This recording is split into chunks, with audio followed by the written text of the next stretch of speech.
Hello, chat. Happy Monday. How's it going, everybody? Hello, hello. I don't know why I said it like that. How's it going, everybody? Hello, hello. How we doing? Oh, shit.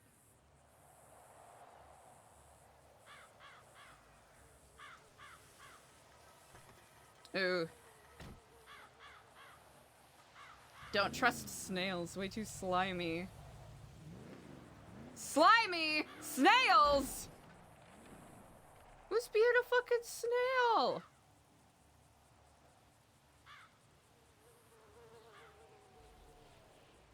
Okay.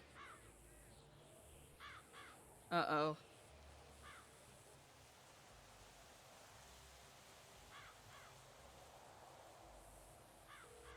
Uh-oh. Frank? Don't be texting like that, Frank!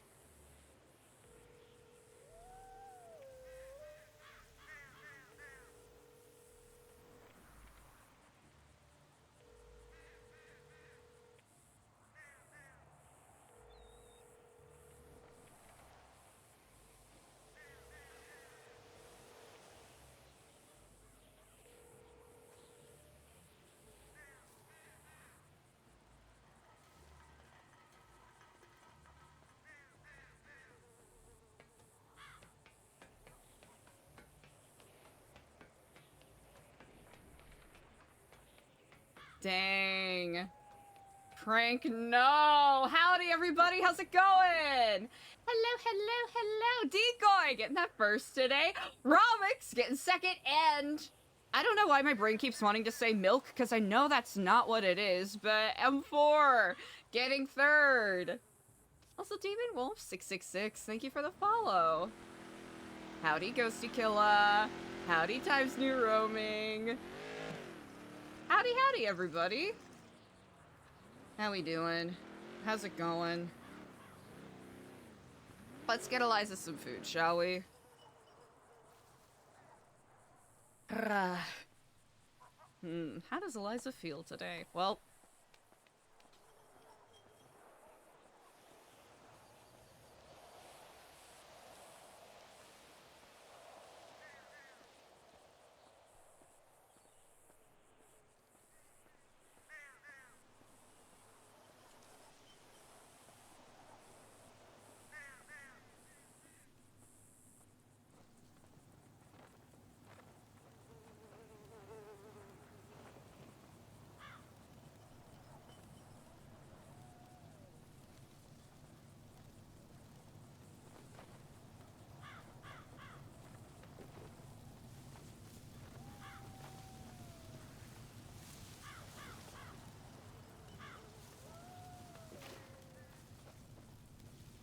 I don't know if it's glare or if it's just actual snow on the bags, but it's a nice to- oh, never mind. Spoke a little too soon, I guess. How we doing today, everybody? I hope we all are having a lovely day. Start to the week.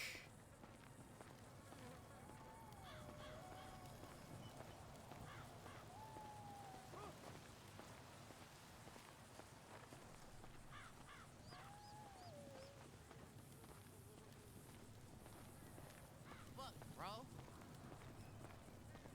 Shit, bro. That's what I'm saying. Shit, dog. Frick, bro.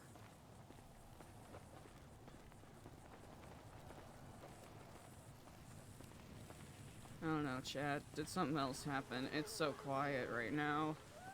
It's making me nervous.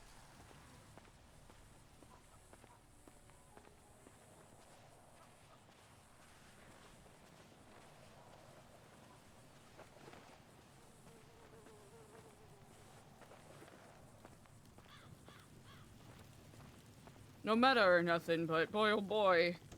It's so quiet, it's making me nervous.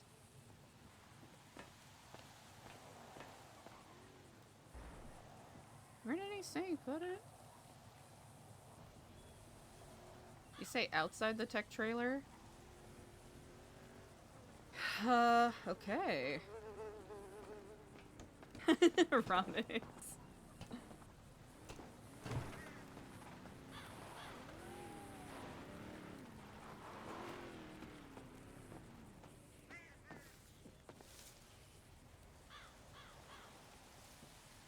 Gift bags of contraband.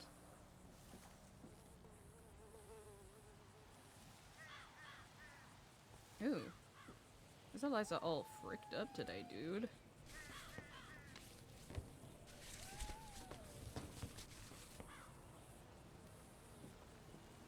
Okay. We should be good. Hell yeah. D. Oh!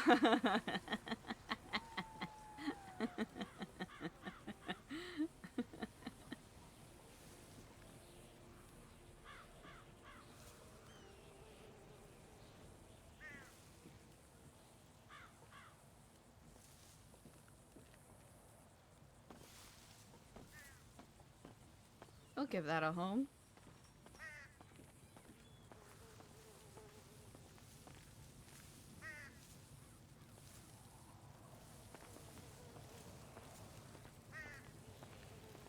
Oh yeah, town hall meeting soon.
Hell yeah. Eliza got that contraband. Carla gets more and more fabulous each time we see her. Truly a remarkable feat.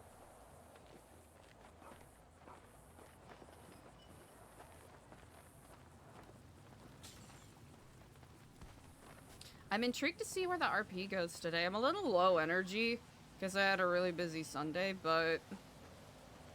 and I guess top half of Monday so far. I might have to step away at some point to help take care of moving something. But it should only be a very short while. And won't happen until a little later. So just a heads up for everybody in regards to that.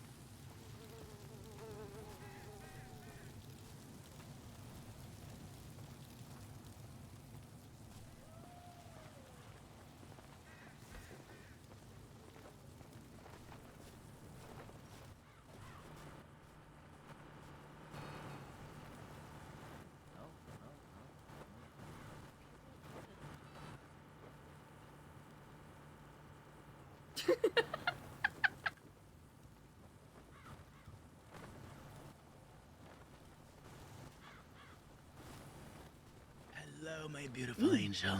Hello and good day unto you, Carla. I do hope you are well. I am. I have a big news to give about the games today. Ah, that is quite exciting indeed.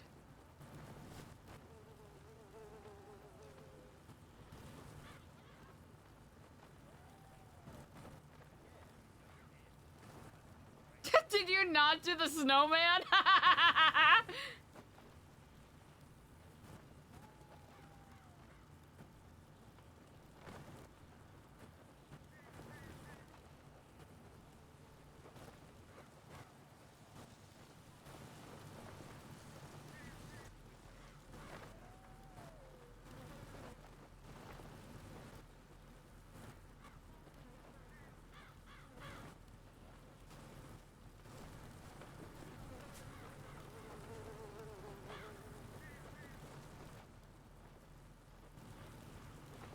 I like how the tree is right in front of where the mic, Yes. where the announcements happen, so it's just gonna seem like the tree is the one that's Let me giving see here.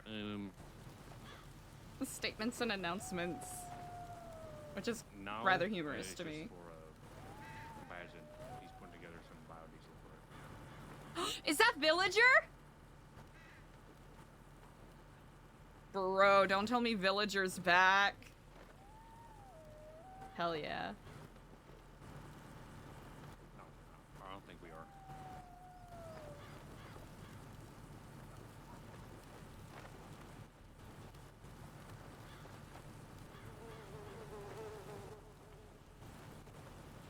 Thank you.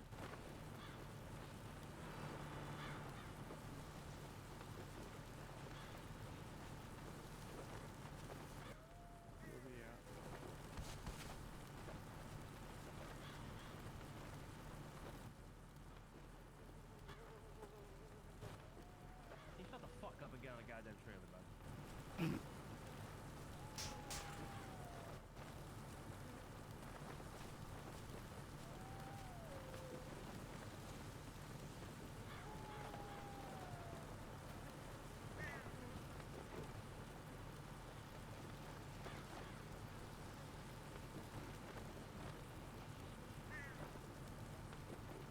Yes. Excuse me. Ladies and gentlemen, Oh. Yes. good morning, good afternoon, good evening. Hey. Morning. Tough Good crowd morning. today, huh? Jesus, fuck, where everybody at?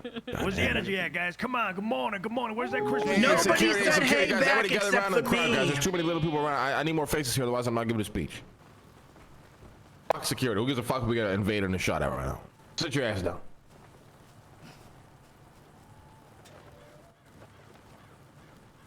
Now I did. This is really not a good placement of this Christmas tree. I'm realizing here. Hold on. I can barely see your hand there.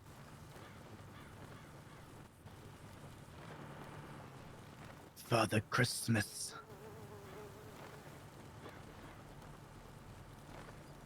You know, they did say Saint Nick was a silver fox, too.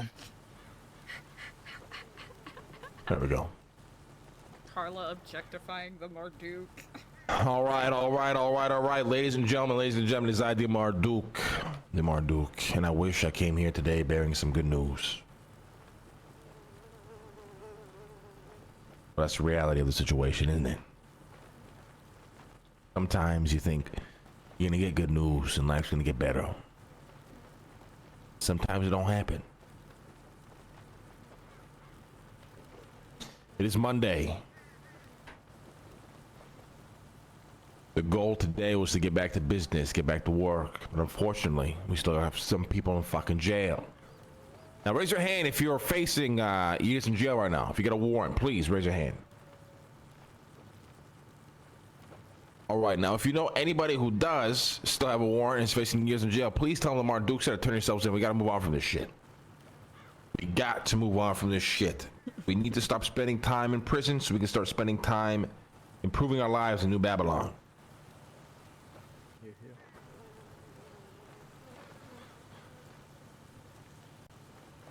Agreed. I 100% am with you. Thank you. Like Now- Sisyphus pushing the boulder. Now, once everybody's out of jail, hopefully by tomorrow, I think, right? Does anybody know who's in jail longer than tomorrow?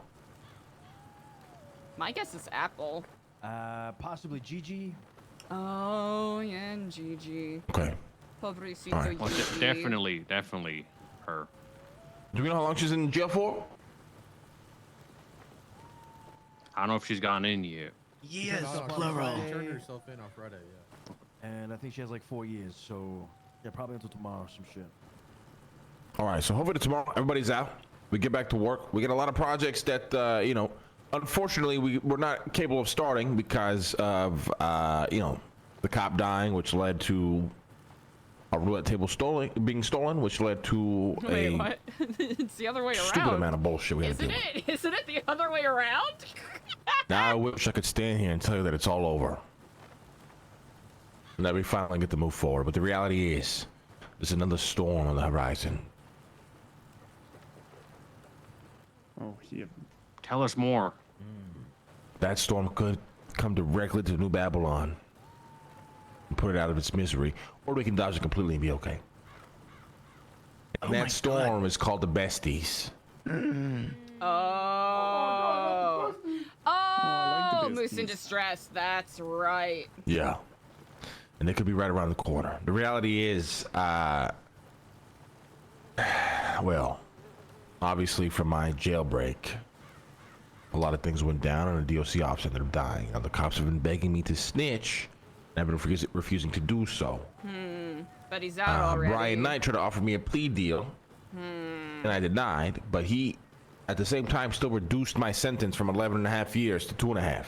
Why he did that, I have no fucking idea. Interesting. But as you can see, as these gangbangers with very low IQ can't, think more past in about maybe 15 seconds, I think. Maybe 20 seconds nowadays, who knows? I'm probably gonna see that and be like, oh, this motherfucker snitched. Could that be why they did that, sir? We're toast. And I got on good authority that they do think that I did snitch. Oh, yeah. Now, they don't plan on doing anything as of yet. But I was told from a good source, verbatim, that they did say they want to burn New Babylon to the ground. Awesome. That's devilish. We are Omega toast. We must arm Yeah. ourselves. Now, for the people who are around every day, and I see the ones that are, and we're trying to keep things together, and we're trying to not let things fall apart. We gotta keep trying. We can't give up. We got no other choice. Understand? This is all we got. Understood. This is all I got left. We will smite Now I'm gonna them keep it a down. buck. Some of you, with all due respect, the drama with the Ravens and the 3-pass. I'm gonna be honest. It was very. Let me put it this way. In all my years of seeing it all, that was probably the softest version I've ever seen of that shit. And it almost broke half of you. We're lovers. So I'm hoping that. Duke, I'll do better. So I'm hoping that if this other storm comes our way, we're able to endure it, but endure it together. Because the reality is, we ain't got nothing left. We ain't got nowhere to go. This is the only place we got. I pull out my phone right now and I check my bank account. I'm $1.9 million in debt. Understand? I've given everything in this place. As everyone here has too. This is the way. So get ready to endure, because storms never stop coming. As long as life keeps moving, it's inevitable we run into one. I need you motherfuckers to be tough. Have a strong mindset. Don't let the will of the world break you. This has broken many people before. We are New Babylonians. We should set tradition now for the future. But we are tough, like steel. We could survive any climate.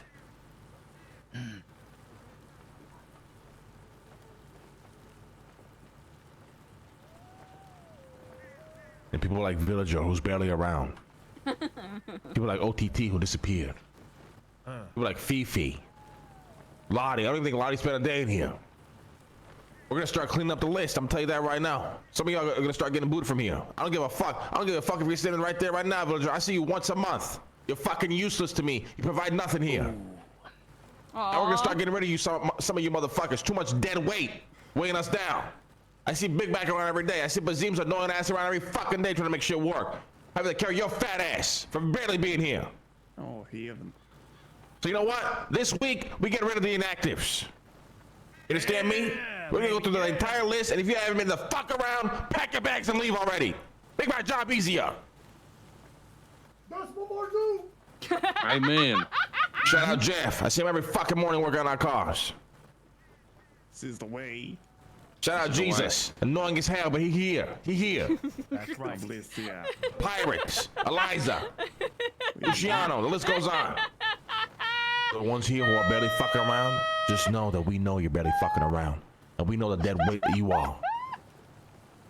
Oh my goodness. My goodness. That being said, we're always recruiting as well, guys. Please, if you know somebody who, you know, we should get in here, reach out to Eliza. The pulse of New Babylon is people. So, and people who are around, putting in effort. Eliza, you got anything to say? Is that Eliza over there? It is her. Nothing to add to your already illustrious speech, Marduk.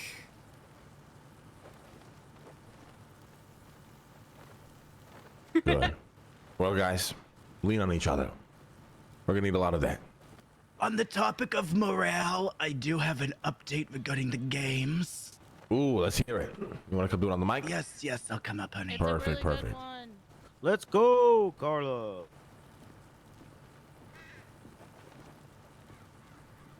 First and foremost, I need to double check.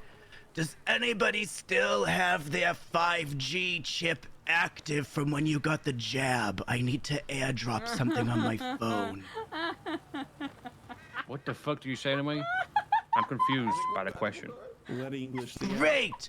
Can everybody please come around here? I need to show you all something on my device. I need local access. Air poop that shit. Air Dookie. There we go. If everybody got that, just let me know. Does someone not get it? This is my rudimentary document for how I am planning the games and the games that will be played.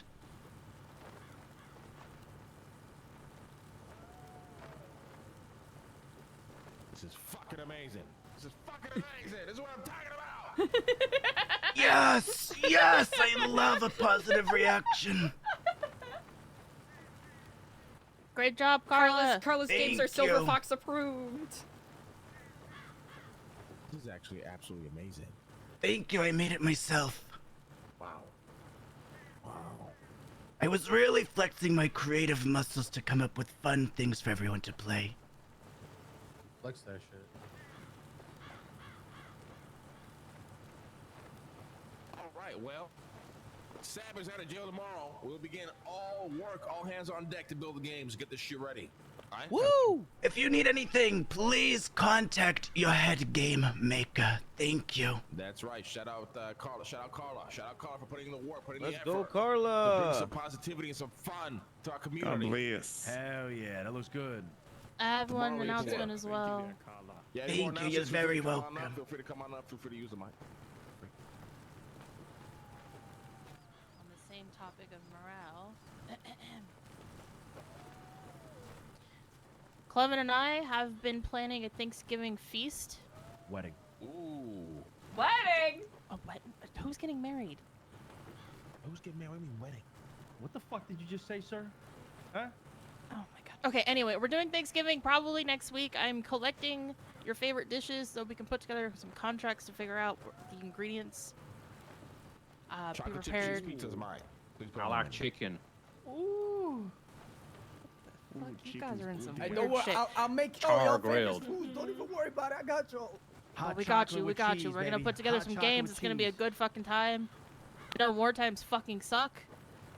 I know we like to complain. I'm gonna be honest with you guys. I've been one of the fucking complainers, but no more of that shit. We're all gonna keep the hope up. We're gonna keep the games up.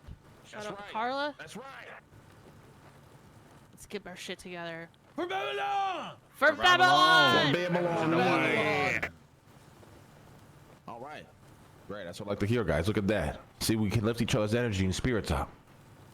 All right, meeting's over. Let's have a good day. Have a good Monday, everybody. Eliza, I gotta speak with you up at Zeem's Tower, please. Come on. Yes, good Monday, dear. Let me say my name. Big bag, maybe some salads, you know, as well for the. All right, get to work. Get to work. What'd you say, Jeff?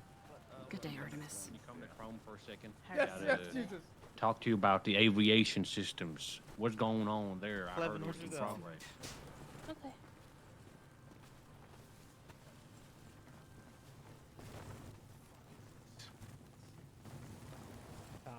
Okay, wait, who's this in the mask? that your car right there? But why are you speaking like an Italian? Oh, hey, see what's happening. I don't think so. I think mine's like right behind the Ratatouille.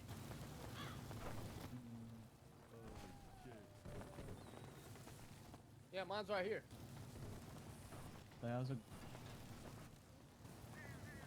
Ooh, I gotta take care of something very quickly, chat. Very quickly, chat. I'll be right back.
Alrighty, chat. Sorry about that.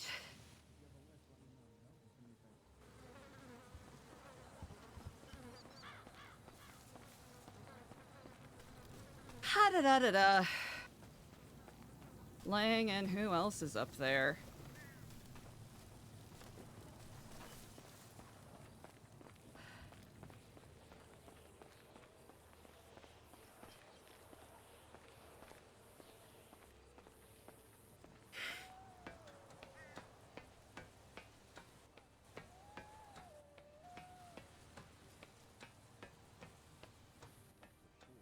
The fucking 6 people that ain't around, that haven't been around.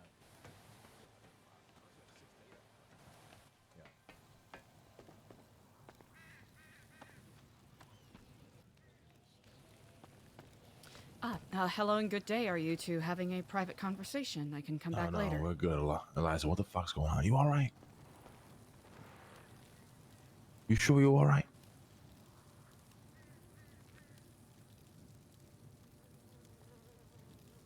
Perfectly fine. Happy to be here.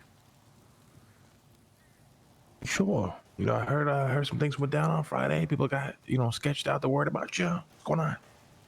Oh, is that so? Mm-hmm.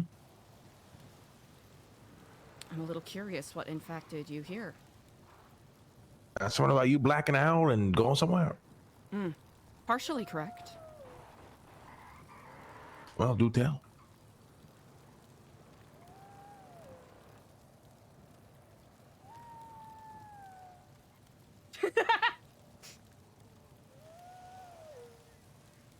I shot Diego.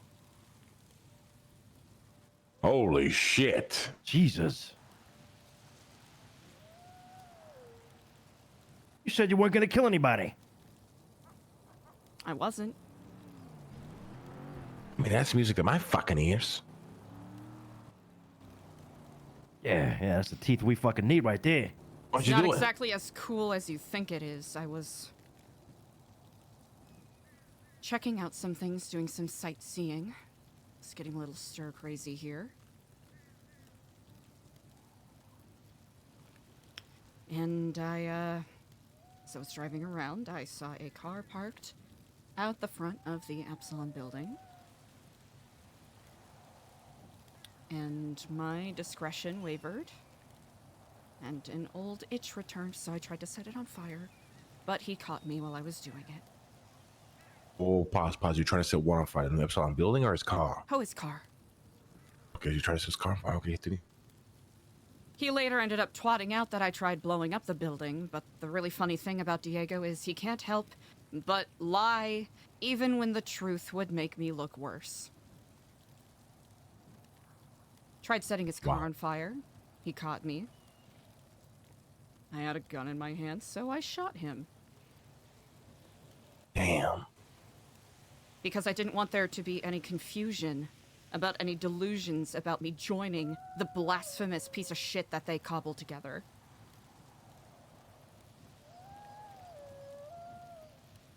Luciano, could I have a moment with Lang? Sure.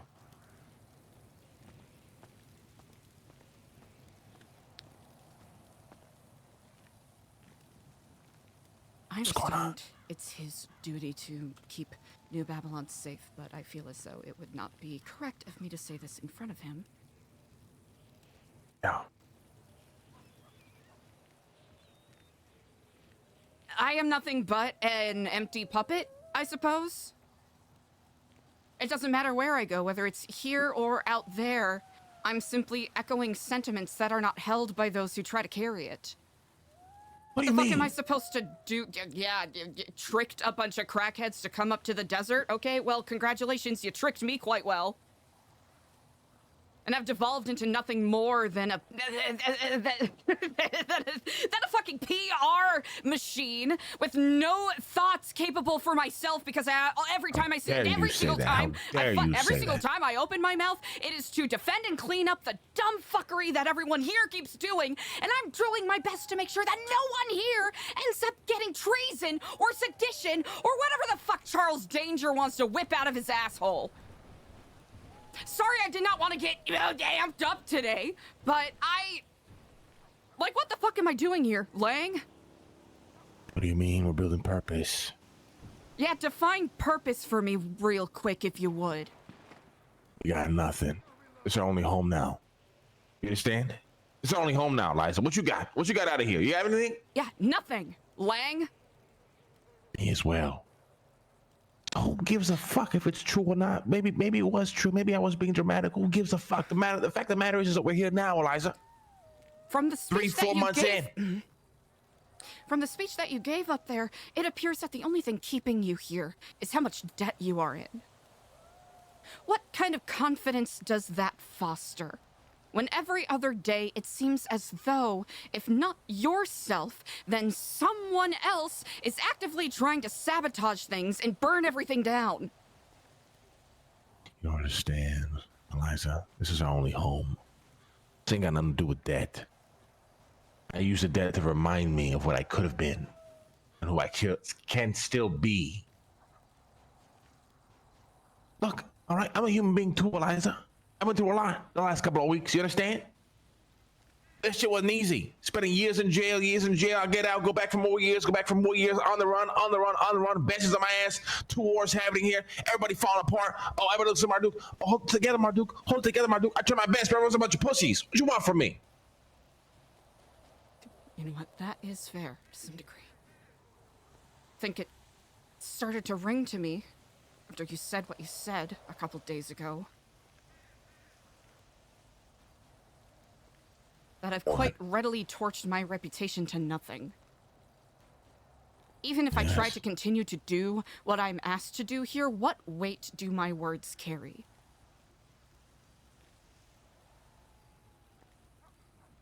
Well, then we feel the same way, Eliza. I don't know if we're crazy. I don't know if we're on something special, but there's only one way to find out. Well, I'll tell you one thing right now, all right? Between me and you, it feels like nobody's cut out for this shit. Bazim show more effort than people who are 300 times smarter than I could ever imagine being. I'm not gonna lie, Lang, I agree with you. Wholeheartedly.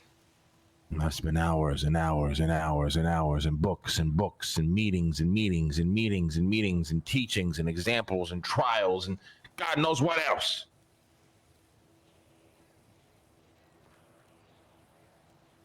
I will make it very clear that in spite of the frustrations I carry, it does not mean I'm giving up by any means. That's all right. I wouldn't blame you if you did. The fact of the matter is, you are intertwined with destiny, and here, Eliza, you don't got a choice. What destiny, Lang? I don't know. We gotta believe it's out there and it exists. You don't got another option. It's either that we believe that we destroyed our fucking lives and any shred of reputation we've ever had and become absolutely in a sufferable amount of debt that we can never get out, or we choose to believe that this is all for a bigger purpose and we're gonna find it soon.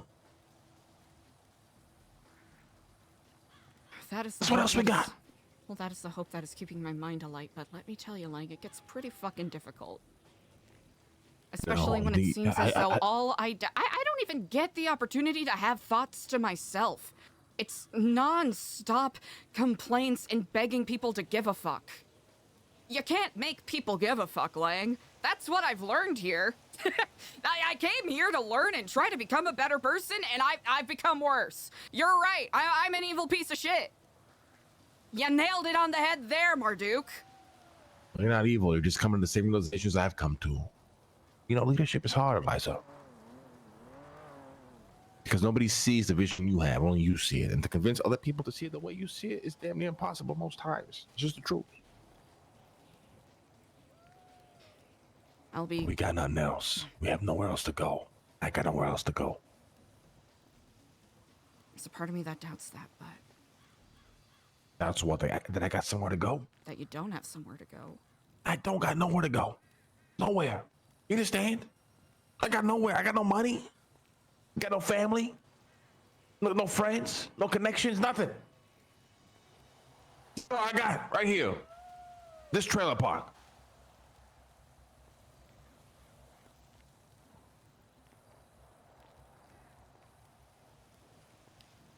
Everything I got is in that tunnel. Do you understand? All those crates down there, all my personal belongings. I was ready to move in. You don't get it. No, I don't. That doesn't matter.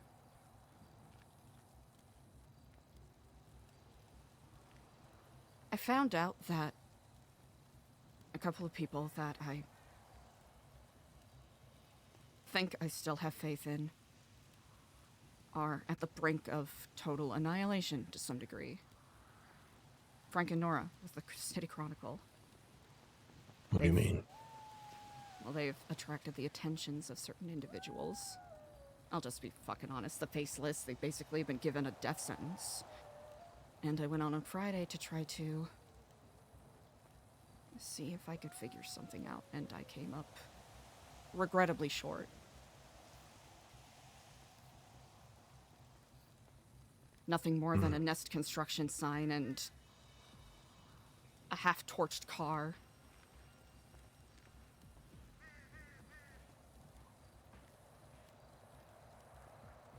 I know the expectation is that I focus my whole on New Babylon, but we still live in San Andreas. Yes. And these That's the pariahs most important thing to realize. Yeah, and these pariahs are going to come for, well, they've been coming for us. And I can only yap ad nauseum for so long before the inaction starts eating at me. And if you prefer that I not do that any longer, then I can't promise that I won't.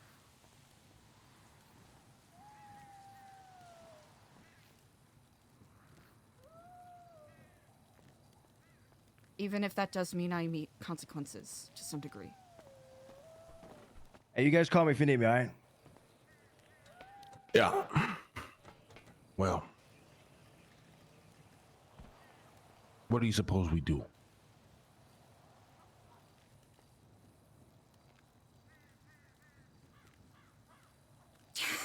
That's the thing, Ling. I don't have any fucking answers. I am incredibly bereft in that realm. And I don't think it's lost on me that people are more willing to tea-sip and assume the worst than actually come and speak to me if they have any concerns about any extracurriculars I may or may not have engaged in on Friday.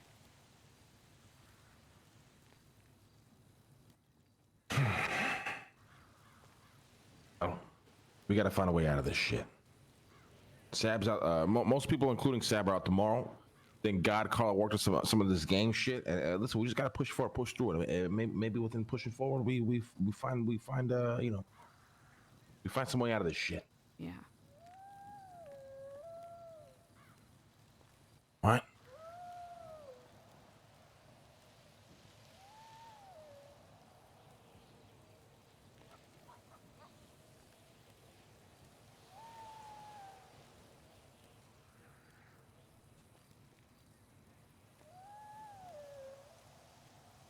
I'm tired, but I know everyone else is tired as well.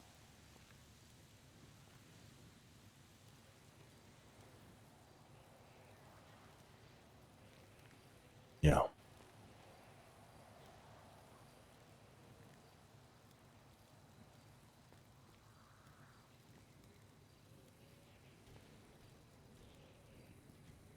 Bunch of crackheads in the desert. Well, there's only one way to be more than that.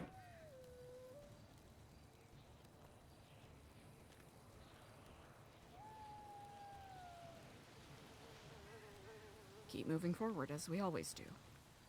We gotta push. We gotta push. We're more than capable of doing that. So let's fucking do it then.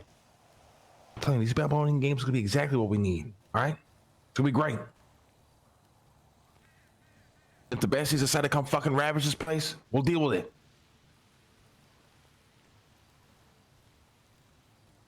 Lock it the fuck in, Eliza. Yeah, I'm locked in.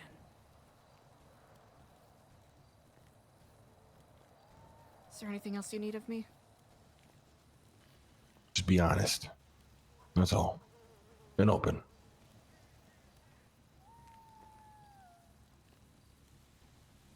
Ask me whatever questions you have and I'll answer them as dutifully as I can. Well, I don't mean like right now. I just mean just in general. In general. Of course. Yeah, if you ever feel like you gotta talk, you gotta let it all out, give me a call. I'll do that. All right. Well, I shall take my leave then. Okay.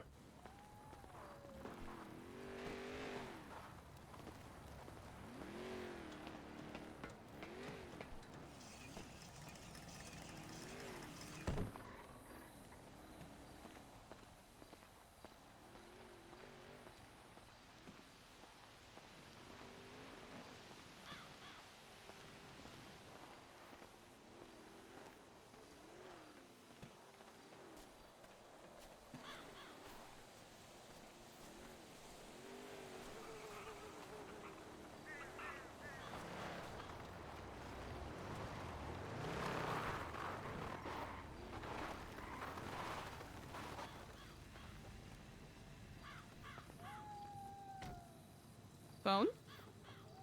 Phone? There we go. Hey, I'm the one true G! Thank you for the prime! Oh boy, chat.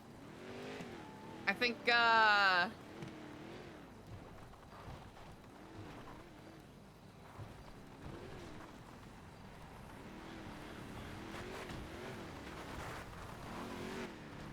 because some people are.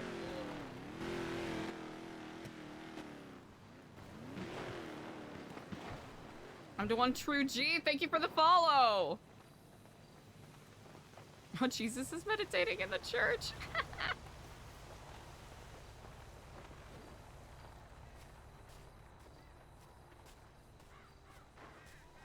Man. I was trying to think of where to put Eliza's stocks there, and I think Eliza is of the mindset that she really fucked up. Which I think will be a fun place to kind of play around in.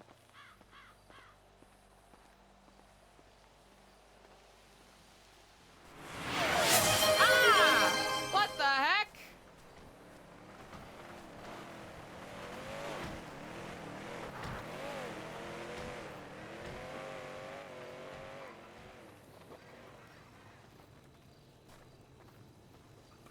Hey! Thanks, everybody! I felt a little...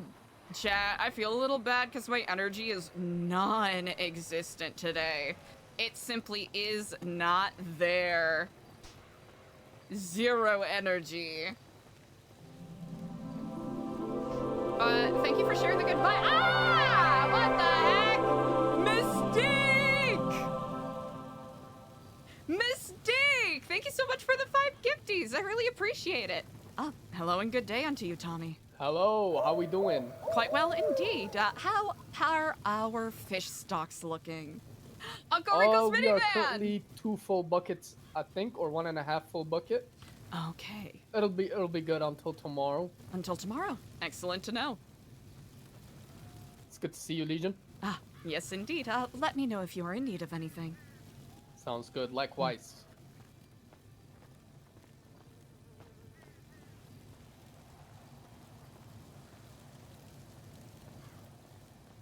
Uncle Rico's minivan, thank you so much for the prime. Thanks for the good vibes, everybody. Eliza's in an emotionally complicated spot right now. Do-do-do-do-do-do-do-do. Is there a way that she's gonna be able to get out of it? I do not know. We're just gonna probably find out. Hype train! Holy!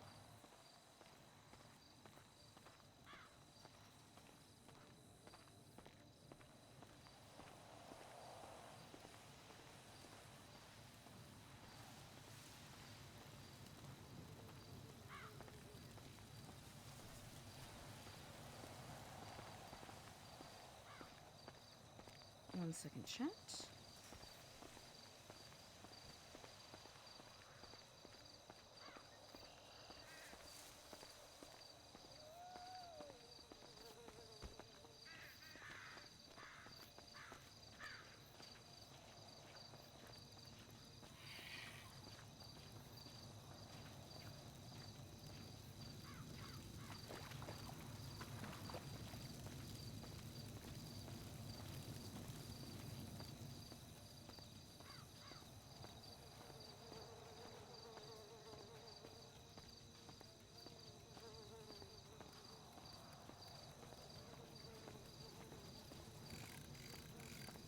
Hello and good day.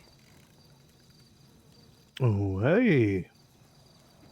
Just checking around for any trash. Luckily, the pier looks like it's relatively trash-free at the present moment.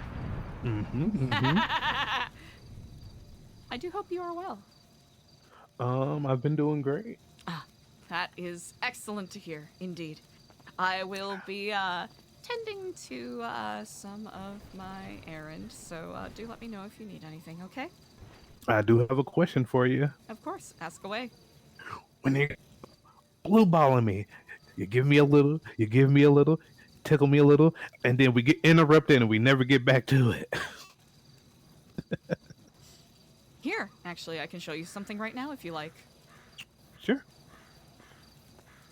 I will let you know that it is incomplete in form. Okay. But it is something that is definitively in progress. Okay. If it ends up being of use to you, that is excellent. If not, that is quite all right. I'll ask, which I'm certain won't be an issue, but I will ask that you exercise some discretion in regards to who you speak to about these things. Of course. Especially with the questions about oncoming storms. Yep.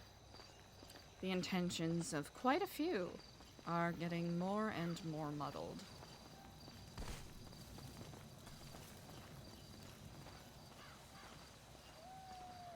Okay. Okay.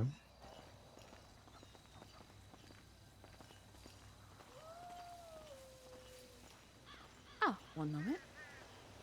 Tommy, yes. Hello. Is this the wrong time? You busy? What sort of question do you have? I was gonna ask if you've been informed by the new guy that's trying to join New Babylon. Yes, I asked someone else to take care of the tour if there's anyone available. I simply have a couple of things I have to tend to first. Okay, okay, perfect. I think because I seen Carla. Oh, this right behind you. I seen Carla give him a tour. So Oh, brilliant. he'll- I think he'll Carla's come a back when perfect you're person here. to do that. Yeah. No, Alright, it's sounds good. something I'm trying to encourage people. If they feel so moved to give tours, they're more than welcome to. I simply want to intercede when it is a government or legal enforcement professional. Yeah. No, I'd love to give tours as well. It's just like when it comes to like the officially recruiting someone, you know, Oh, of course. you're the best at that. I appreciate that indeed. Yes, if there's people who have additional questions, I'm just trying to find a way to delegate things a bit more because it's gotten to the point where I can't be in 3 places at once. Yeah, understandable. All right. Well, best of luck. I will see you Indeed. later. I appreciate the heads up. Goodbye. Here, right over here.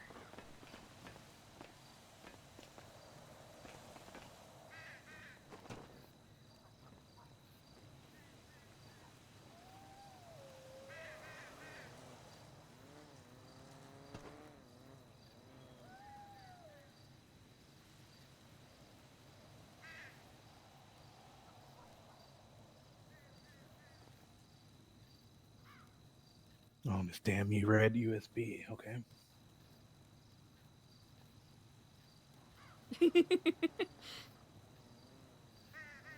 Dee. Alright, 1 second, chat. I never have this prepared when I need it prepared. Okay. Alright, I'm just gonna open this program in here in the zipped file. Feel free to look over my shoulder. Chat, if you got a gifting from Mystique, make sure you send thanks.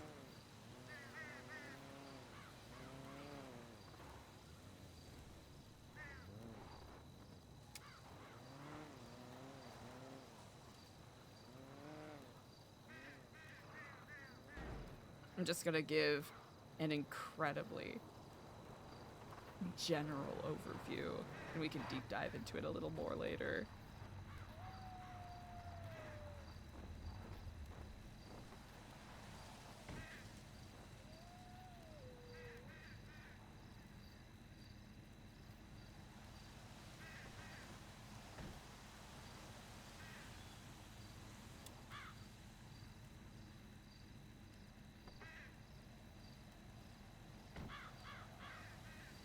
It's incredibly incomplete. And of course, there are more details on specific individuals I want to compile, but Okay. that way you can have this to refer to, especially when trying to draw connections with things or figure out who exactly has the potential to be an aggressor here in New Babylon.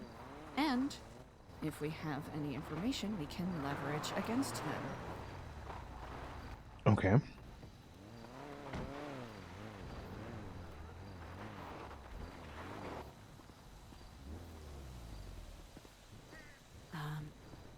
It's very cursory. I still have to run some updates on the program.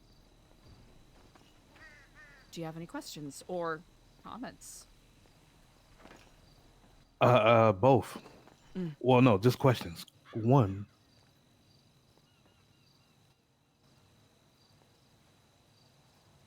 Follow me.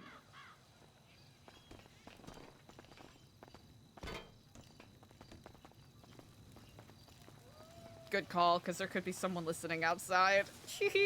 Which is why I like doing it in the trailer. Holy shit! I didn't even notice that guy laying in there. Oh. Ah, yes, he does like to nap. Huh? Does like to nap. Oh, okay. Yeah. I know he couldn't see it was on the computer, but I'm glad I looked around anyway. How long have you been working at this? For the better part of a year. Better part of a year. Okay. 2, how can I help?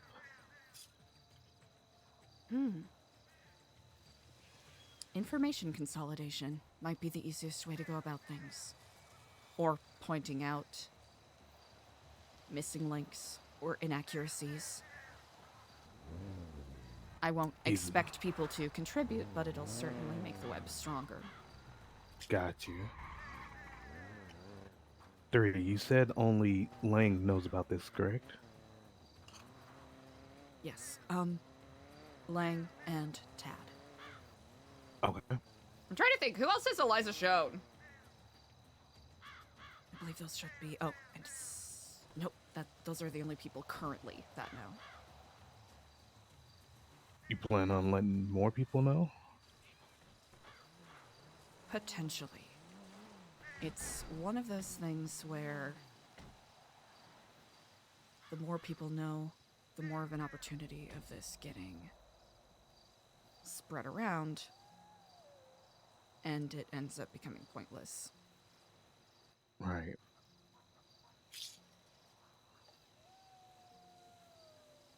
And my only other comment at this point is, next time you have to go out, don't go alone. I'll go with you.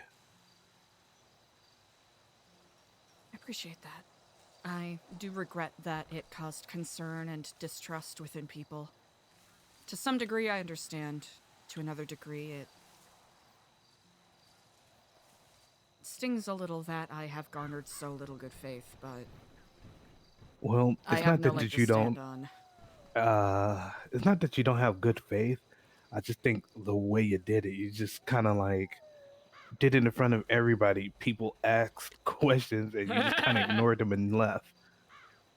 So that That's more fair. than anything, He's right. that more than anything raised concern versus anything else or you as a person. It doesn't reflect on you as a person. Honestly, it should, because I was being very impulsive that day. I ended up trying to set Diego's car on fire and I shot him. Oh, man. Damn, I wish I could have been there so I could have shot him for you. I regret that I let my anger get the best of me. It was the first time I shot anything in 10 years, so... What couldn't have happened to a better person? You know what? I appreciate that. That's fucked up, but it's so funny. Did you at least set his car on fire? Not really. Oh. I covered it in gas, so odds are, depending on when the next time he drove it was, it probably would have ignited at some point. Okay. It's something I used to do all the time pre-Epsilon program in Vice City. Douse a car in gasoline, especially around the tailpipe. Wait for the spark. Yep. You don't even have to actively do anything to set it on fire. You just have to wait until you know that they're going to drive it. Right.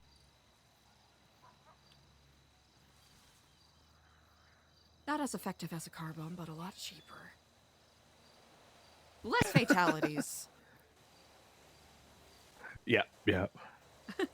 Eliza's a crazy person. Again, if you feel impulsive, like you need to dip out, no one would really notice that I am gone, so I can separately dip out and we can meet and I can help you.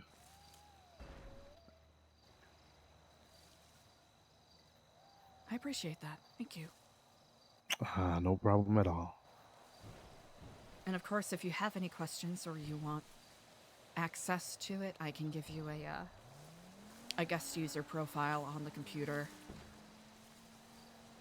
Yes, I would like to go through everything, so I have a cursory of where to fill some holes in if it ever comes across. Indeed. I'll make sure that I run the update before I do that, just so you have the most recent version of everything. Yep, take your time. Perfect. So that's essentially what I was going to talk to you about. Took about a week and a half, but we got there. Yep. Oh man, I know. Oh hell yeah! I'm glad that we can You bring got the a truth million along things, for this. and then things keep happening on top of that, and then dumb shit keeps happening on top of that. Yep. Then while we're in the dumb shit, we dump more dumb shit on top of that to make the dumb shit before even worse. So yeah, I understand why you're incredibly busy. Well, I don't exactly make it easier for myself either, but I appreciate that deeply.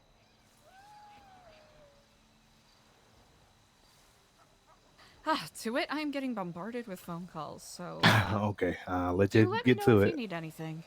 I will. First things first.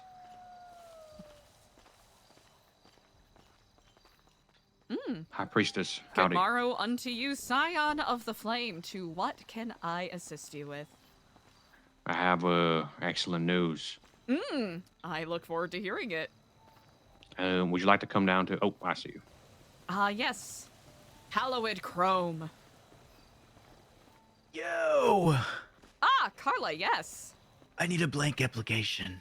Easily enough. 1 minute while I rummage about in my backpack here. Rummaging. Oh, no worries. Actively rummaging. Rummaging a little bit more. There it is. There you go. Fantastic. Thank you. Thank you. I bring good tidings. We have successfully birthed a firebird for you. What exemplary news! Indeed. We shall create the bonding between you and your steed, if you're willing. Willing and ready, yes indeed. I believe this is the anointment for the entrance of this Templar experience. Indeed.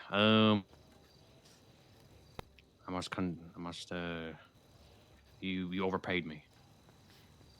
Did I? Didn't I give you 9? The first No, half? you gave me 10 the first time, and then you gave me 9. Well, you owe me 9, so here's going back. Oh, well, I appreciate it. Thank you. Of course. Bear with me. I shall bring her around. No worries. Yay! Yay! Hell yeah. Oh, wait, that's sick.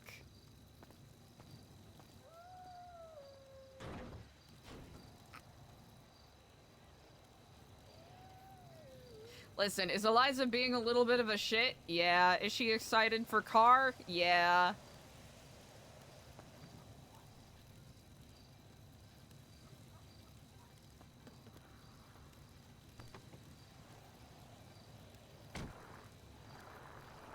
How we doing, chat?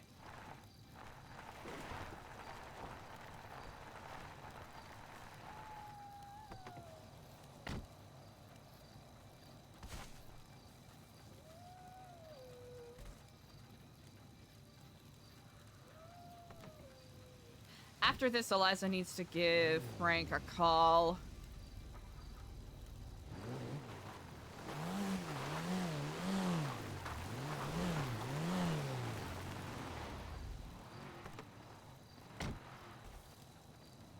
If you would follow me, High Priestess. Indeed.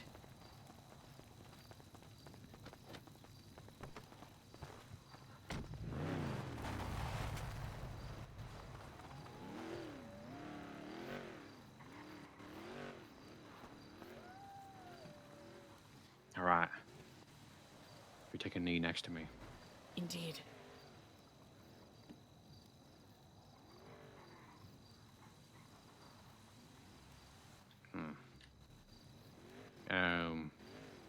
If you do me the honors of removing your glove and dipping your thumb in the blood of the Scorched Lord here.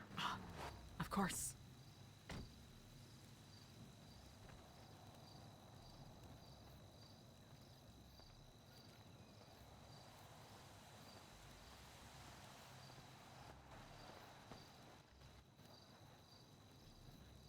All right, there. All right, so, Brother Dev, you want to join us for the soul melding ceremony? Okay, so right here where your name is mentioned, I need you to imprint your thumb with the blood of the Scorch Lord. Right there. Indeed. All right, I shall say prayer now. Oh, mighty Scorch Lord, hear my prayer. I come to you once again as another rider has found her steed. The High Priestess of the Church of Fire has blessed us with her request for a mighty firebird. I require your holy blessings as you bless all of your disciples. Guide her hands on her journeys and ensure that she herself and her steed does not return to ash before its time.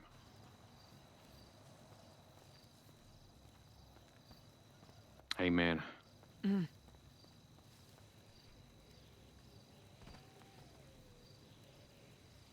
All right. Come with me. We shall conclude the soul bonding. Ah, indeed. Go ahead. The key should be in the ignition. She's been tried and tested. Her flame burns hot.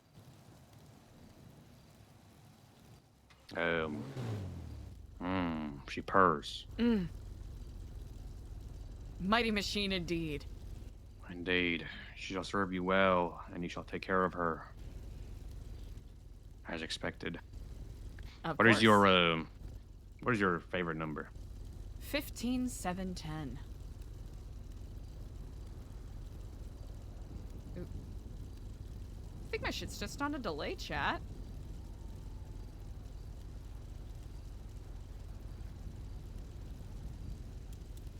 I can't take my phone out. Do you need that again? Oh, it's just, my phone is, being a little, Oh, I see. service is a little tricky. I may perhaps need it again. One moment. Of Here, I'll, course.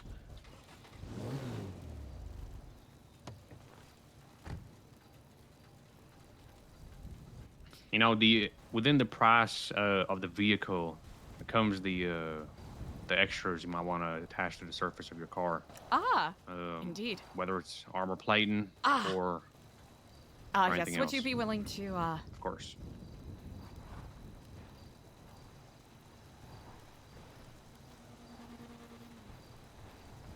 Is our phone being goofy? There you go. Indeed. And so it is course. done. Indeed. The soul transference has been completed. You are bonded with this vehicle. You are responsible for it. I pray you take care of her. I will. As the dedicated hands of this forge, I shall respect and honor the effort that was put forth in ushering forth this grand design. Well, blessings upon you and on your travels, High Priestess. And unto I you as well. recommend- Good to see you, villager. I'm quite eager indeed to give this one a test drive. Of course. Have If you need anything done to it, bring her back. Can and will do. Of course.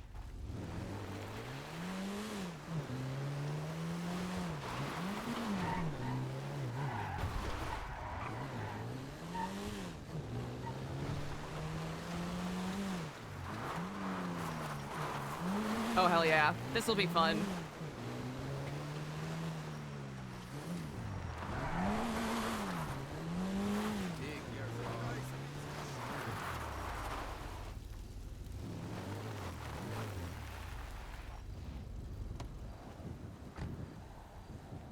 Handles like a dream. Of course. I am quite curious as to the additional accoutrement. Yes, I shall, if you would like to drive it into, one of the bays, I must reach out to, members of the Merchants Guild, see if they have it in storage. Of Just course. bear with me. No worries. If not, I am quite satisfied indeed.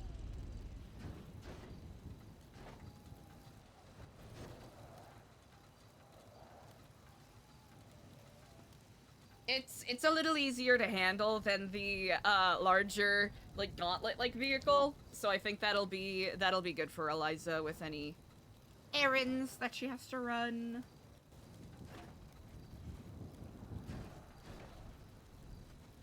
Chat, how are we doing today? I will hand you this ledger. Let me know if you see anything you like, all right? Or when you see something you like. Ah, indeed. I appreciate that. It might take you a while to figure out if you see something you like.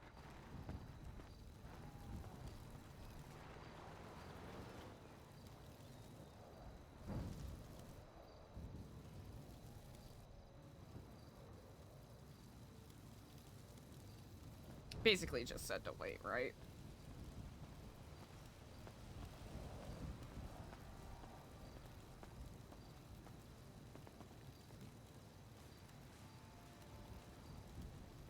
Usually, a member of the Merchants Guild is around, but... Ah, you know what? You know what? I can come back at another time if that is more suitable. Would you prefer? Okay, that's fine. Mm-hmm. Especially with as in demand as you all are.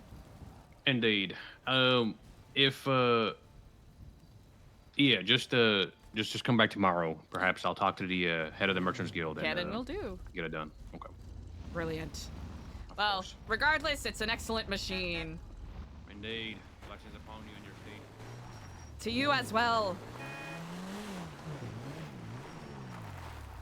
All right. As much as Eliza loves the bike. Actually, would Eliza add anything on?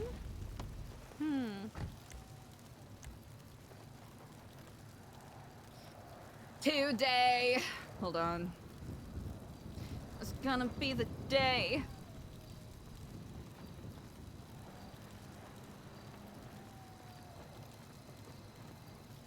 Ah.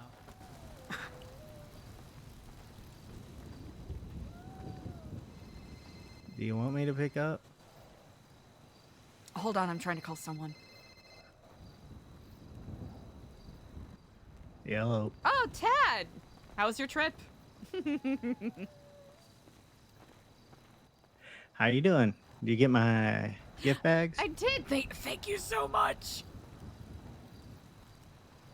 I just wanted to check in with you really quick as I've got some other errands I have to tend to, but I wanted to make sure that I spoke with you very briefly.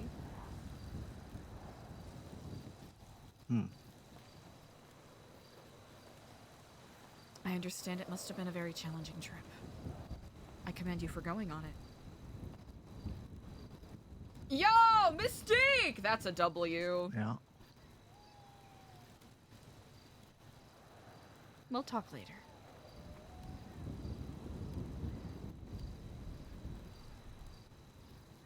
Bye. Okay. Dang.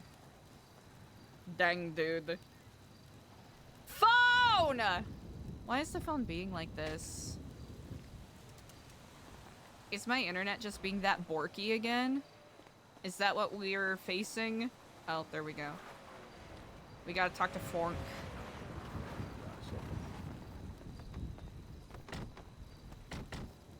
Oh, it's Eliza. Hello and good day. Was that you just called me on an unknown number? No. That's a great way to start the day. Someone calling me on an unknown number and not saying anything.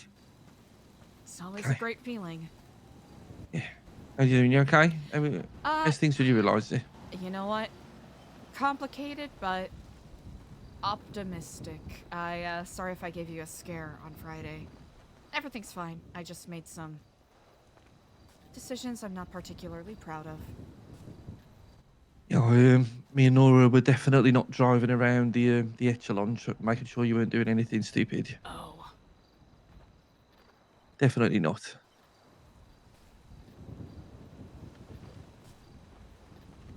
I wasn't going to do anything stupid there. Okay, it's good. Just, information gathering more than anything. Even though I suppose a lot of this is public information now, to some degree. Yeah, we definitely need to have a conversation. I agree. We'll head up shortly. I'll just need to some new developments. Me and Nora need to have a catch up and have a. Okay. I'll find a path forward. You know. Cannon will do. Okay, we'll head up shortly. Thanks, Eliza. Tiflon. Tiflon. Oh. Get in the car. Come on. We gotta talk.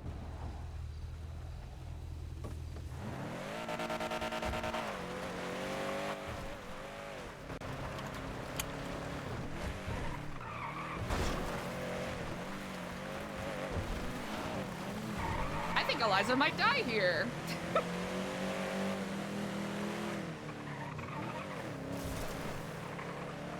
This is perhaps a loaded question, but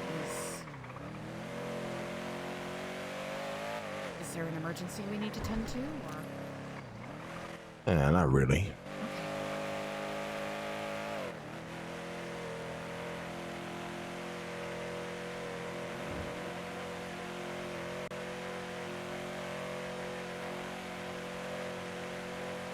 In spite of everything, everyone's spirits are actually quite engaged, which is very moving. Yeah, well, you see, my speeches are actually more effective than you would believe.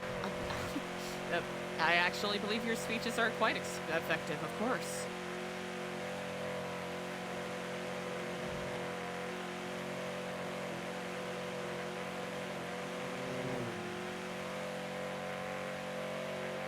Not to say you have this gift of bluntness that I envy quite a bit. What do you mean? You can just tell people to fuck off and they will oblige quite enthusiastically. Yeah, I mean, the thing about pieces of shit is once you accept that you are one, life becomes way easier. You're not stuck questioning why everybody fucking doesn't like you. You just know.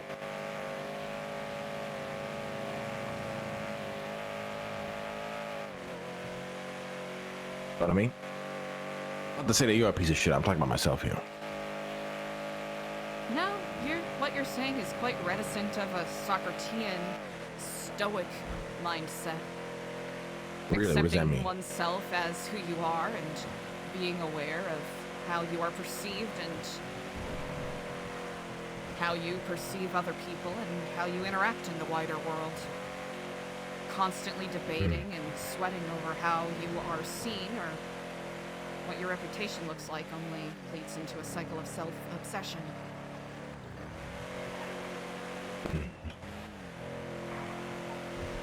Which I know I still struggle with, plainly.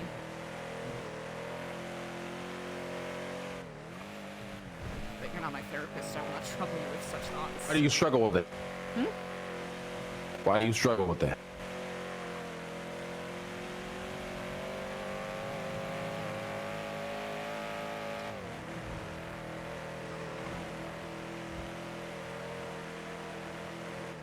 I'm not a great person, but I want to be a good person. No, hold on, hold that thought. We're being followed by a black car, wiggling.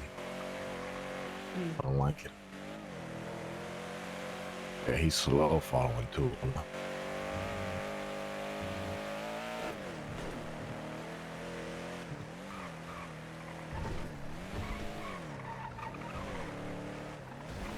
I'll keep an eye on the rear view. Oh. Well. You can try spotting. I see right there. Yeah.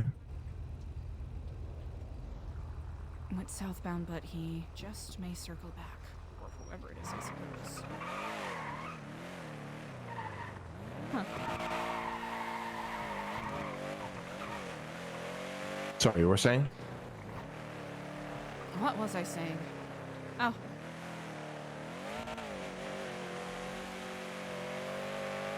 How you are perceived can be a tool that you can wield to your benefit. Hello? At least I used to think that.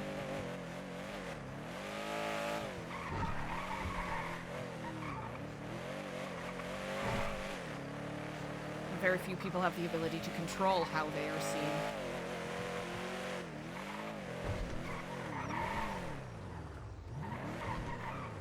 Eliza, can you hear me? Ah, yes.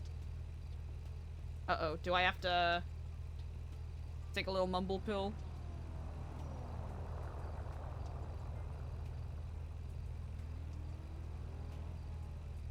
Uh-oh.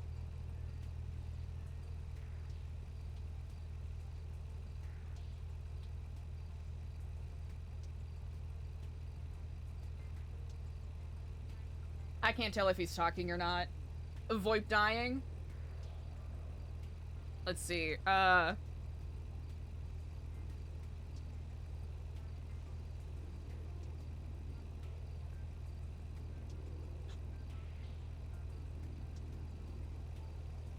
No, my RP!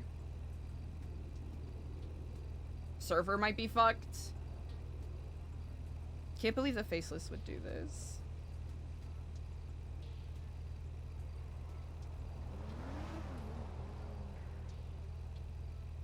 I'm wondering if I should get a breath of fresh air by chance.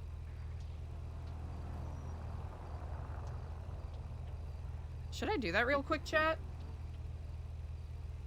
Yeah, I'm gonna do that real quick.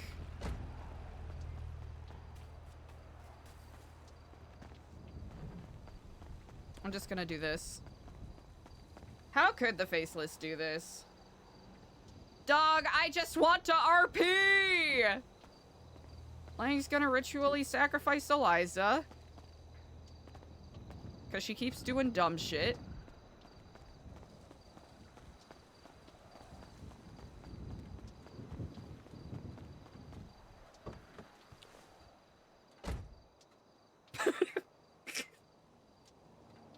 No! The Marduk got kidnapped! The Marduk got kidnapped while he walked away! Eliza had one job! No! RP detected big time. It's all Eliza's fault. Damn, Eliza had one fucking job. One job!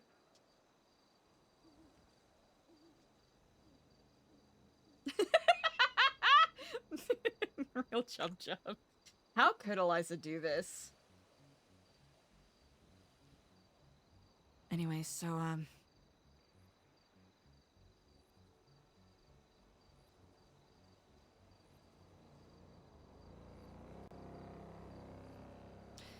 I'm gonna be real here, Lang. I know exactly why you brought me out here. And I know it's because you figured out that I'm the Faceless Spy. And I've been the Faceless Spy this whole time. I'm the one that threw Barrick Johnson under the bus. I'm the one that got in Edgar's ear. I'm the one that left the books. And you know what? There's nothing you can do about it. 'Cause I'm a faceless asset, honey. Deal with it. I'm gonna nuclearize New Babylon. And I'm gonna make new Babylon.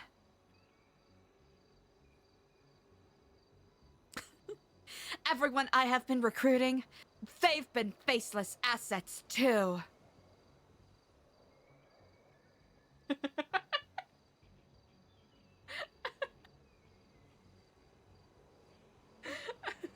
New Babylon Jr.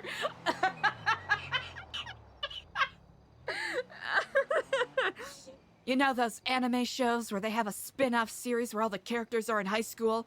I'm gonna make New Babylon High. And I'm gonna win prom queen. Me! I'm gonna win! And I'm gonna be class president. I want all the power, all the admiration, all the love! 'Cause that's what this has been all about, Lay. Bo Babylon. The Babylon. The Babylon Collective, the Babylon Group.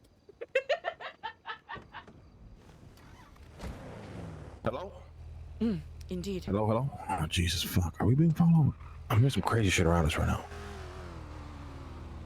Oh, yeah, we're definitely being followed. Well, certainly indeed.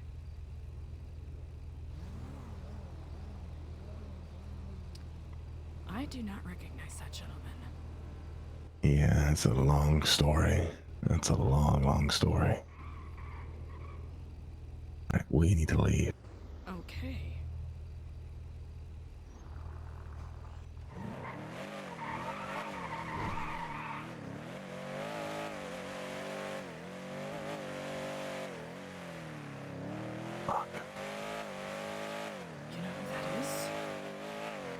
It's a very, very, very old friend of mine. Oh. Very old friend. Is he just trying to... All right, I'm not going to be obtuse. He wasn't just trying to say hello to you. Oh, definitely not.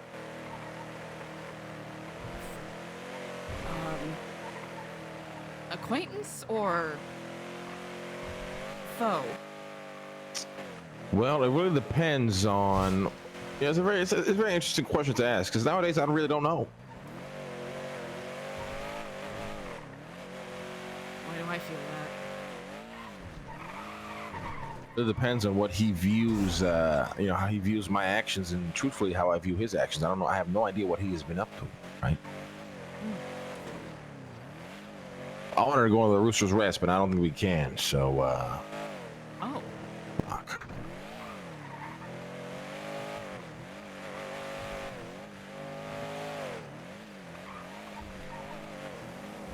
I'm gonna talk in my old house.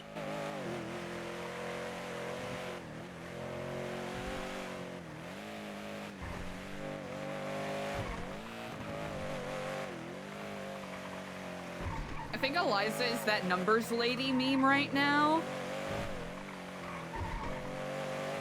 You know what I'm talking about? Where it's like the lady with like the you know, quadratic equation and Pythagorean theorem flying across her face.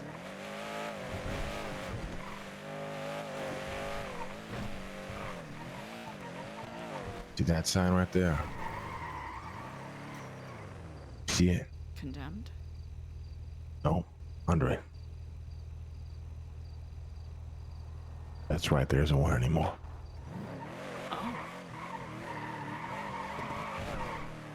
I was about to say, is there something I'm missing? It's been years since I've driven down this driveway, years. So this was your old house? Yep. It's massive. Still own it, it's just abandoned.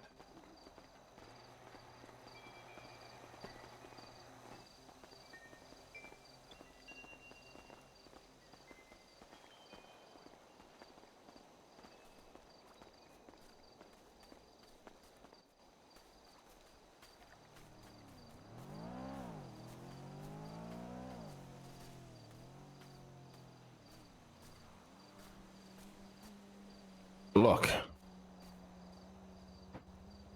the truth be told, right? You aren't inherently wrong. And after speaking with you, Eliza, we feel pretty much the same exact way about a lot of shit. Okay? The truth of the matter is, I don't know what to do after New Babylon.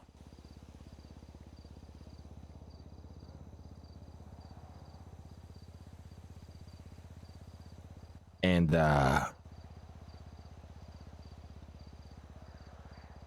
that is probably the only reason why I haven't given up on it yet. Now, there was a plan within the plan. Was New Babylon a great idea I had to bring a community of people together to try something different and see if we can find a little bit of purpose around here in these gang-infested streets? Definitely.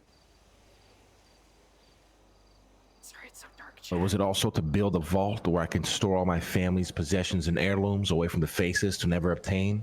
Absolutely. And once we hit the nether rocks, the obsidian rocks down there that are impossible to mine through, not even diamonds could do it, I lost a little bit of hope.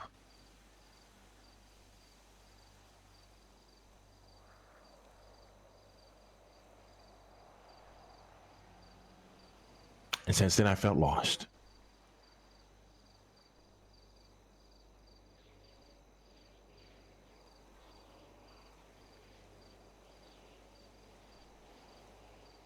Your legacy.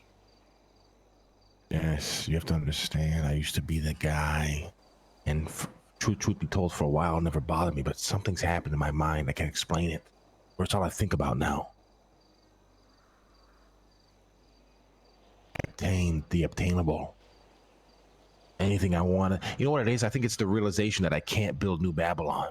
I don't have the skill and the mindset for it, but back in those days, I could do it at a snap of a finger. Achieved that within 3 days. Here I am 4 or 5 months in, still struggling to figure it out. Maybe that's what's made me wake up a little bit to the man I used to be. I'm old. withering away. And for some reason, seems I can't get shit done anymore. This fucking bunker. Now I got all my family's possessions, heirlooms, assets, you name it, all just in that tunnel there for anybody to fucking take it. Hell, the cops almost did. And before, it used to be the most sacred, secured, and secret place in the world. Not even that place is a secret anymore. As a matter of fact, I was going to show you until Jacob showed up. Oh, you've shown me the restaurant before. There's much more to it than that. Oh. Much more.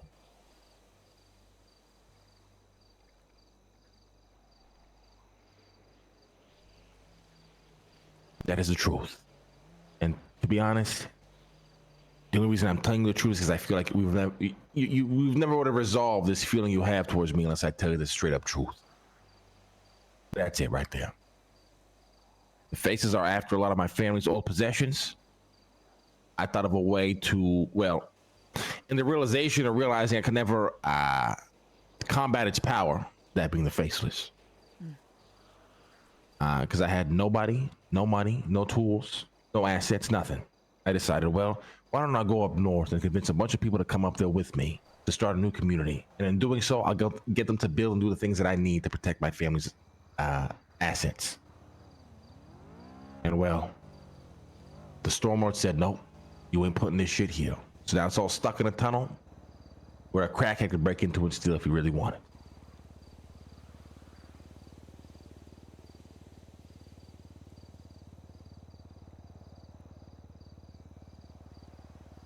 Multiple things can be true, you understand? But I want to build a new community, get people can generate ideas, uplift one another, motivate each other to do something new. Absolutely, that's the man I am. That's my legacy. Ask anybody. That's what I do.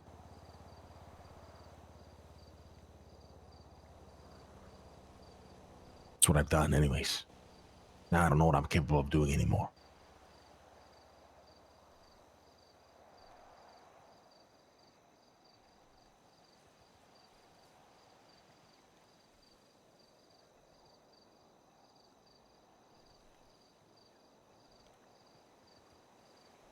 I do not fault you for wanting to protect your family's legacy. Especially when any sense of propriety is so easily dashed aside these days.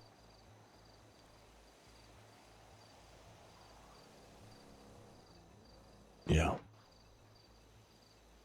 As you said, multiple things can be true.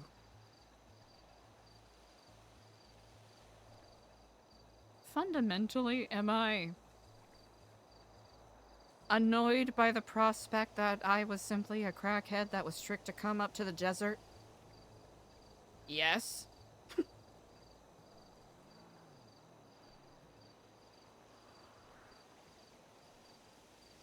But things are not so black and white, not so binary. Multiple truths can exist within one.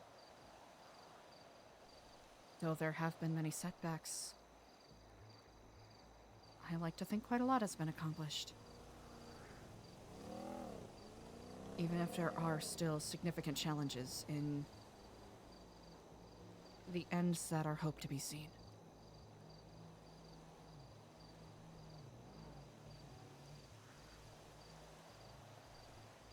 Suppose I don't really know what it's like to want to protect one's legacy. I mean, the only thing I have to speak on is maybe a year's worth of thankless work. But I suppose from yours and others' perspectives, we're speaking decades. I'm trying to wrap my mind around that.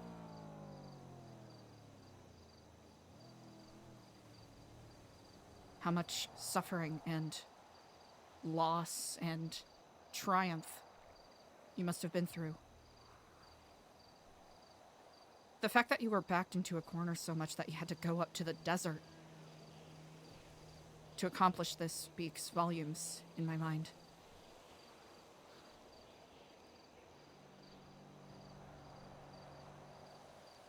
I have my own personal grievances and petty disputes that have nothing to do with New Babylon or my opinion of your reasonings behind establishing it, so...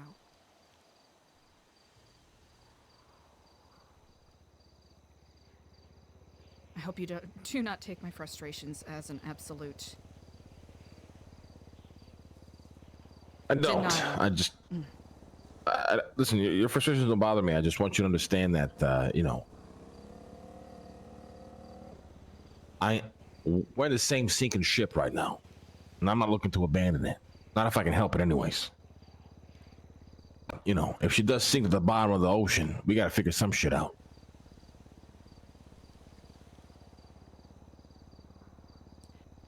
Is that why CJ was at the police station? And called me to help? They took some of your family's things. Oh no, that funny enough was uncorrelated. They just took my personal belongings and I have to go full fucking, I just lose my mind when the cops just... It's something that I do. I love to bitch them out. What a worthwhile But yes, hobby if to you are have. asking if she's aware of these truths I told you, she's aware. I'll be plain, I've been wondering about the connection between yourself, herself, and Skipper to some degree. CJ's a failed pupil. Reminds me a lot of my son, really, in a lot of ways. Just failure on every turn. Too much, a lot of potential, but unwilling to ever meet it. Skipper's like, it's like my Lando.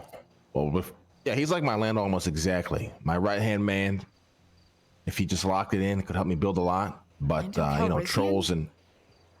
No, you haven't met this guy. His name's Keith Wonderlust. His roleplay name is Lando. He's like a Dungeons and The Dragons guild guy. Yes, correct. Yes, correct. I've met him. I think we spied on each other quite a lot. Oh, wow. Well, yeah. Skipper's like Lando. You know, he was my right-hand man, promised a lot, but trolls and makes fun of everything to the point where you can never take him seriously. Okay. No, just failed pupils, you know, that's all they are.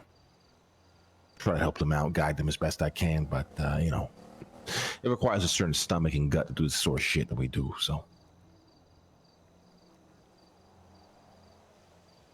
Is this a safe place to speak certain things aloud? Yeah, speak whatever you want. I mean, there's a good chance that Jacob is watching and recording the whole conversation, but we're fine. Jacob. Oh.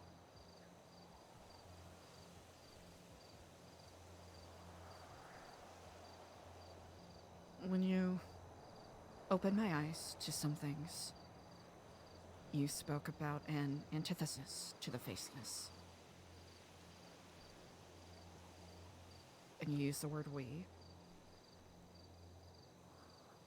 Is there actually people working against them, or is this simply more syndicate, echo, the Brotherhood level guerrilla warfare, throwing childhood beanbag toys at a nuclear bomb?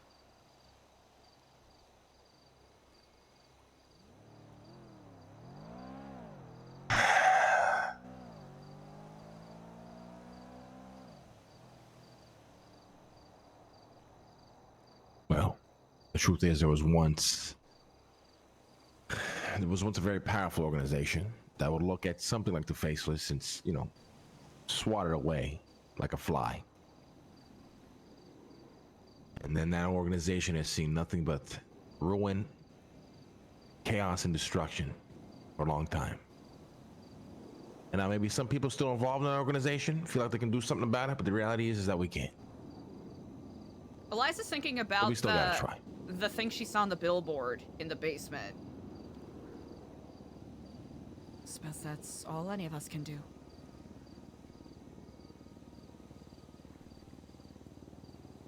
You are right, there's a we, but that we isn't very big. Well, it used to be.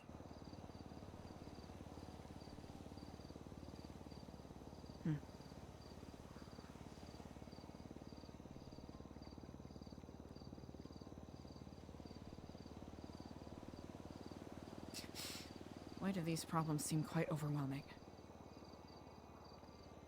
I Because we wish I live was in of a fucking keener Sin mind. City. Sorry, continue. No, you continue. I'm just gonna say we live in one of the most fucked up cities in the world. It attracts some of the worst and most vengeful people I've ever seen in my life. But I don't plan on moving, so.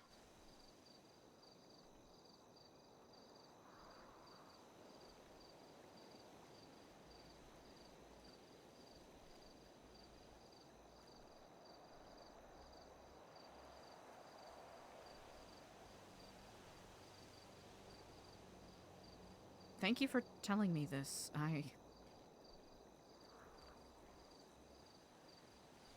imagine these are not subjects that are treated lightly. Once upon a time, this used to be my deepest, darkest secrets. I would even kill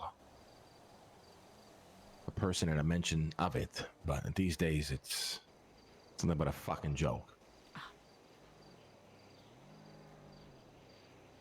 So I'm not going to... So I don't have to worry about being of mice and men up here? No, you're fine. But again, I haven't seen Jacob in years. I don't know what he's gonna do. Is it something we need to be worried about? I am armed. Oh, I'm not talking about for me. He'll never touch me. Okay. Yeah, but truth be told, I mean, if he assumes we're having some fucking... Listen, this makes no sense, all right? But there are certain values and traditions that we are both a part of. And if he believes I'm violating them, well, then he, God knows what he'll do. Discretion is unfortunately a lost art. Yeah. People take their sip of tea and then are more than delighted to spray it upon whoever crosses their path. Yeah, well, ours goes a little bit more deeper than that. Well, I will not speculate in that regard. Let's get out of here.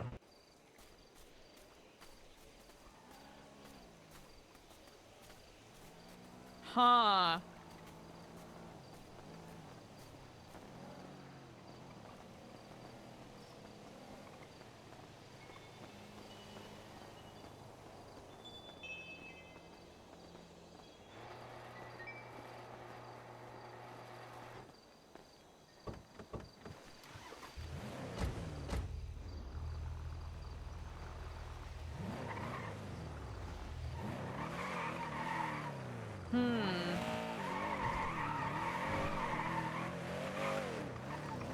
You think it's some Illuminati stuff? Edgar believed in all this. Then he lost his mind when he realized, that we really stood no chance. Oh, he knew. Yeah. He knew and still did all of that? Yeah. There's a man who always saw power. I think the minute he realized that, reward this. The rumors that he was told by the people that he worked for, about the people that I work for, were way more grand than they actually were. So when then he approached me, he thought all this power potentially came with it, to free him from the shackles of the Faceless. And I guess when he realized that that power actually wasn't there, not anymore, he left.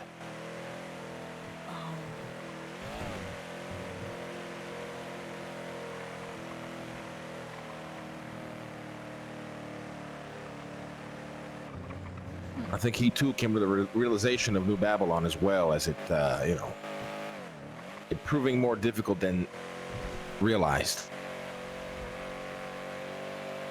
The reality is he always wanted New Babylon to be a rival. He wanted to be at the head of that, right? But as we can see, who would have thought building an absolutely new civilization and society is way more difficult than assumed, especially now in these times.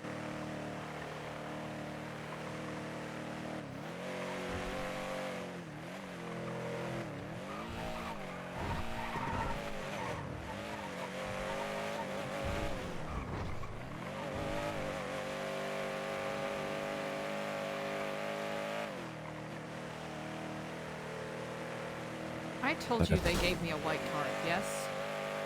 Yeah. Oh. I gave it to someone else. Ooh.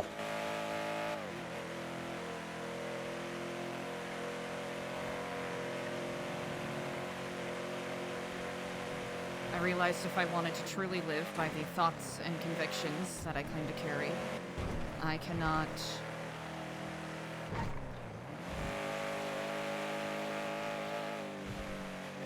I can't play along in ignorance. Even if I don't know entirely what they're hoping to achieve. I think it's obvious. I don't think they need a PR manager. Of course they do. It's the only way organizations like that survive. I mean, people that can deal with that sort of shit. I mean, it's something you're also very good at. Even something that Cerberus was desperately reliant on back in those days. I think Frank and Nora have a target on their back, so... Of course they do. They possess that same power.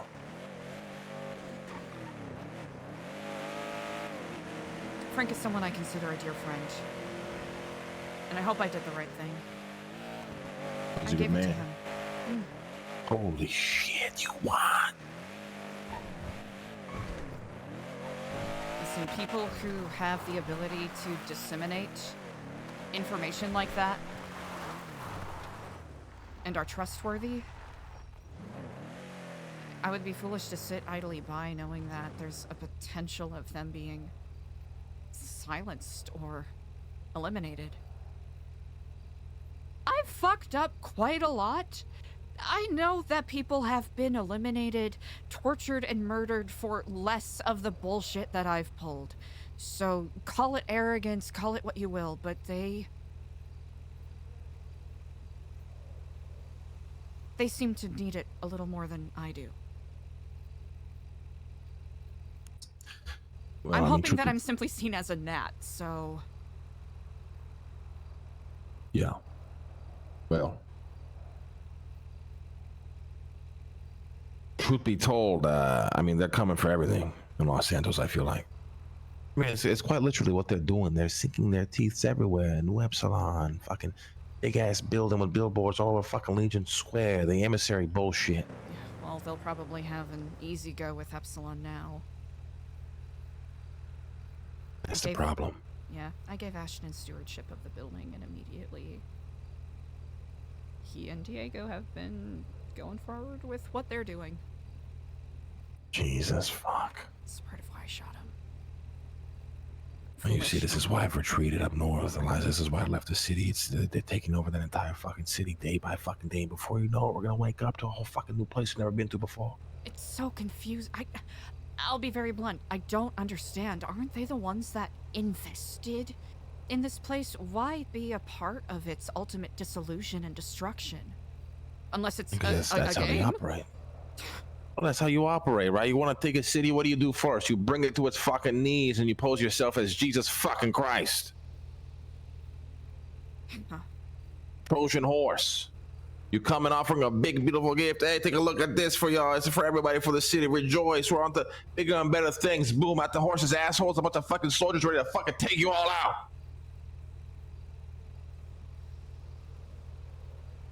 It's that kid on the beach that comes and kicks over your sandcastle, stomps all over it, and then presents you with a shiny plastic bucket that you can build a new one with. You should thank me. I helped you. Exactly. Disgusting, reticent fucks. Forgive my language. Even tactics that I'd used, very effective, by the way, into doing so, into taking over a city. And once again, all the fucking citizens here are too stupid to see it because everyone's after their own, what they believe to be power. As long as they feel they're climbing the ladder, fuck it, who moves in?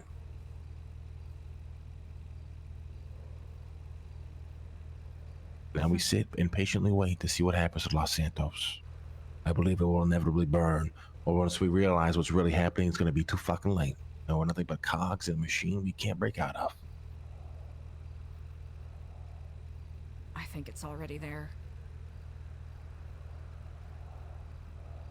I believe we are getting closer. That is why I'm in New Babylon. Be fucked up and filled with crackheads, sure, but at least it's a place where we can still be ourselves.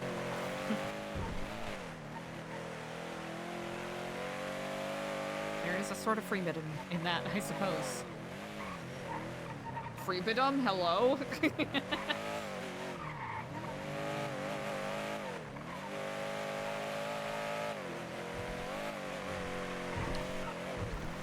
What we have discussed will not be heard by anyone else's ears. At least by my regard. Same here. You have a good day, Eliza, all right?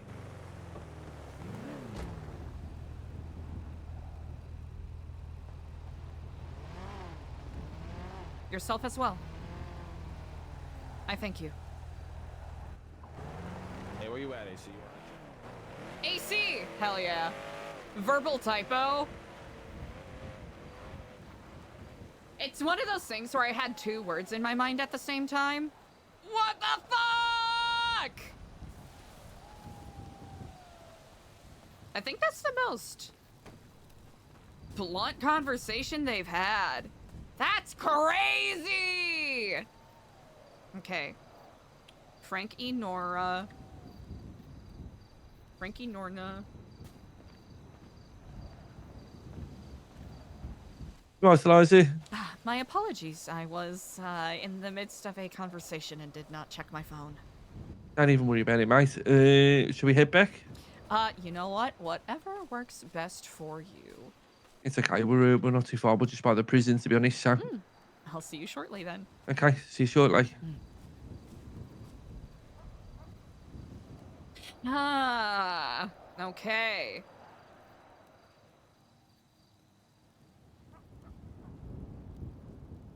Frank and Nora are here.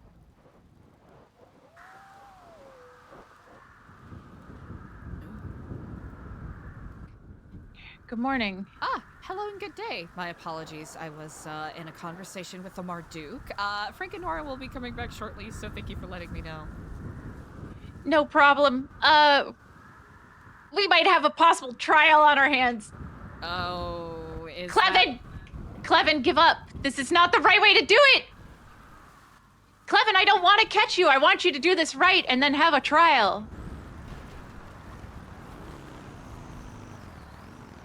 Clevin, I have to do my job! I will... Oh, okay. I think we might have a trial. A trial? I'm guessing you Okay. know. Clevin says he's been set on fire by Luciano. Oh. Oh, sorry, villager. 1 second. Okay. Oh, thank you so much. God. Oh. Are you in New Babylon right now? Oh, I can hear him on the mic. Yep. I'm trying to make him give... Okay, I think he's giving in now. He's giving in. Oh, God. I just woke up into this. He's not helping his own case. Oh. Also, I didn't know that Luciano was a suspect because I literally just woke up to this. And he was the one doing the interview, and he interviewed Carla. So I was trying to get Clevin to just give in and then have a trial. He's apprehended now, though. But good to know. Villager, after this looks incredible. After Luciano made his decision, Clevin came in and started swinging on 3 of us. So it doesn't look good for him. Oh wait, he was hitting people? Yeah, he came into Ratatouille and started like fucking punching me. I got punched in the back of the head. Okay, all right. Yeah, we need to. Oh my God, how are you, by the way? I'm not sure yet. You know what? It's a beautiful sunny day. The sun is rising. The snow is flying. The snow is snowing. Yeah. Okay. All right. Yeah. Okay. So someone got set on fire and someone started hitting each other. Yeah. You know. Okay. You know. Well, we'll be able to. Okay. All right. You know what? It's another day. I'm glad that this is the problem I have to. You know what? I'm glad that these are the problems we have to deal with. right? I'm happy. This is good. Thank you for letting me know. Oh, All right. God. Do we feel that this is immediate trial material, or do we feel it is after meeting tomorrow material? I mean, it could probably be after meeting tomorrow material. Oh, it looks like Frank and Nora are here. Brilliant. I will. How immediate does this feel? Am I able to have a conversation with them, or? Yeah, I would say go do that. All right. Thank you for the heads I up. have a feeling they are a little bit more important. Honestly, maybe they just need to give each other a smooch on the lips and make up. Oh my God. Well, if you need me, I'm here. Let me know. Thank you, Andy. I appreciate it.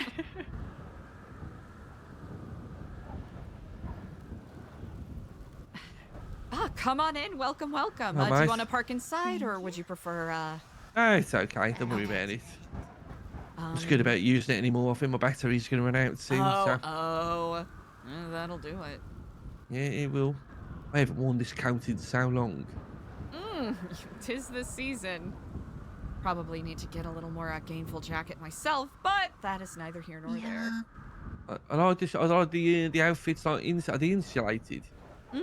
They're it's so basically it's like lye treated deer leather, and then you know, depending on what we need, we just have you know, some fur or flax weave lining on the inside. Oh, very nice. Here, we'll take a turnabout here. I do hope you both are well. I'm happy to see you both. Yeah, and you, mate. Speak to her. We bumped into Ted, didn't we, Nora? Had a little conversation with him on when was it? Was it Saturday or Sunday? Sunday. Sunday. Yes. Oh yeah. Oh yeah, it was before everything went to shit. Yeah. Yeah. Oh.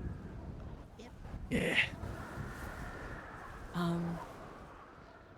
I got myself in a little bit of trouble on Friday, but more by virtue of my own foolishness, but luckily it should be a past issue now. I understand that there are perhaps some... Sorry, no, go on. Sorry, it's quite all right. Oh, it's just asking, I'll have to be honest, Frank, your texts seemed rather dire. Yeah. Sorry. I feel like I'm just a bearer of bad news at the minute, but that's, what can I say? It's basically what our life's become. I was just saying to Nora, I don't that you're healthy enough to be able to tell me. Yep. Yeah, I don't know when the exact moment was that our life got so dark, but it definitely You moved to Los Santos? Oh, I always found it to be quite cheerful, if I'm being honest, a long time ago, but not anymore. I was just thinking, the way my brain works, I'm gonna have to ask this question now. What is gonna happen if this lake freezes over with you lot and fishing? Oh, ice fishing. You could just drill a hole, or, you know, cut out a hole. Ice fishing. Yeah, it's That'll be fun, actually. Amazing. It might make it a little easier, because I know the herring and the alewives are quite hardy, so as long as we go a little deeper, we'll still be able to get some gameful fishing in. Okay. So before we get started, I think it's very clear that we have to state that we are under the guise of I don't know, we're following up on the recent attacks on New Babylon, because there's a chance our friend is going to show up at any moment with us tonight. Gotcha. Oh, okay. Yeah. I'm interested to start with. I guess I want to know a bit more about whatever you're comfortable with telling us about what's going on. What happened on Friday? It seems. I was not here on Friday. Well, it kind of was, but I mostly wasn't. Actually, I'm trying to remember. No, Yeah, on Friday- Friday was when I fucked around and found out. So Yeah. I wasn't in New Babylon. Okay, no, I mean, what happened with you on Friday? Whatever you're comfortable with saying, you know? Of course, I was looking into some things at LSBN and some other buildings of interest. I was being a little foolhardy, not as careful as I ought. and in a... Yeah, I'll be very plain. I was being impulsive and irresponsible, and I reverted back to some old habits. I saw a car outside the front of the Epsilon building. I poured gasoline on it, tried to set it on fire. Diego came outside, caught me. Oh, Eliza. I had a gun on my hand that I was going to use to ignite the gas. Then I shot at him. Fucking hell, Eliza.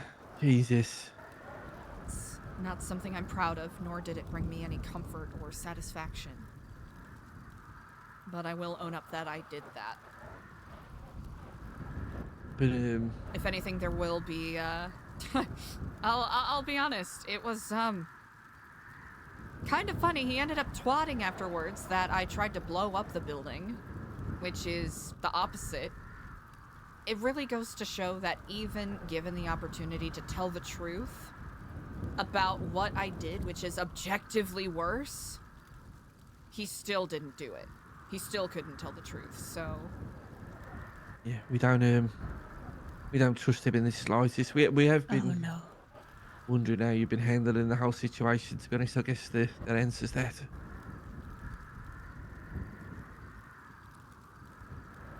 There is probably a longer tirade I can go on, but I recognize that if I keep sitting in those difficult emotions and frustrations without moving past it, nothing can be accomplished. I'm hurt, I am betrayed. It feels like everything I worked on for about a year has been bastardized and utilized to enable people to trick people into taking drugs and selling guns. The exact opposite of what I had worked to try to make the program into. I gave Ashton the building, hoping he could prove me wrong. And as obnoxious and arrogant as it sounds, they have only proven my worst worries correct. The downside is that people have an ill look on Epsilonism or an inaccurate look on Epsilonism as a whole, but none of us own Epsilonism by any means. It's not like what they're doing is a reflection of the truth in whatever rumors they are spreading or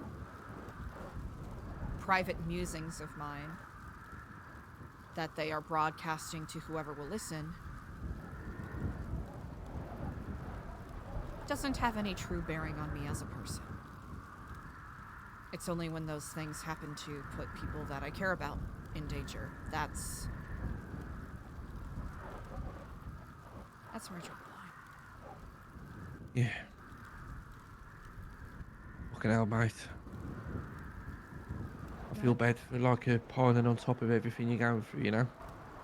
Don't feel bad at all. This is of true concern. My petty feelings will ebb and flow.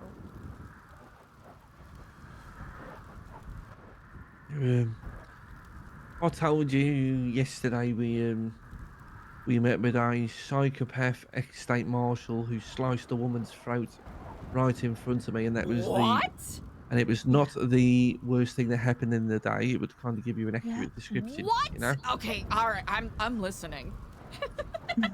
Yeah, we met with What the fuck?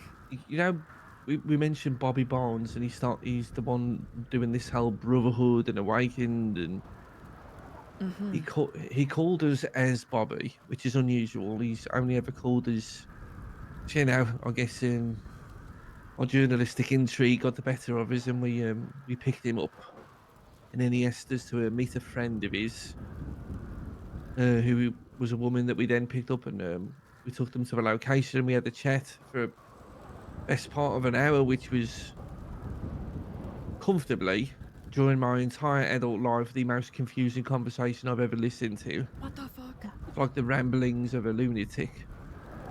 Someone who kept changing personality.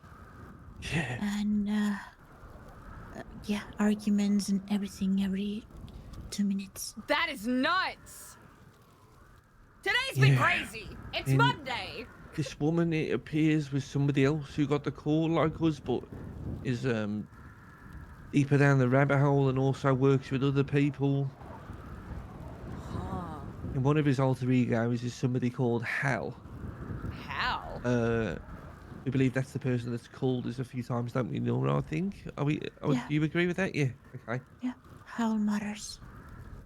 Yeah, and I started arguing, and I'm not joking, Eliza. Like, I feel like a prat now in hindsight, but you know when like two people, like each other, like a man, but they're attracted to each other, but they also hate each other.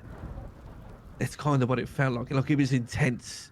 Like I thought they were gonna kiss. Yep.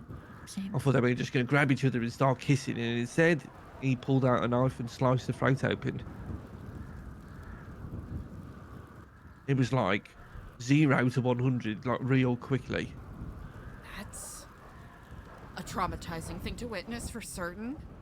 Yeah, so we were stood by a water's edge, and we basically he started dragging her towards the water like he was going to throw her in the middle of the lake. At the moment he grabbed her, we took that as our cue to fucking run for our lives, get in my car and drive out of there. Poor Brian Knight. They did like a manhunt for him. I think they saved the woman, but she's a bit of a lunatic too, by the sounds of it. I think she's like of a similar ilk, lots of personalities. You don't know who you're talking to. And then, yeah, that was not the scariest thing that happened to us that day.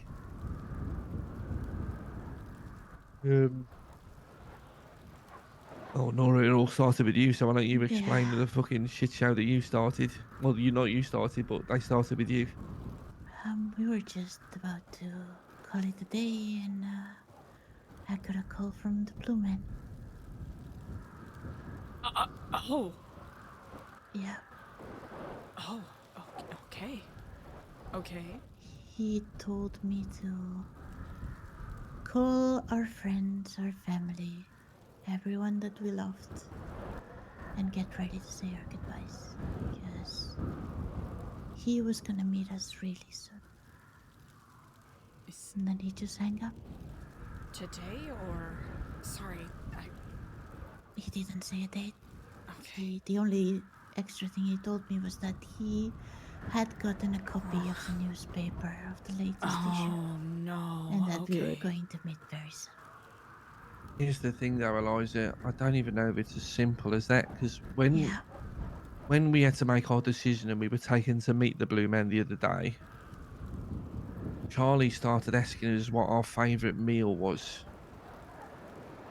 So although he might want to ask questions about the newspaper, I fear that they've already been planning this.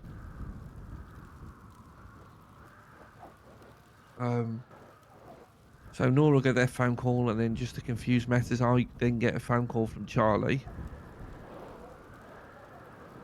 He starts telling me to make sure our dress. He's going to see us today to tell us what's going to happen. To make sure when we meet with the boss that I don't wear my normal. He basically called me a scruff, Eliza. He told me don't wear your scruffy clothes, which wasn't very nice. I wouldn't say... I don't know. He wears the same outfit all know, the time. every So single day. it's... Because I can't, like, is he going to wear a suit in this bloody dinner? I don't. So, some point this week, so the Blue Man made it sound to Nora like this was our last dinner. Yep. Charlie said to me, "No, you're not going to die. If you were going to die, you would already be dead. The boss wants to ask you a few questions." So, we got two different directions essentially. One for the boss, I guess. Maybe I am dying, and you're having dinner. Well. No! Oh, that's so fucked up. Oh, fuck. Oh, fuck. What?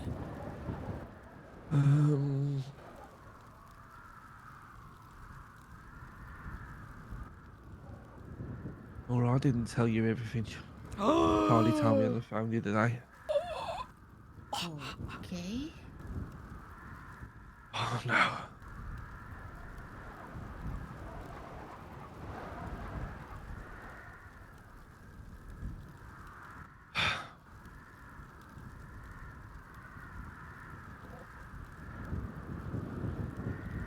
he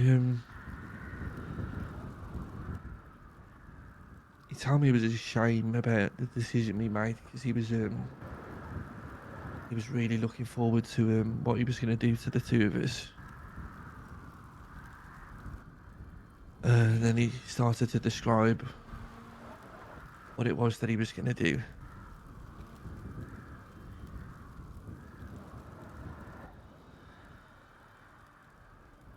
I just didn't want to worry you. Just felt like it was over, you know? What did he say exactly? He talked about me being on the floor with my hands tied behind my back and me watching as he slowly sliced your throat open. What the fuck? That's grotesque. Sorry I didn't tell. I just felt like maybe it was Man, oh man. not something I needed to say, you know? That's okay. That's okay.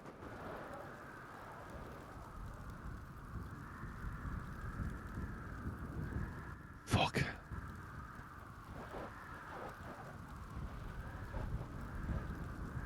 When the blue man spoke to you, did he say it in plural or did he say it to just you? He said it in plural.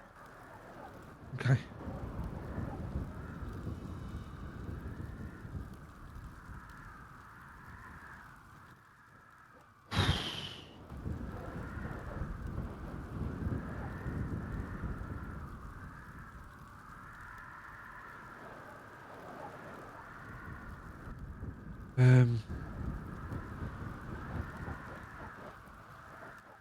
Eliza, we've both come to a decision.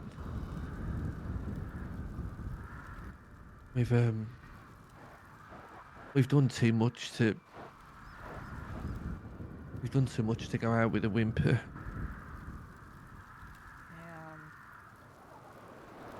Risk too much, you know.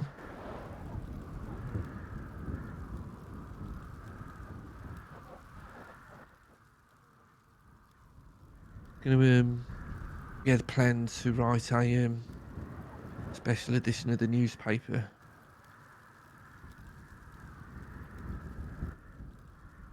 In a collaboration with Echo. But it appears we might not have the time to do it. So we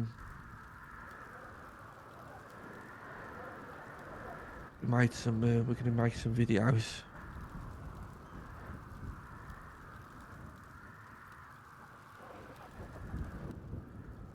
You may be the person we entrust with them, potentially. If you don't hear anything from us after we have our meeting. They get out to the city.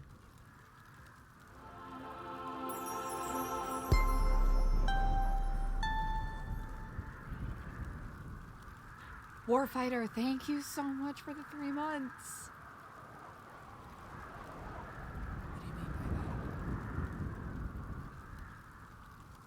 We're gonna talk about Echo, why we did what we did. And some of the things we've learned about.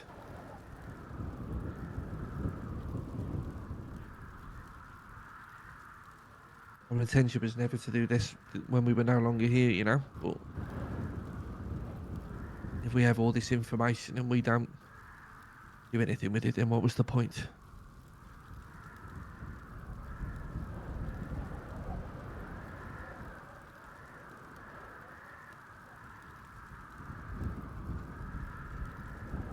It's the only way we can ever hurt them, really.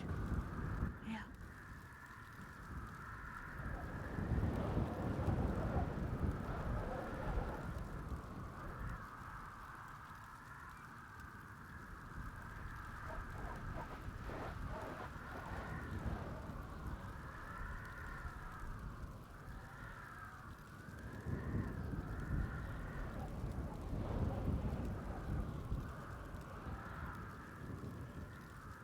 So do you truly believe this is it? It could be. If it's not, we'll carry on preparing a What the fuck was that? Ah. I believe that is a red-tailed hawk. Oh. Just fancy a swim or something. Mm-hmm. Actually, they do a lot of fishing in this area, believe it or not. That and the cormorants, you'll catch them diving in the water to catch any, I suppose, blowfish or rockfish that swim towards the surface. They're scrawny, disgusting fish, but they mostly eat it for the calcium, believe it or not. Interesting. You don't want this to be Eliza, you know. I feel like we've got so much more to do. But the honesty of the situation is we need to prepare for it being a possibility now.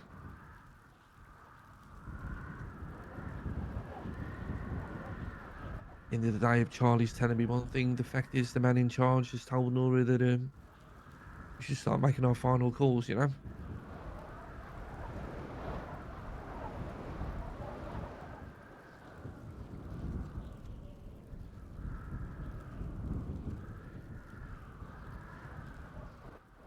And When I'd we, rather be ready than go without a fight, to be honest. That is admirable.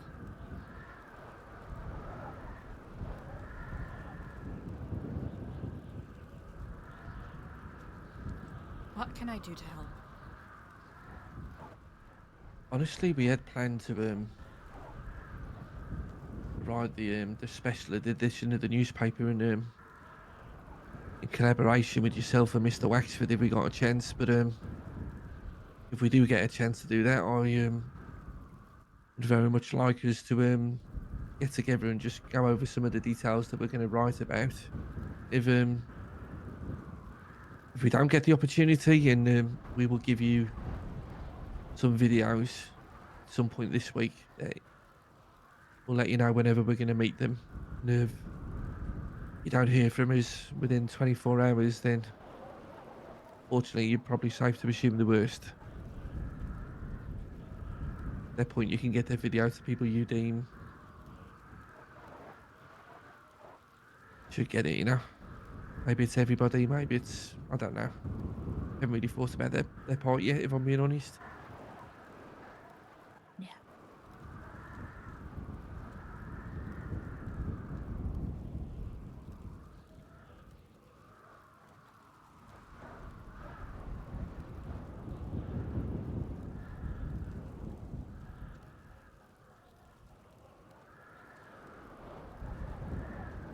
Do you have a couple of questions, to be honest, Eliza, about... Of course. There's been a couple of things. Been something Charlie said. I was hoping, I know catching Mr. Lang is a like finding a needle in a haystack sometimes, but Charlie said something Concerning. yeah, perfect word for it, really. We were showing him the he asked for 6 more copies of the newspaper with the story about the asset. And he said to us, oh, that the cargo Bob looks awful familiar.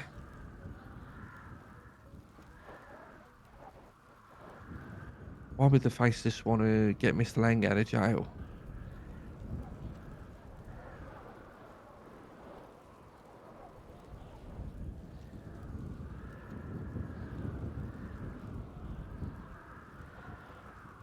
I heard someone else echo a very similar sentiment.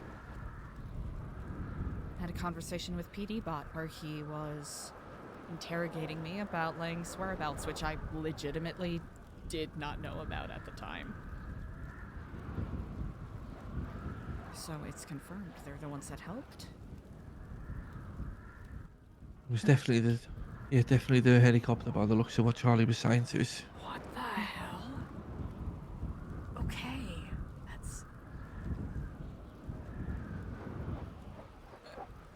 My understanding is that the besties were called upon to assist Lang. Either this is... I'm of two thoughts here. Eliza's not going to tell him.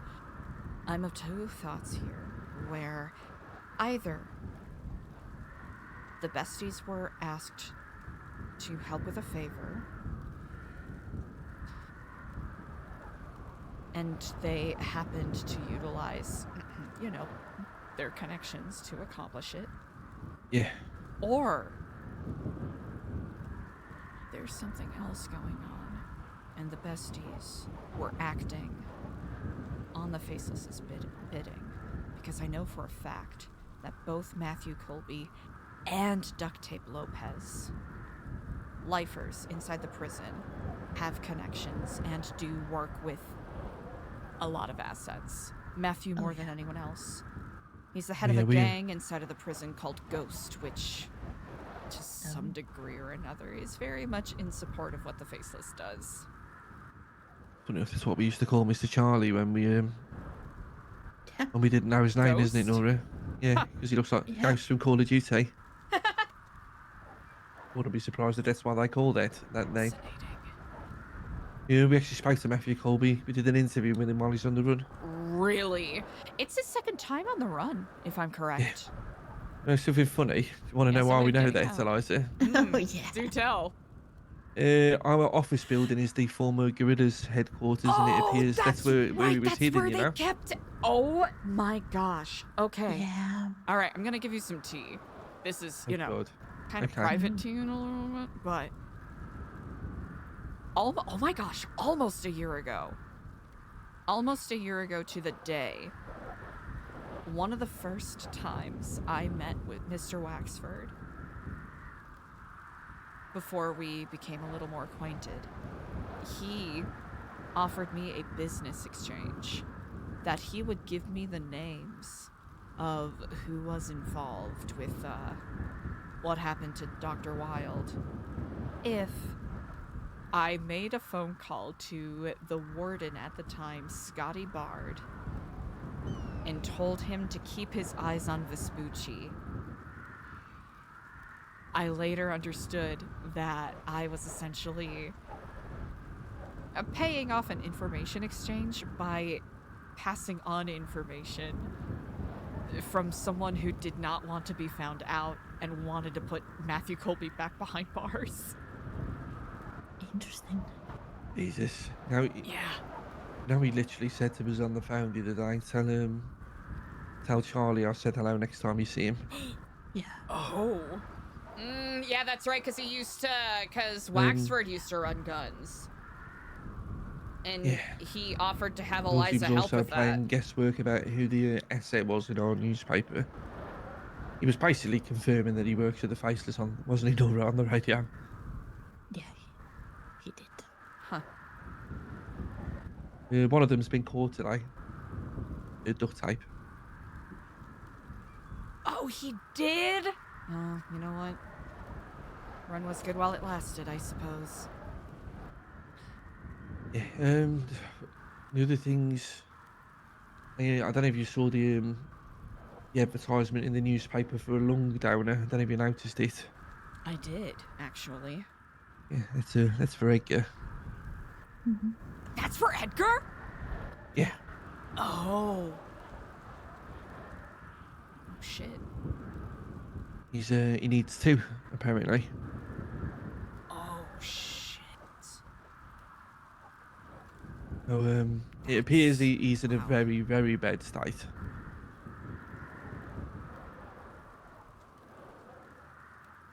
That's insane.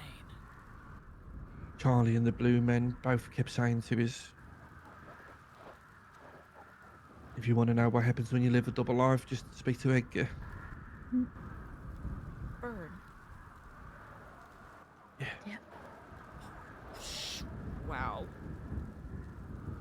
And that's why Benny and Stanley were in jail. They were part of the group that got broken out. Yeah. That's interesting.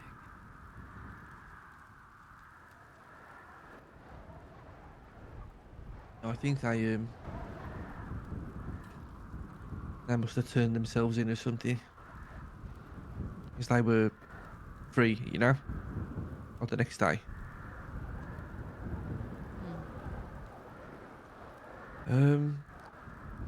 Oh, what awkward thing to ask you about. Edgar losing his wife, losing his fiance, losing Conversation his... with the psychopath we had yesterday. Losing He his now compass, losing he his claims lungs. that all the things he did with all the books and everything, that he genuinely he was not the person behind Sanctum.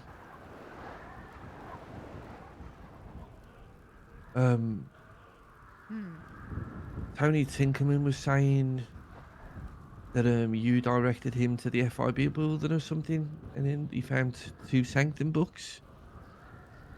I did not expect those to be there, but I do know that there have been some interesting groups. Oh mate, we were just talking about I had a fucking run-in with one of them I think 2 weeks ago and nothing's came of it. You know, I don't know if you even know the 24/7 storings in between here and Sandy, the one closest. It's like I got pinged there and there were 4 people with like sandbags over their heads. And one holding a meat cleaver. Is And that he the one that started just got sold for 19 million, or is that a different one? absolutely no idea. Okay. Wait, why did a meat cleaver get sold for 19 million? Oh, not that. Sorry, not the meat cleaver. The convenience store, the 24/7. Oh, Jesus. I was like, what type of meat cleaver is this? Sold for 19 million. Jesus. That's on me. Sorry, I won't Made of interject. pure gold. He never spoke to me. He only ever wrote stuff on a notepad. Started asking me what my biggest fear is. What the fuck? I was honest with him because at the time I told him it was the Faceless. But I did say to him, if you would have told me a long time ago, I would have said something else. Then they asked me what that was, and I said it would have been the voices I used to not be able to control in my head. And then they just, he like rounded them up. They left, and I've not heard from them ever since. It's baffling.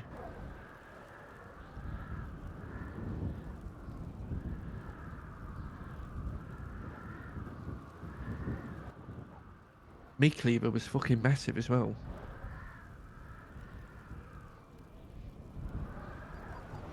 But hey, Brian Knight. No, okay. Oh, Brian. If Ryan ends up being a secret serial killer, I don't know what I'm gonna do with myself. I hope he's not. Might lose it as well.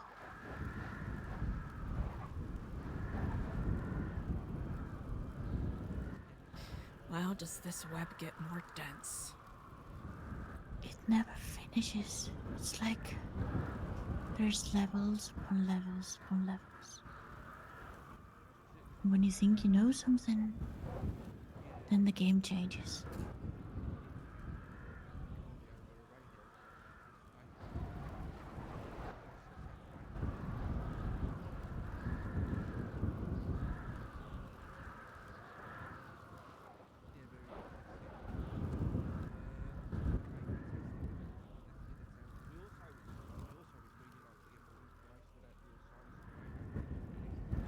Grapeseed Rent Bear!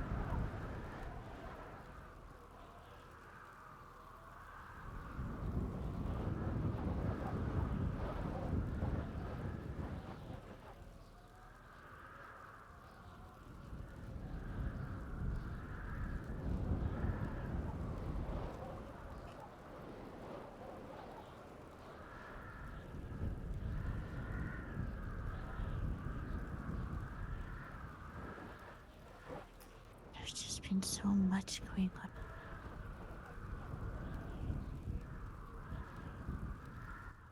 How are you doing right now, Nora? All things considered.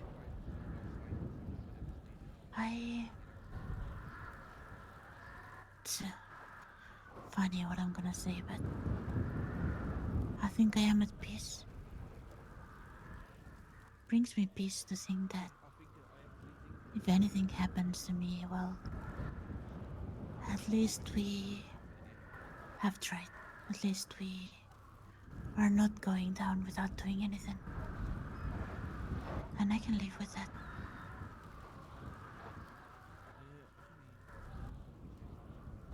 That in itself is infinitely admirable. I don't know. Sometimes I think it's silly. You know, my dad died thinking the same. And sometimes I think that it's admirable, it's honorable, but he's still dead, you know. Yeah, we have a date with Brian Knight tomorrow. Okay. Let's hope it's before our dinner party, eh? Yeah. Also, we're going to be getting in touch with our old state marshal friend, Mr. Hobbler, to give our statements about yesterday. Okay. Yeah. Well, if it all comes to it, maybe you can do the old, like mid-2000s sitcom trope where you have 2 dates at the same time, and you have to go between them. Yeah, the way things are going, I wouldn't be surprised if we were to be honest, Eliza. It feels Maybe nice to we laugh can just again. put them all together, you know. Yeah. See if you can set it up at the same restaurant. Exactly. Could have a Mrs. Doubtfire situation. Oh, it sounds like a fucking unbelievably good idea, to be honest with you. Well, okay, I think that's everything. Do you think any of them have a fish allergy? Like a seafood allergy? That might be useful. Just something to think about. Yeah. That's stupid. Well, Oh man. Sorry, I should not be making jokes at a time like this. yeah, it's No, okay. it's completely necessary. Nice to laugh a little bit, to be honest. It's, I really don't know when things got so unbelievably dark for us. And here they are. You're too good at what you do. Unfortunately. Yeah, we're going to try and crack on planning this week's paper. Whether we ever get to release it is another matter, but yeah, hopefully we'll get a chance to see you before we have our meeting, and if we do, we'll hand you I'm over what we've got, expecting you know.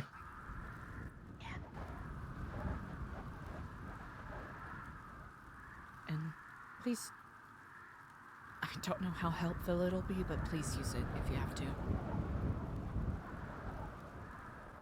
Yeah, I did take it with me last time. Didn't need to use it, but Okay, that's good. I'll take it with me again.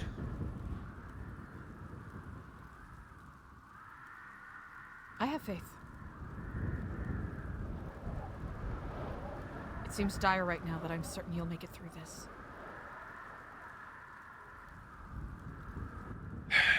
I hope you're right.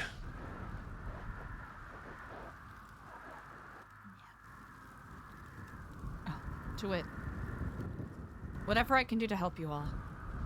Do not hesitate to ask. I'll do my best.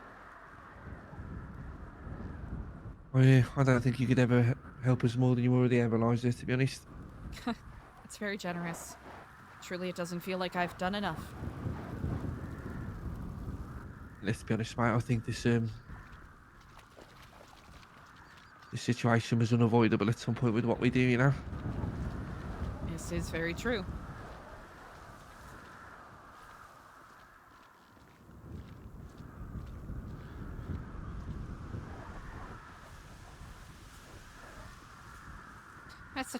That's the tricky thing about everything. It's not about the if, it's the when. Yeah. Do me a favour, Eliza. that? If the worst does happen, tell Mr. Lang and CJ and everybody, tell them I said thank you for everything.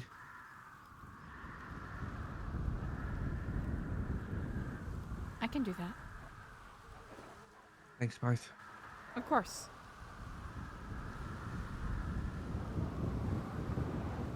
Hopefully you'll get a chance to do that yourself. Yeah.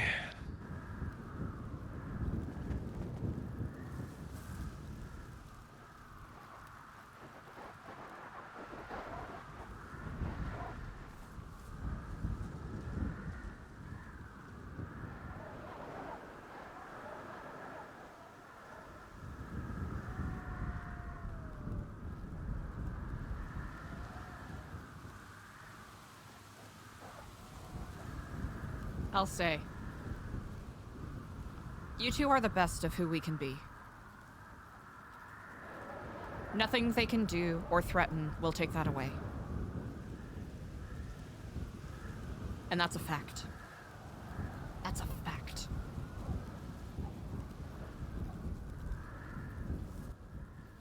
Thanks, Eliza. Of course. Kiflam to you both. And you. No. Shooting Diego, will you? I'll exercise a little more self-control in the future. If you need any help with anything that's going on with you, Eliza, if we're still here, you know to reach out. I will let you know. Okay. Thanks, mate. Drive safe. You too. See you later.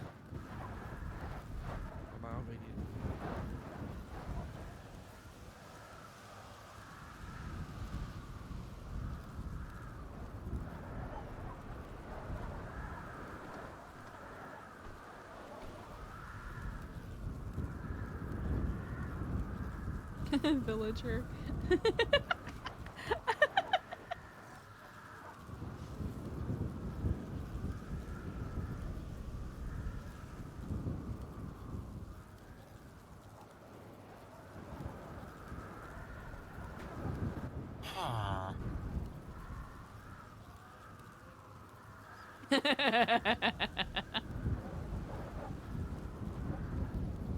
Christmas bike strips really are everything.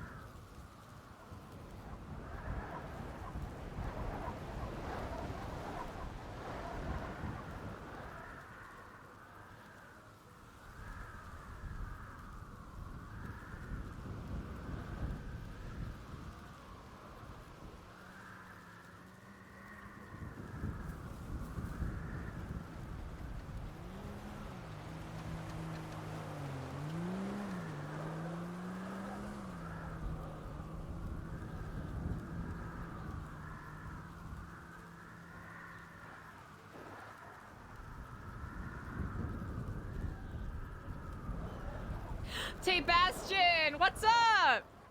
Hello.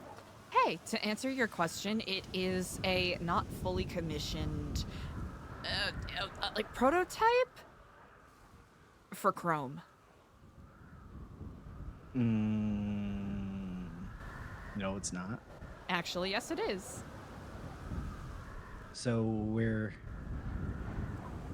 it's It's gonna be available. So we're gonna make cars that look exactly like cars on the outside? Not exactly like. It looked exactly like the car I owned. The first car I owned, an Ingot. All I know is that they are working on something adjacent to that. To an Ingot.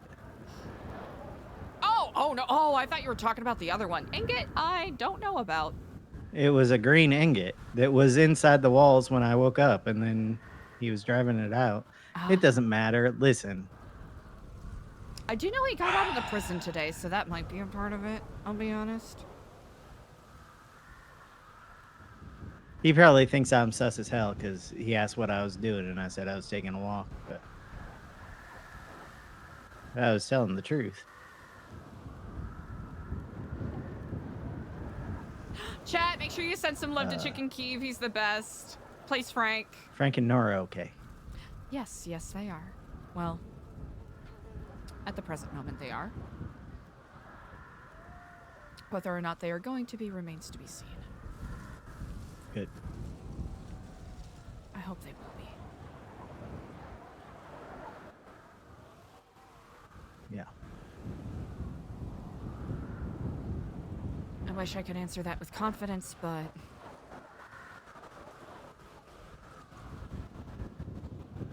Is there anything you are confident about?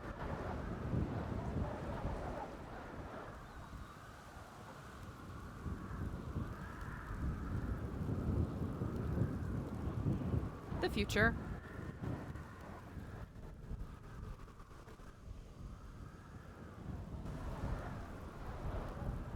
You're confident about the future. That it will happen whether we are prepared for it or not. Yeah.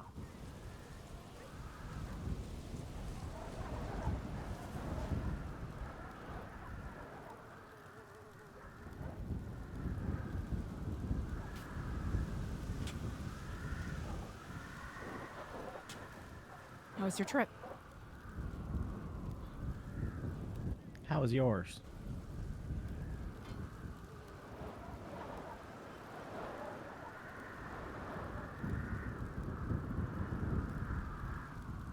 You want to come back here so I can answer that, or? I'm not gonna talk in the middle of the road. Come on.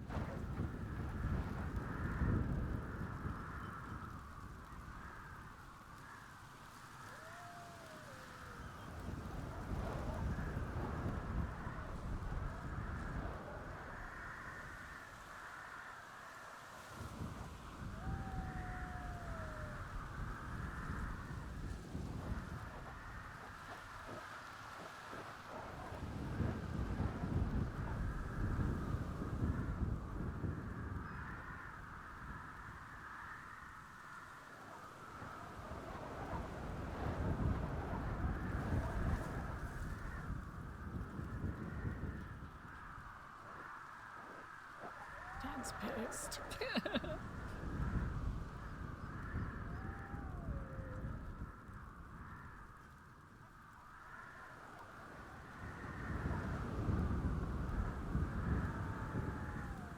Samantha Stewart. Interesting.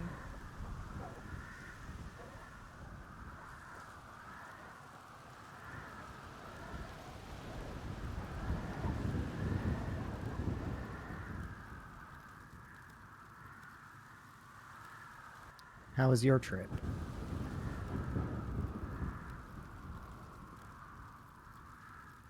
I believe I told you about everything that happened.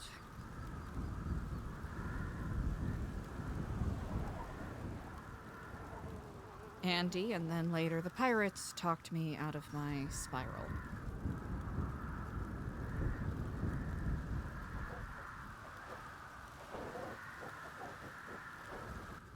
Completely? If I said yes, that would be a lie.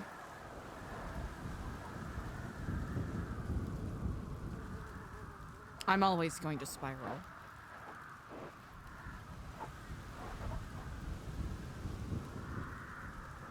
And having some diligence is another thing entirely. That is what I'm working on.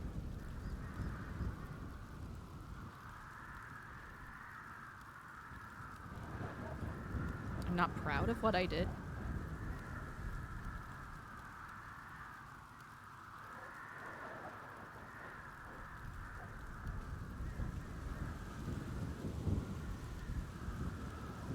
But I'll be very plain. I don't feel any regrets.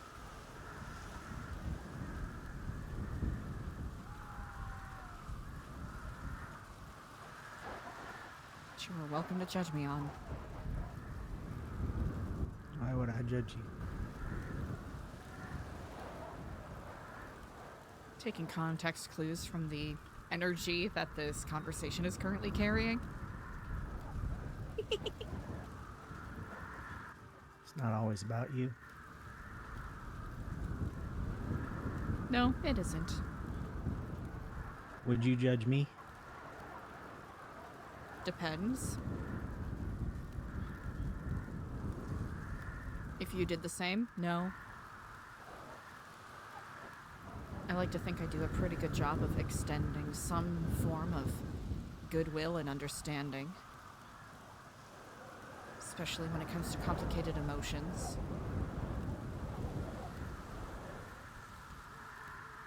And I know you're not the one for wanton cruelty, so... Yeah. Well...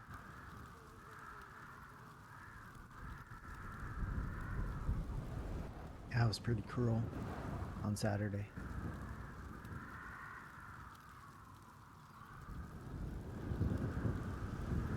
I didn't. Guess it wasn't wanton. I didn't understand that I was being cruel.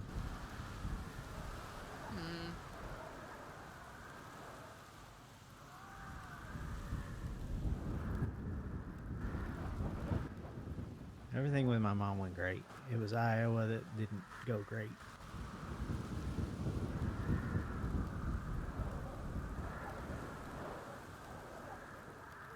And I can't go back now.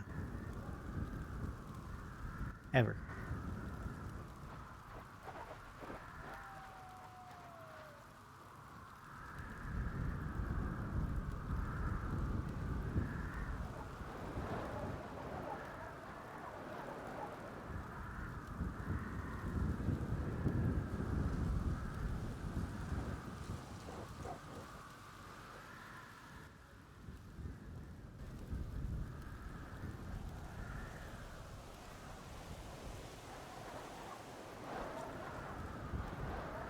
I've had two people in my life who wanted to be with me so bad that they got downright obsessed. Oh no, this is gonna be sad. Oh no. One was my boyfriend Tommy from high school. We were together for 2 years. I've told you about that already. One was my stalker, who I had my father killed.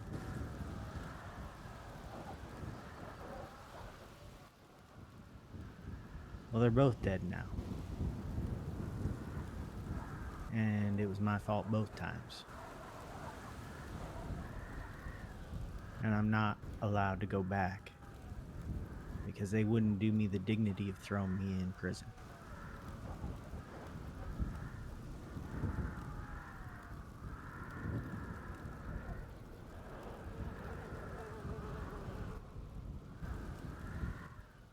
Because his father was part of my grandma's cult and is still the chief of police. And rather than arrest the golden child, he sent me away.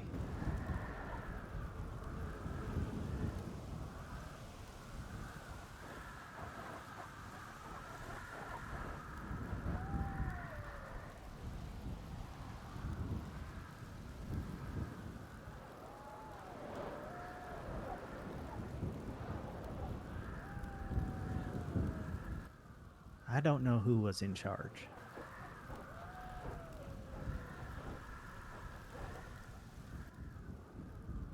But I definitely got the consequences.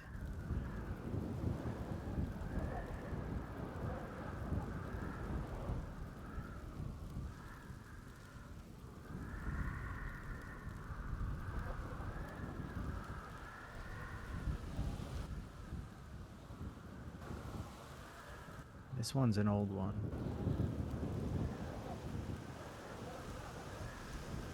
Took charge with the deer and the hunters when I was 14.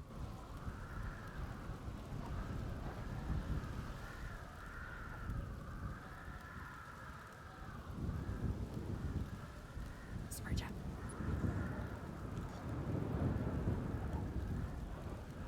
I'll be fine. I'm just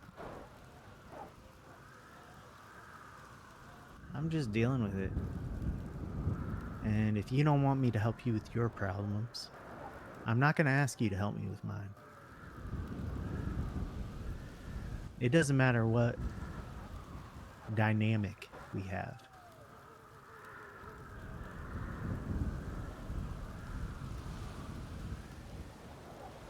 So if I'm cold,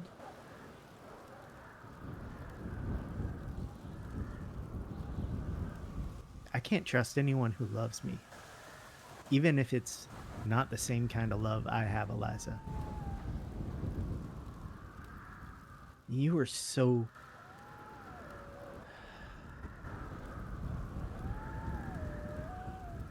You've all been so close to fixing that little part of me.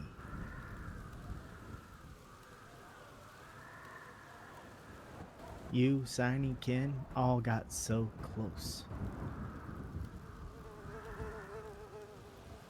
And then, Signy got scared. And I was abandoned.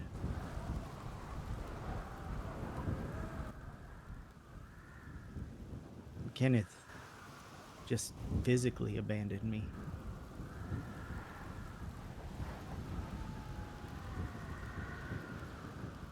And you're so scared to show affection now because you think I'm gonna miss... You took your trust away.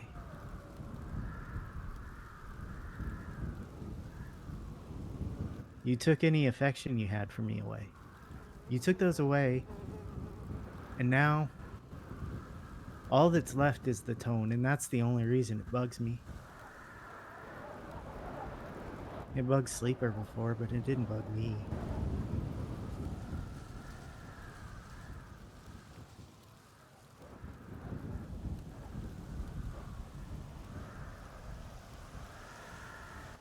But you know, maybe I deserve it because I went and talked to somebody who could never get over his feelings for me, and I let him know that I can feel feelings now. I have emotions now. I am capable of love, but I still don't love him.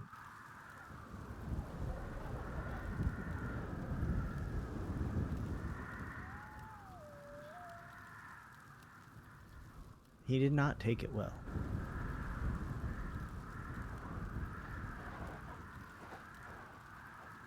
I didn't shoot him, but I plunged his own knife into his back with his own hand.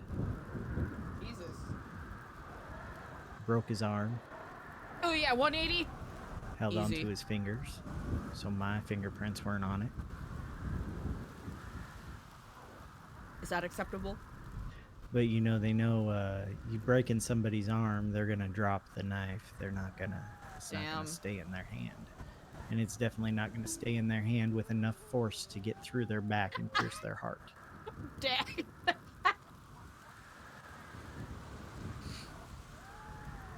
I called 911. Robix. And his father showed up. Uh-oh.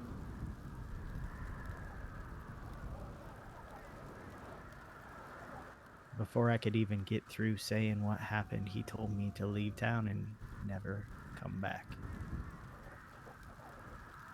Still protecting the cult. There hasn't been a leader in that cult in 12, 13 years now.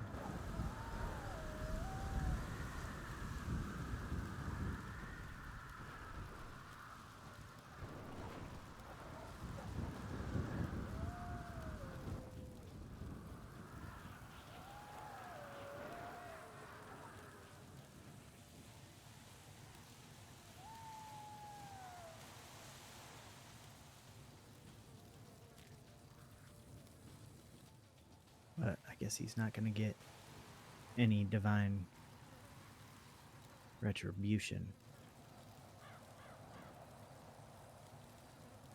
for putting God's son in prison. No one's going to strike him down. Just his son.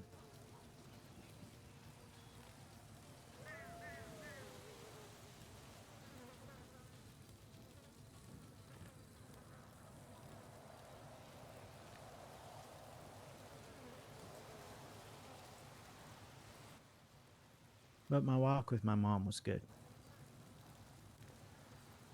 I got to see her for about a half hour. Talked to her doctor for longer.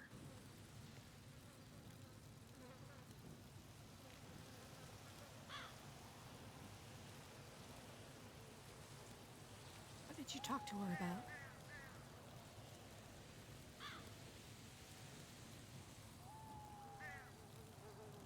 Mostly flowers. Oh. She was pointing out all the flowers on our walk. They weren't even blooming. It's heavy winter there. It's just stalks and places where they were grown, and she kept telling me to imagine the rose bushes in bloom. And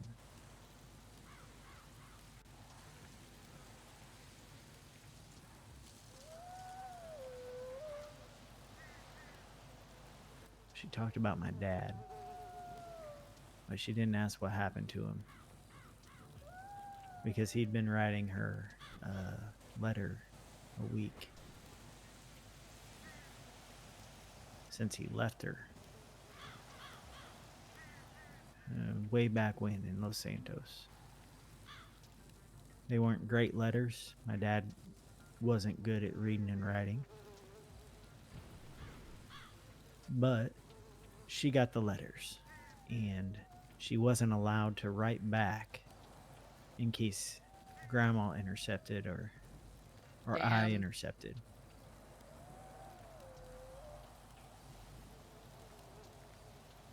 So she knew he died. I think she probably knew I did it.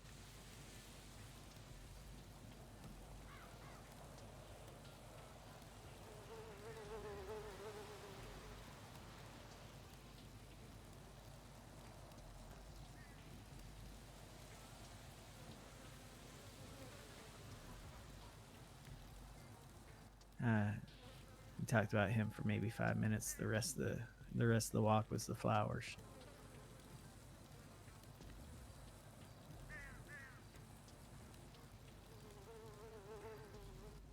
She didn't ask me much about me, and I didn't volunteer anything. And I talked to her doctor about it, and he says she's probably trying to protect herself a little bit there.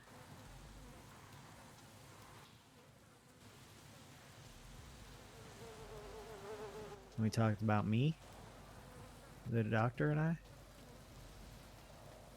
It was like an hour. It was like an actual session. And he says I most likely suffer from the same thing she suffers from. She has really bad OCD. Like really bad. Mine's not too bad, although when I was taking a walk and the Marduk drove up on me, that was definitely a compulsion walk. And then she has complex PTSD, which has resulted in DID-like alters.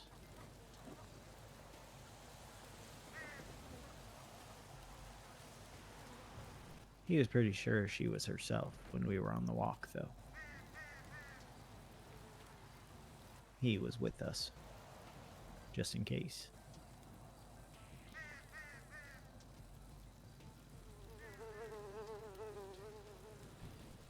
He says I don't have DID because I can remember. Most of the time I can remember.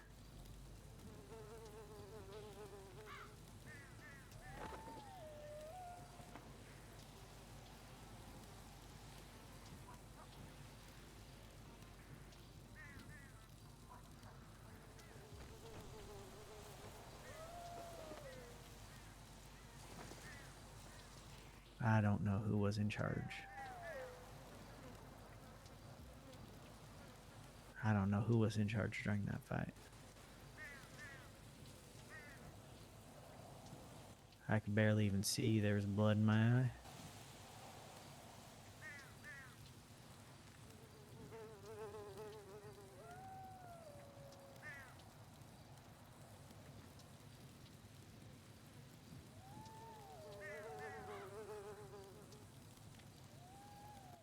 So that's a story of not even 24 hours in my life where I was just going to try to do something for myself and for the people that I care about, because even though I don't love him, I care about him. Now he's dead because of me and because of him. I mean, he's the one who took a knife out and tried to get me with it, and he did.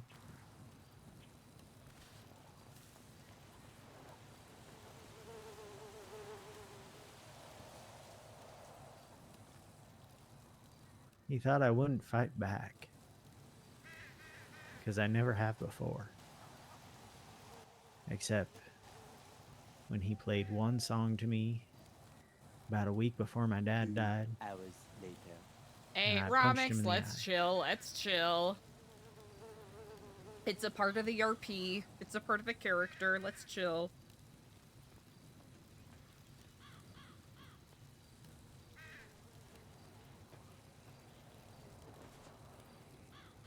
It's all good. It's all good.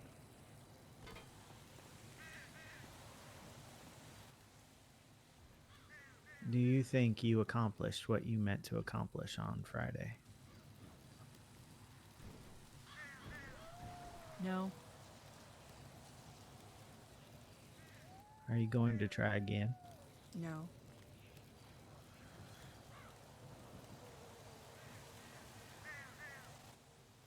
Why not? It wasn't important enough?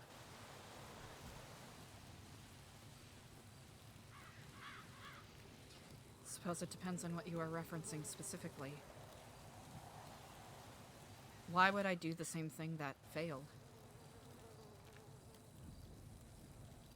Or the same thing that was based out of impulse and frustration, as opposed to reason and progress?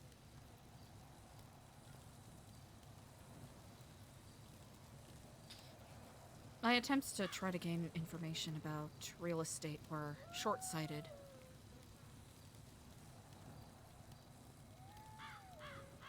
Setting the car on fire was an... That was a reaction. yeah. That's not what I'm talking about.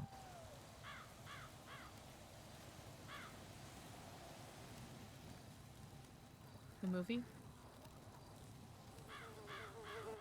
Movie. Going off on your own.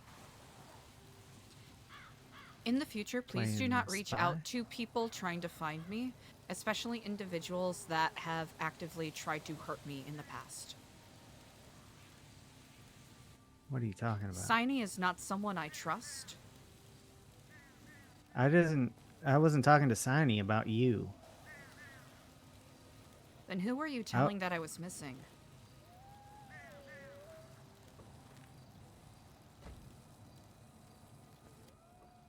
I don't... Because I that don't know put a if target on me.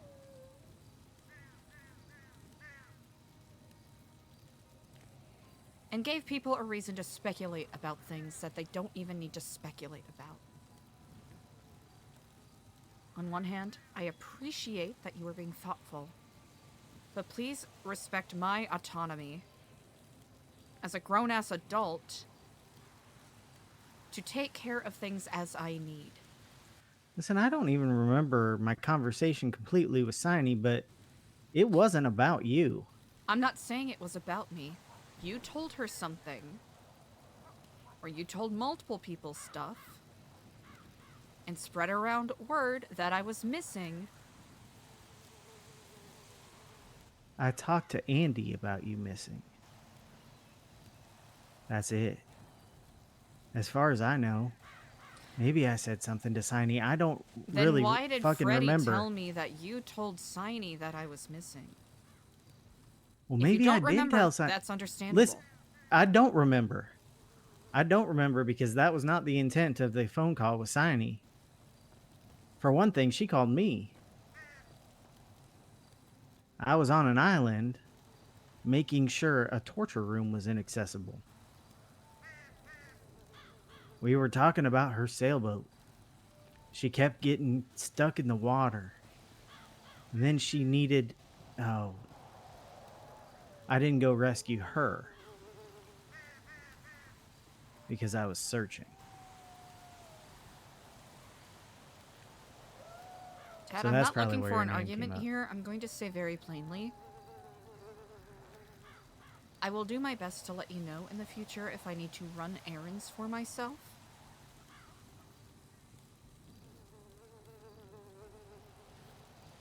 If you're Yeah, looking that for wasn't me, what it was talk about. to... Are you going to let me finish what I was going to say, or are you just going to walk off? You're going to get angry at me for intentions you don't even know that I had. That's not I was what I was trying to saying. contact... kind of. Don't ascribe anger to me simply asking for a favor for the future. Don't ascribe intention to me looking for you. You literally told people I was missing, Tad. You went to LSBN. I didn't tell people you were missing. I told people I was looking for you, apparently. I told Siney I was looking for you. LSBN was just one of the many places I could think of that you might be. In the future, talk to either Andy or AC first, please, okay? It is not your job to babysit me. Sometimes I need to do things it was for my myself. job to tell you I was going to Minnesota. That's why I was looking for you. And then it seemed like you were fucking hurt and you were avoiding the hell out of me.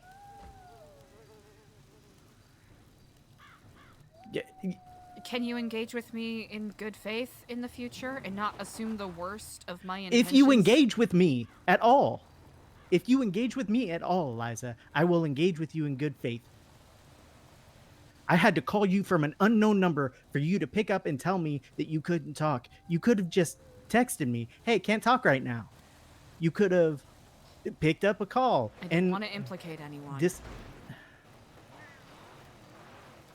You're right. I don't care. You're right. I don't care if I'm implicated in whatever you're going through. What are they going to do? They're going to ask me, and I'm going to have any fucking information because you don't tell me. Because You're right. I've dealt with the faceless before. You forget that. I haven't dealt with the full force of the faceless. I know that.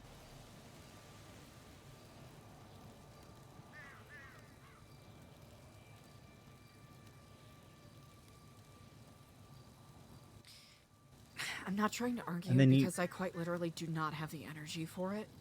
Yeah.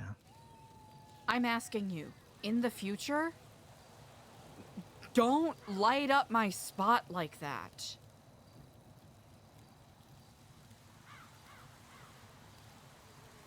I'm good enough at sabotaging myself on my own. I know you meant well. And I appreciate that you were It's worried. fine. I don't get to talk to Tiny anymore anyway. She abandoned me. And, I won't bother looking for you.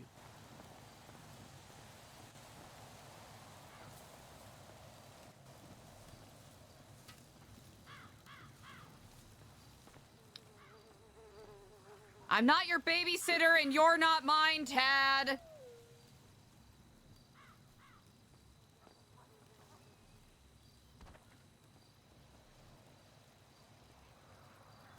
I don't know what to do.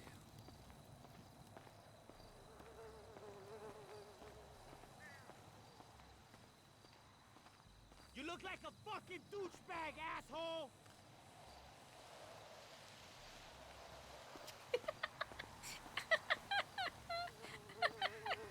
Oh man, Tad's going through it! Chat, bearded Tad scares me.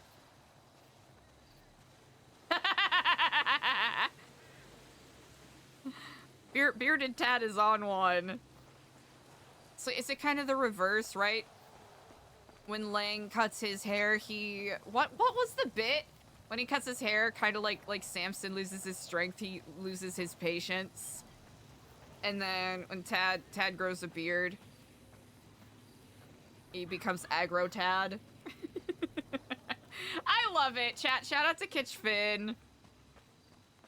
I like how this brings a little extra spice to their dynamic. My fault, okay? Bye-bye, pussy. Woo-wee!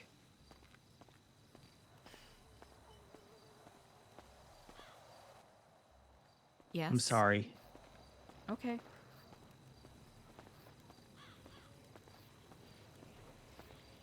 Thank you. I know you're going through a lot.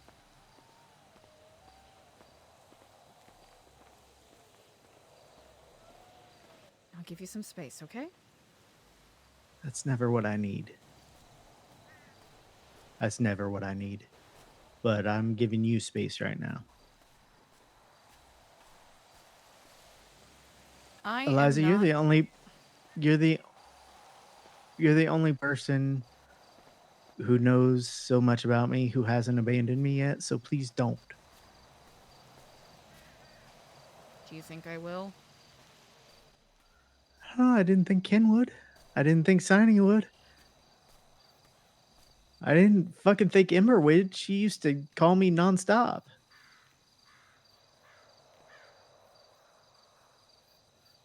I definitely didn't think Tommy would. I couldn't get rid of him when I couldn't feel a thing, and then as soon as I can feel, he tries to kill me. That's fucking great.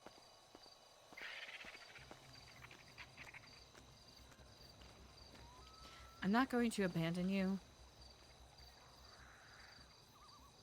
But I think, and it's not just you, other people need to realize that sometimes I simply need space to think my own thoughts.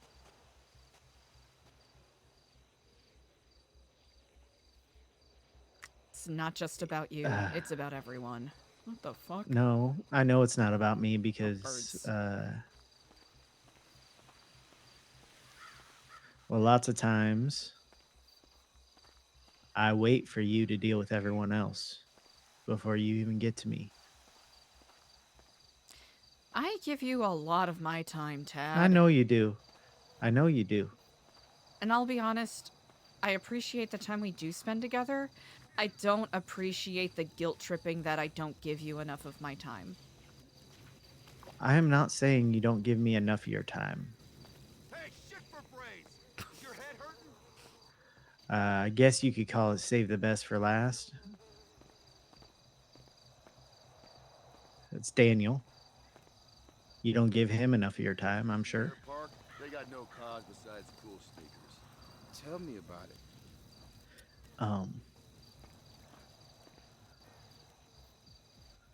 I just wish you'd delegate more. Ever tell you about that time I took out that deadbeat piece of shit? Right on.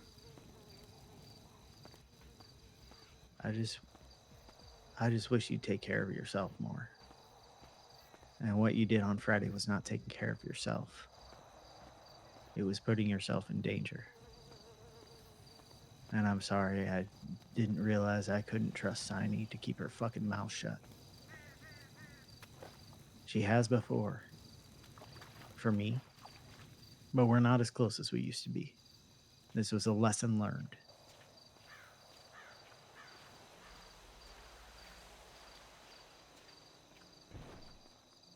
I'm going to say something very rude.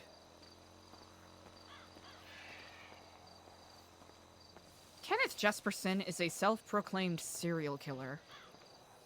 Ember Quinn is an arsonist that constantly puts people in mortal physical peril because she finds it funny. And Signy is a sociopath that as long as she gets her next contract in or her next government position in, she will say, do, or hurt whoever it takes. Don't expect these people to extend the kindness that you deserve to you when they are so Sorry, let me rephrase it. When they are so want to refuse it to everyone else. I'm not saying that you are not worth the exception, but sometimes you just gotta believe people when they show you who they are. And then who are you? They didn't abandon you. They are just pieces of shit.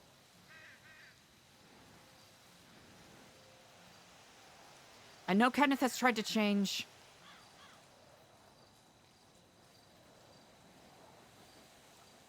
And I do hope that his efforts are sincere in spite of the many challenges he has faced.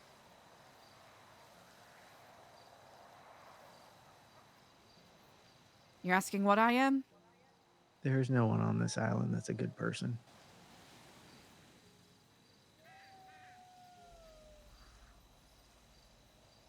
Sonny's a good person. Are you sure? EJ's a good person, but she's in Mexico, so I guess your point still stands. EJ was never a good person to me. She talked about me behind my back. Are you sure she's a good person? Am I a good person? Are you a good person, Eliza? Is there anyone on this island who is not a psychopath or a sociopath or some other kind of unfeeling monster? Well, which category do you think I fit in?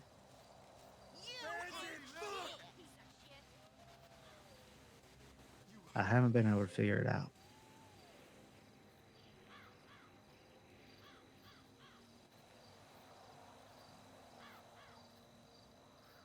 I don't know.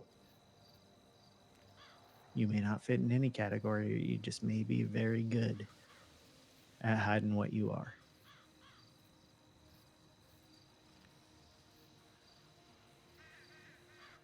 I don't know who I can trust. I don't know who I can care for. I don't even think I can trust myself.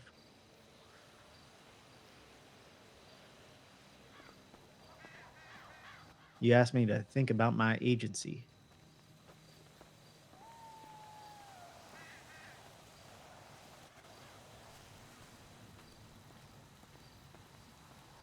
I just did something in my hometown that no one allowed me to take agency for.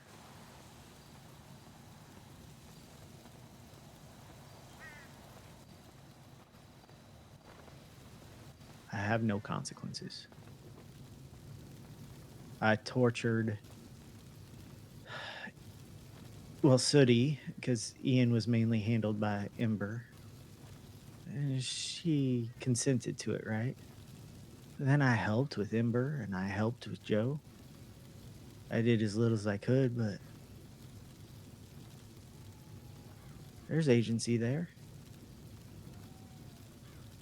They know that I was there. Ember lies about how much I did, but they both know that I was there. And yet still no consequences.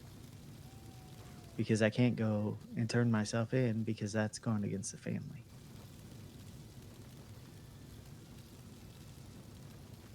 And that means I'll never get to see them again, which I guess, had I waited a couple of weeks, it wouldn't have mattered anyway, right?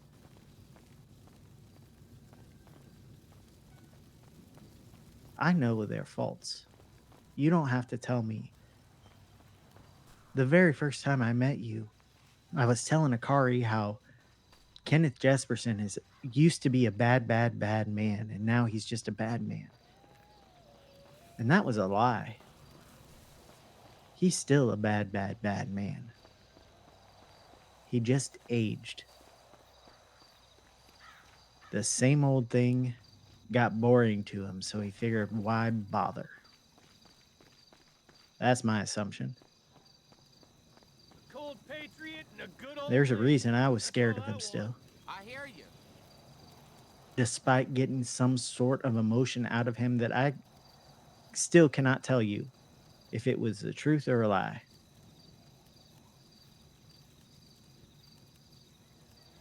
I like cuddling sometimes. No, I mean, fuck it. Yeah. I didn't Damn, I didn't tell you I was in love with you to get you to tell you it back. I really don't want that, because the only people who've ever been in love with me have been pretty awful people. My new motorcycle is amazing. I did it because I was just excited that I even feel it. And I'm mortified that I feel it. Because now that I have it, I don't want it. I still want to love you. I don't want that kind, though. Fuck yeah. And so, Yo, I could go for some you've coke started right now. abandoning me. Oh yeah.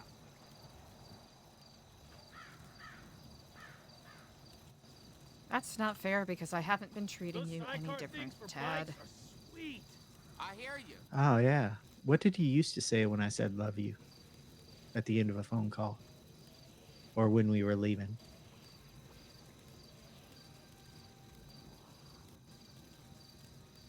Don't people know we a fucking hard Because you gang? said bye. Right on.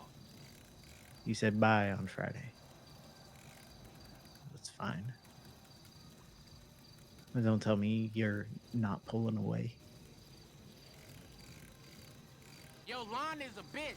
Hell You yeah. trusted me with a whole bunch of stuff and then you stopped. I didn't have to go with you. I just needed to know where you were. I just needed to tell you where I was going to be. I just needed to know you were safe. And that's not because I'm in love with you. That's because I love you as a friend. I like when my friends are safe. And if they're not, as is so often the case here in Los Santos,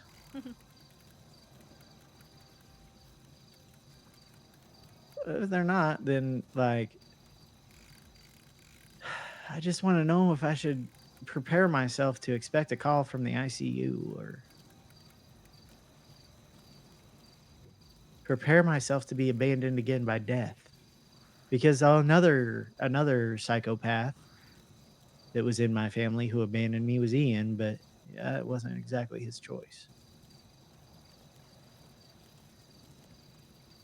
My dad, a sociopath. That wasn't his choice. And my grandma, a psychopath I hated. That wasn't her choice.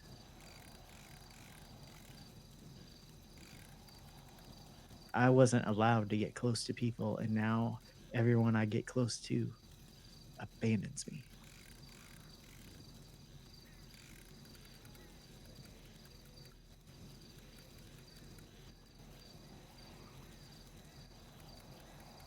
So,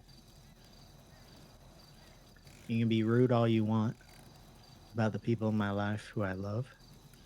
You're not telling me anything I don't already know about them. Hell, the reason Siny pulled away and abandoned me was because I was involved with the Smileys and I kept scaring her when I'd tell her anything. And I think she started thinking about her job and her safety. So those were definitely more important than me. I agree, safety is more important than me.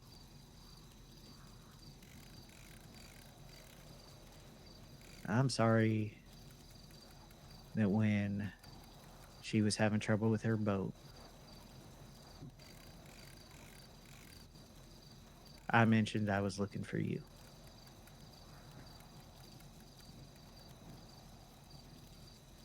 I was already on a search and rescue. I'm not close to her anymore.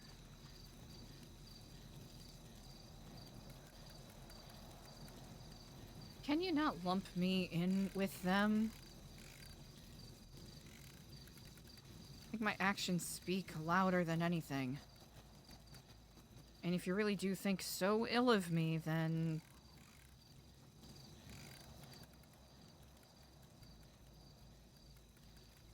How am I thinking ill of you?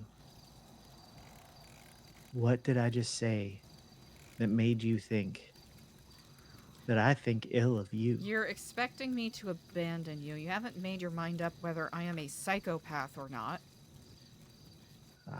And just because those other people did things. I'm not responsible for them. I have no control over the way they treat other people.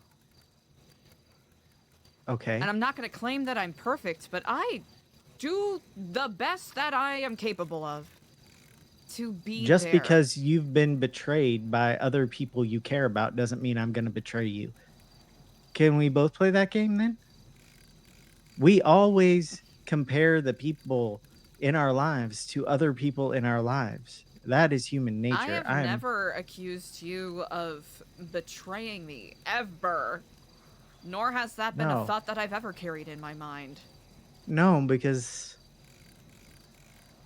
No, you're right. Because when you say that, you're thinking of all of the people that you have ever loved and cared about have betrayed you. So I'm not one of them in those conversations.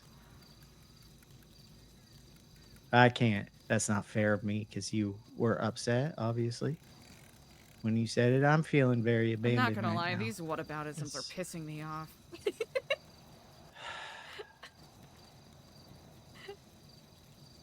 All right.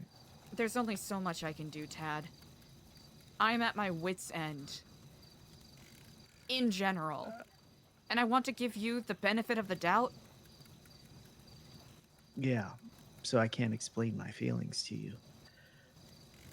Oh my god, I listened to you! I listened to you explain your feelings to me, and then when I try to correct about my intentions, when you say that, oh, you're gonna try to abandon me, oh, you don't respect or trust me, that's not the case at all.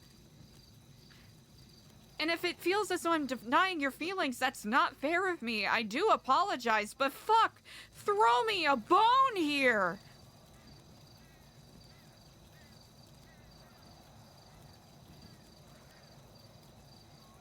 Tad, I do care about you. If I didn't, I would have walked away in the middle of the conversation we were having not even half an hour ago. I am talking to you because I care and because I do trust you. But there is only so much I can do as a flawed human being that doesn't even get the breathing room to tend to my own bullshit. To the point where it feels as though my brain is sewer sludge.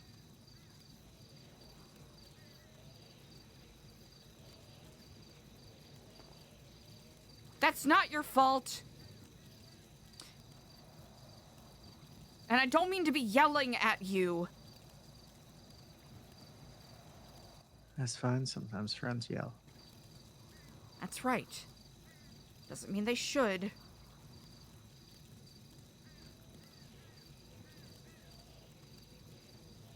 I am quite literally at my wit's end, Tad. I know I've been making mistakes. I know that I have been falling back on old habits that I'm not proud of. There are good people in Los Santos. What's your old habit? There are good people in the world. Being impulsive and angry. That's what it is.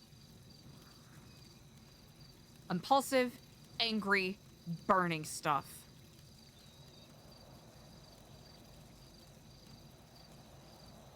So I used we to need throw a burn tantrums room. all the time when I was a kid. And I would punch and kick things, knowing full well that my frail little fucking anemic body was never going to be strong enough to break anything. And then I got older. And then I got stronger. And I didn't stop to realize that I started breaking the things around me. And it wasn't until all of that rebounded onto me that I had a wake-up call.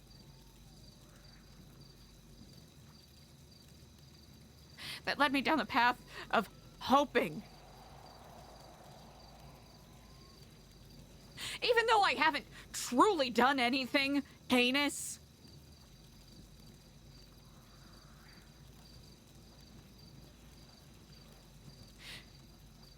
that people are worthy of redemption and of having the space to be better people.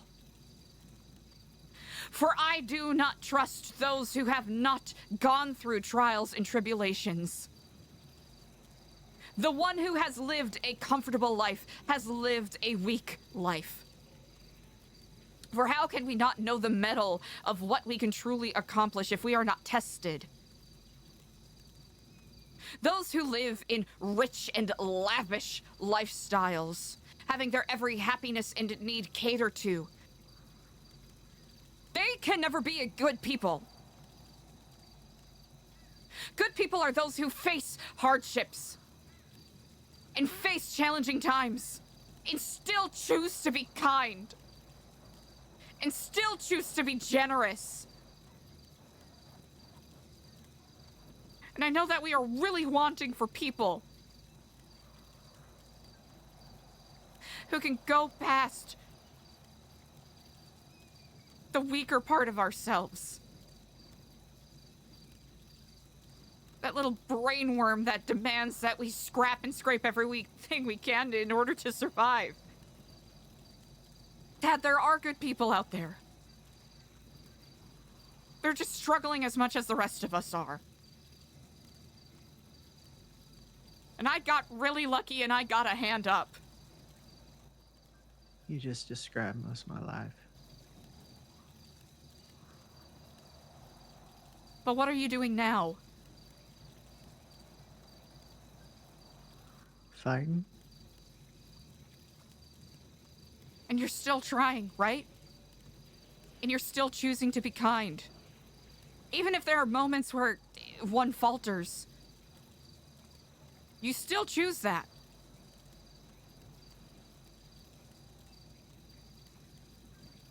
Making mistakes doesn't necessarily make you a bad person.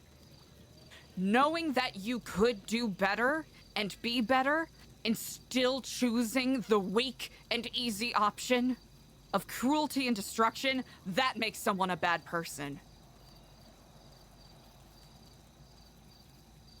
We all make mistakes.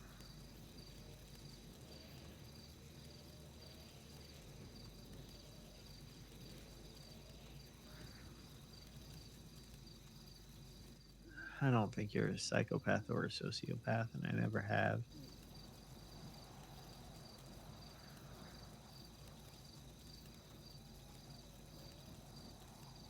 But I keep waiting for the other shoe to drop, because it always does. And I can't help that.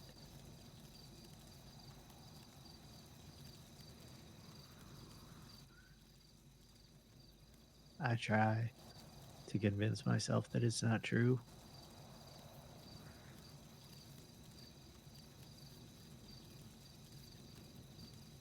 That I don't have to sit and wait for something that's never going to happen. But yet I still sit and wait for it.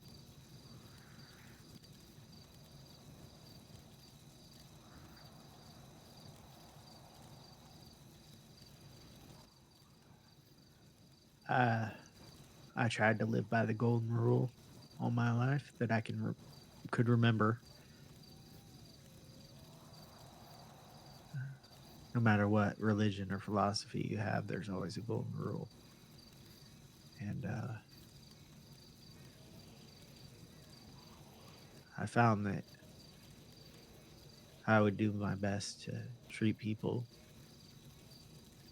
the way they should be treated and the way I should be treated. And they would do the best to shit on me. Behind my back, usually. Or in memories that were taken from me. Or here.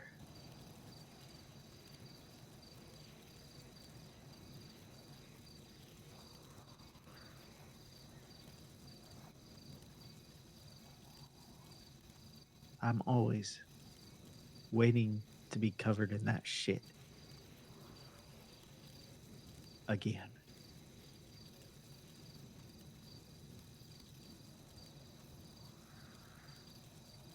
And it's not fair to everyone who doesn't intend to cover me. I gotta get away from this analogy, it's gross.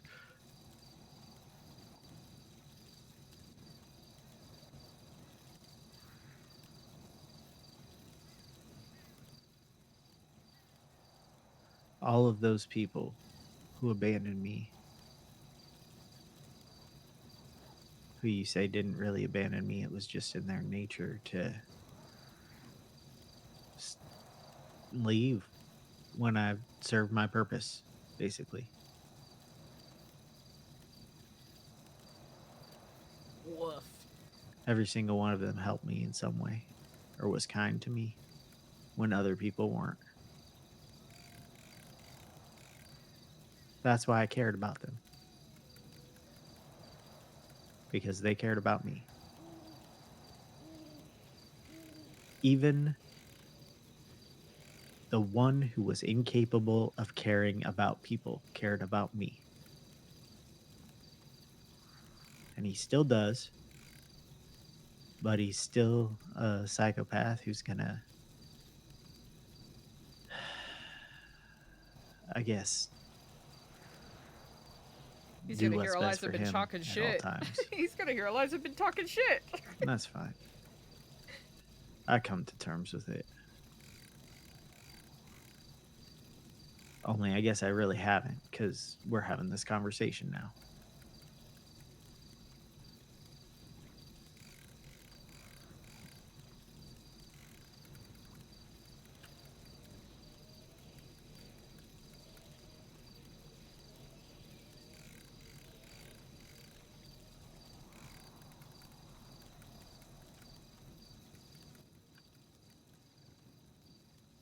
I was looking Tommy in the eyes when the life went out of him.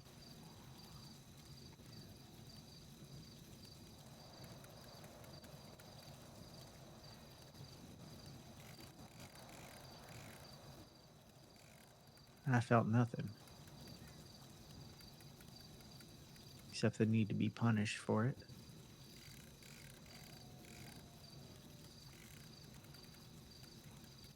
And I still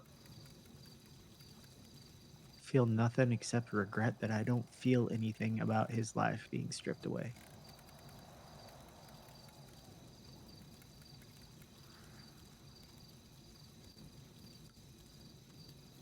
Is that who I am, or is that who I was made?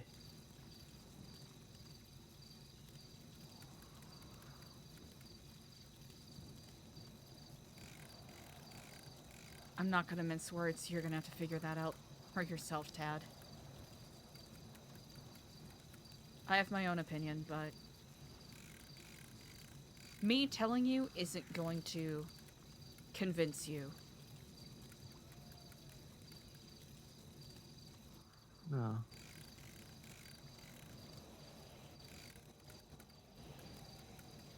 No, I don't think anything's going to convince me. Either way.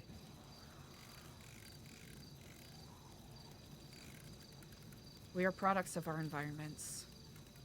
I hear a plane. Watch out. I don't know where it is. I can't see it. You're stuck in the fishing animation. I'm at the fishing village, so I think it's going away. Yeah, we're stuck in the fishing animation. Well, let's hope we don't get shot at. Oh, did I have an internet hiccup? Is that what happened? Oh, heavens. Uh-oh. Uh-oh.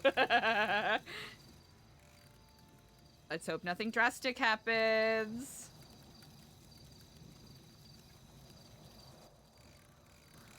Will you teach me your tracks? Of Epsilon? Oh. Yeah. I think I could do with something to believe in.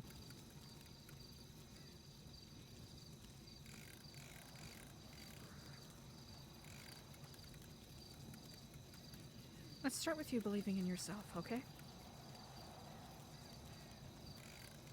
Yeah, well, that might take a little while. Let's start with the tracks. You want to hear the problem? You want to hear the troublesome part of that? Oh no, we're trapped. They all about me? Oh, we're not trapped. I believe it is chapter 4, verse 2. Send generosity unto the upwards, for the crowds do gather above your head, for no one is beneath you. And do recall that the people are the Godhead. Though those anointed with the ultimate truth may speak in voices bold, clear, and succinct, it is not them that we lend our worshipping minds unto. For the people are the Godhead.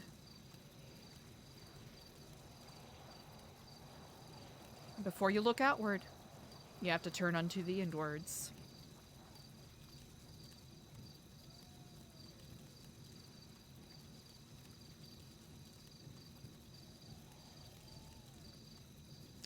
Let me figure out who this new altar is, and then I got so much on the inwards.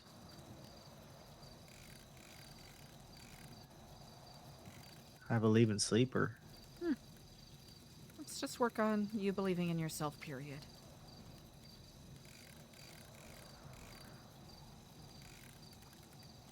That is the first necessary step. Did you get the cheese curds and apple butter too? Yes, I did! It's very good, thank you. Don't get caught with it, alright? I have it somewhere safe. I appreciate it. Next time I take a visit to Vice City, I'll, see if there's anything you want. Even though I guess it's less comfort food from home.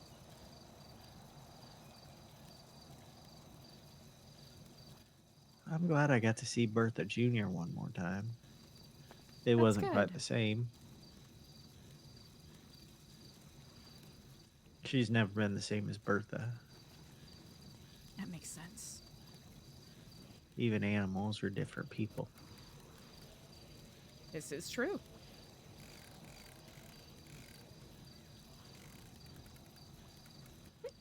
Listen, I wasn't trying to babysit you on Friday.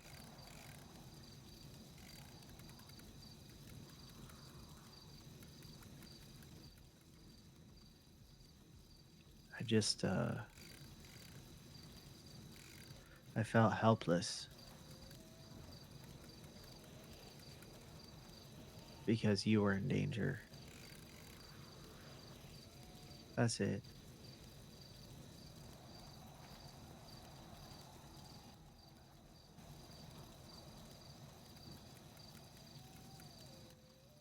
I didn't know if I'd get to talk to you again.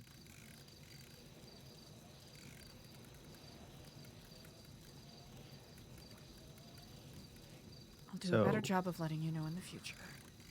I'll do a better job of not freaking out, but what you need to do is do a better job of making a plan that keeps you safer. I'll be honest, I was incredibly safe except for the time that, I, took a little bit of a tumble and got run over by a police officer, so everything else was perfectly Jesus, fine. fucking police. It's neither here nor there. Well, I'm glad you're alive. We both should be in prison. Yeah.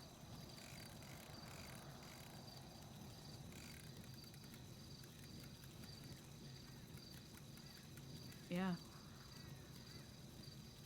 I think the dark irony is that they are putting as much effort into investigating me shooting Diego as they put into Diego basically trying to murder me. Yeah. That's basically... Not that that's basically any comfort. this place. You either have to be caught red-handed or actually kill a person. Even when you actually kill a person, you can readily get away with it. Even when you call 911 and their dad shows up. That's not here, though, but still. Seems to work the same way.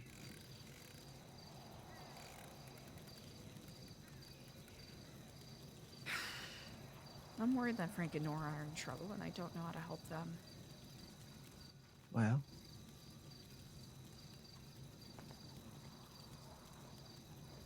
at least they're letting you know that they're currently okay.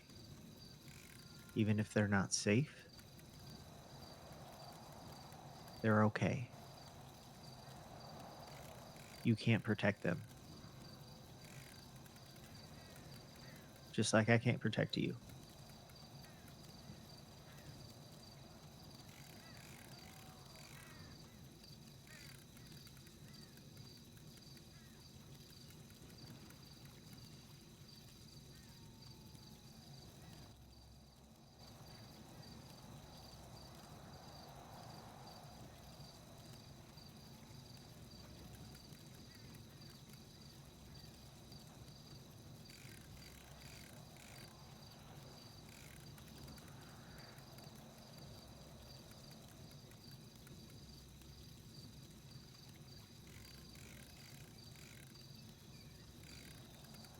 It's kind of peaceful out here on the sea. It is. Just sitting in a boat I found the keys for. Drifting.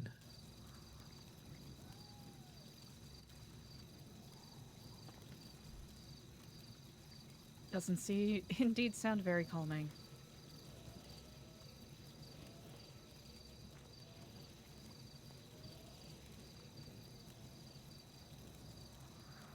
Thank you for calling back.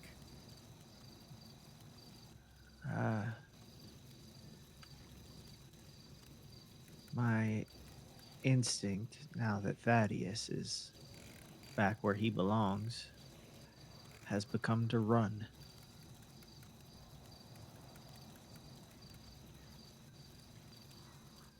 Back before I could feel feelings, someone told me I did something wrong. I'd just stand there and stare at them blankly and then apologize. But it was never sincere.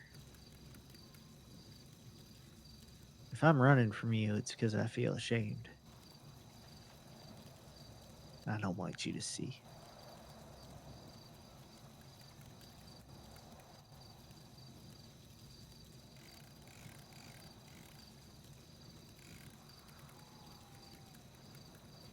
I didn't mean to put you in more danger. I just happened to be talking to a friend who I guess happened to be near Freddy. It's okay. We can move on from it. I'm less mad that it happened. And just more hoping to prevent anything like that happening in the future.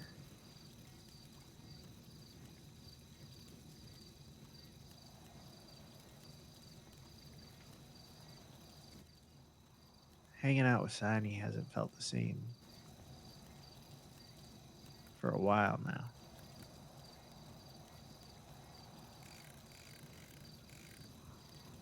She used to be my best friend. Oh.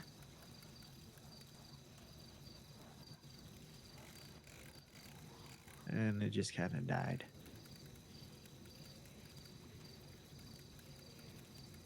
Because I found out she was scared of me. And I mean, she had every right to be, but she's the kind of scared that she doesn't want to know anything about what she's scared of. Par for the course. Are you scared of me? No. Sorry, I'm not. That felt a little too dismissive. I'm not scared of you. Hey. Dismissive is what it needed to be. I can believe your answer. You almost laughed at me. I was laughed at the thought of being scared of me.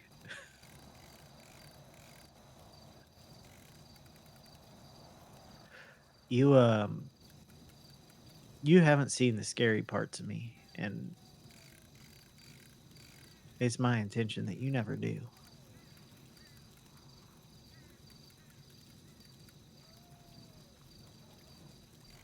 And there are going to be times when I walk away, not because I'm ashamed, but because that scary part is very close to the surface. And I doubt it's going to be anything you did that makes it come out. Might be someone we're with, might be a circumstances outside of anyone's control.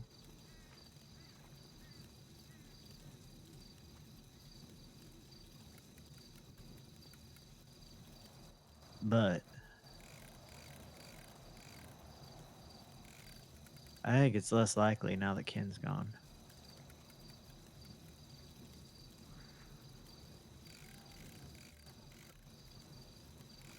Another plane.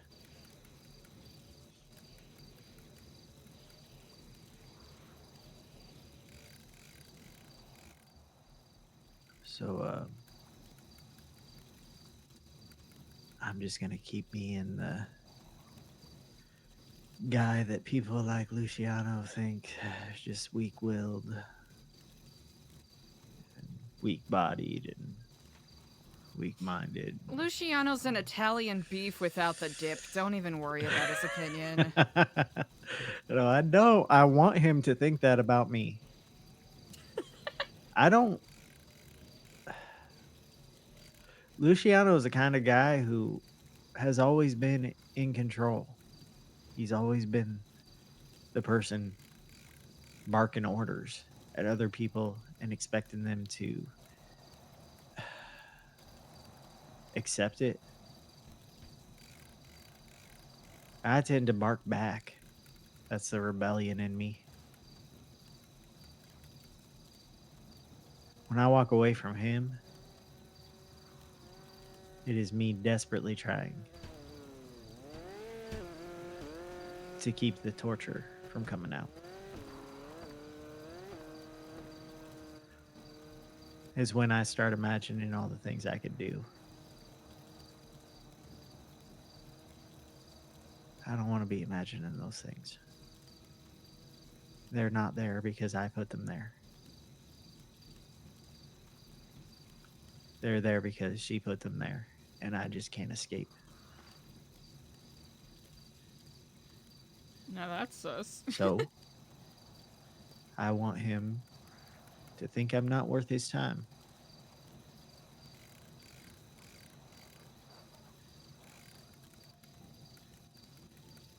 I think it's pretty much worked.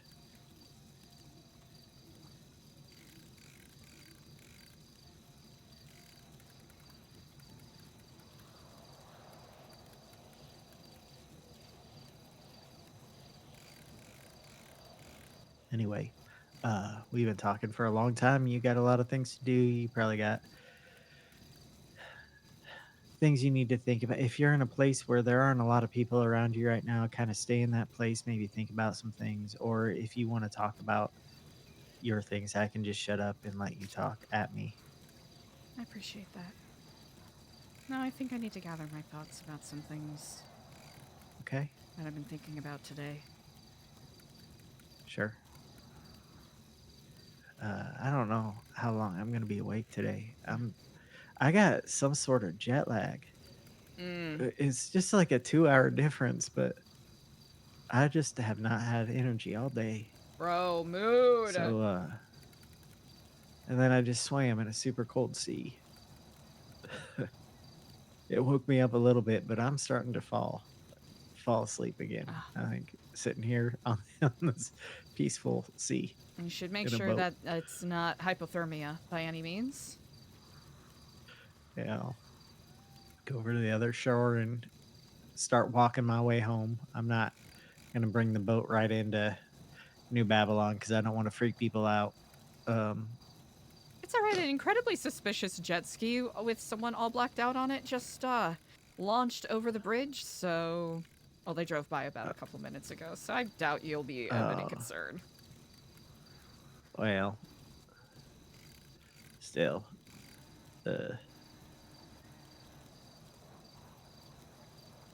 hey.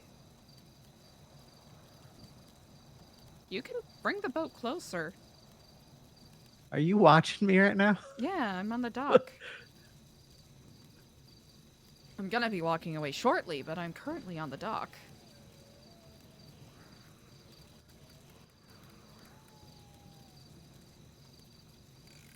It's cold out here. Don't make life harder for you than it needs to be.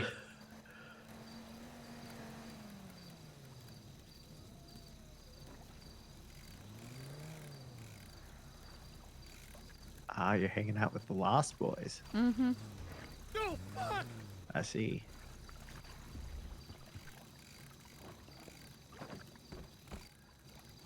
You got worms? Yes, I do. Ample.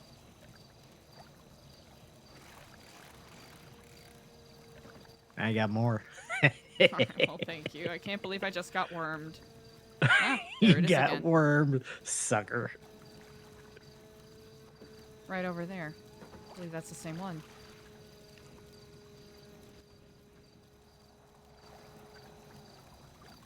Huh.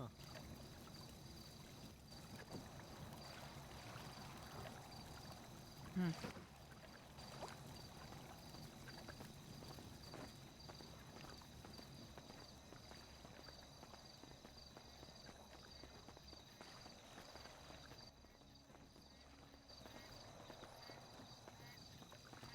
You see that fish on the beach there?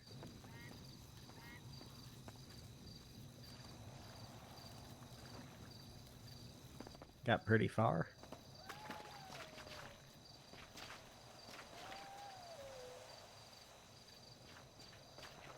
It's like you forgot where the sea was.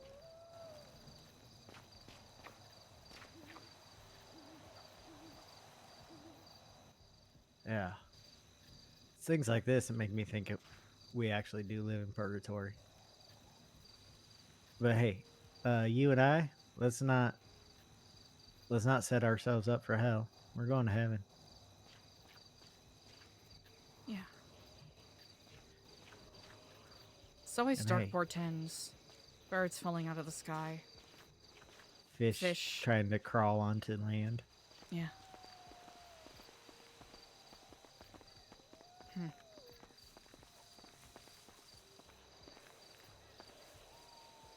I'm worried that it's not safe to fish from these waters. Maybe that was an anomaly. I haven't seen any three-eyed fish yet. Well, that is a comfort of sorts.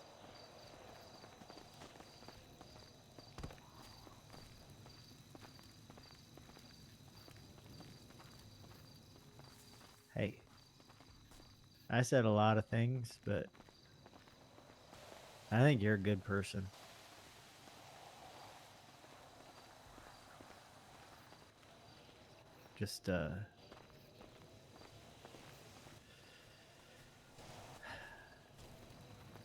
Just understand that I'm going to be insecure sometimes.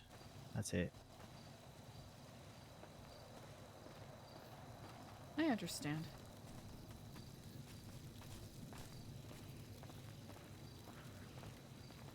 Thank you. Yeah. I'm going to go back to sleep in the tech trailer, and hopefully I don't wake up on a super secret conversation that I'm apparently not supposed to hear again. You rest well. Kiflam. Yeah. Love you. Oh, man.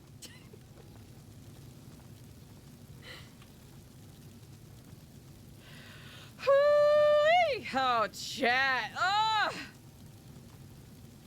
It's a little complicated. Ooh. Why do you have to go and make things so complicated?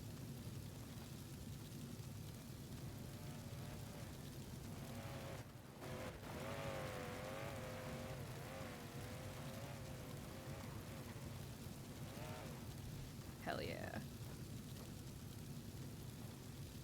Infinite salmon glitch.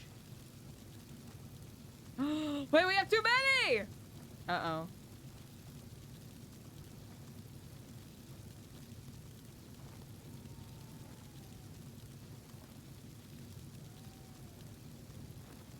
This can be our emotional support salmon.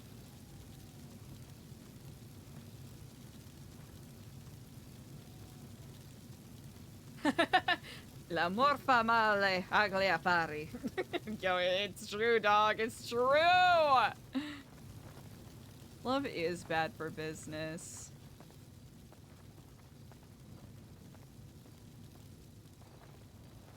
Oh, wait. Is that supposed to be spice? That's fun.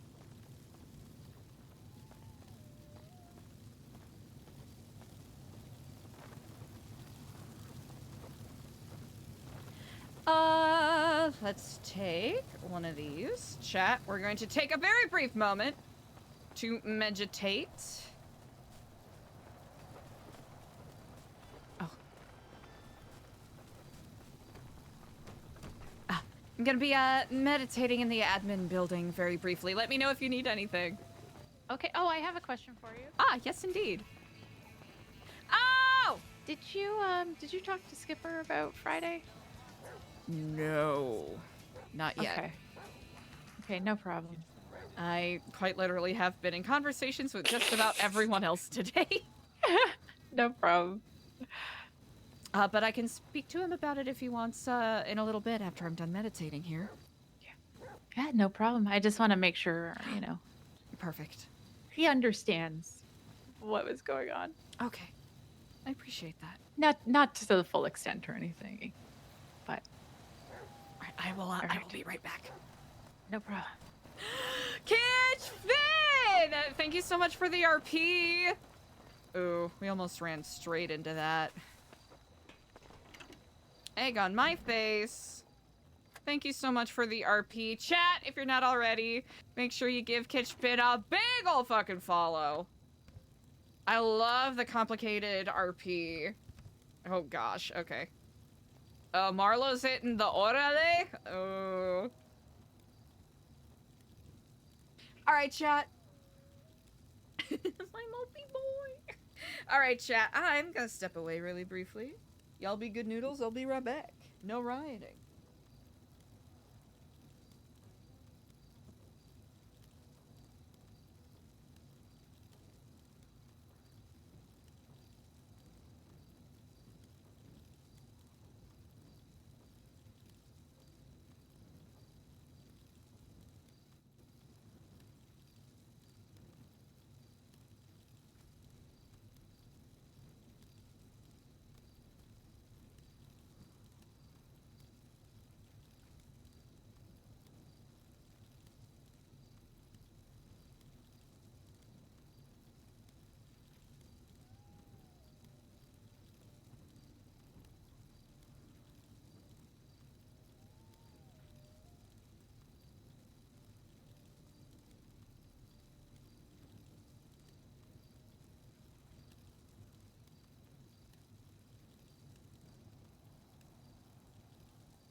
Thank you for your patience, chat.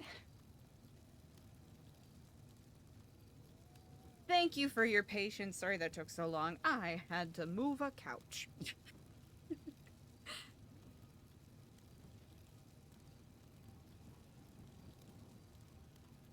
Howdy, y'all. How we doing? No big deal. Just had to move a couch. Didn't expect it to take that long, but you know what? We're here. We're doing it. That's all that matters. Okay. Okay.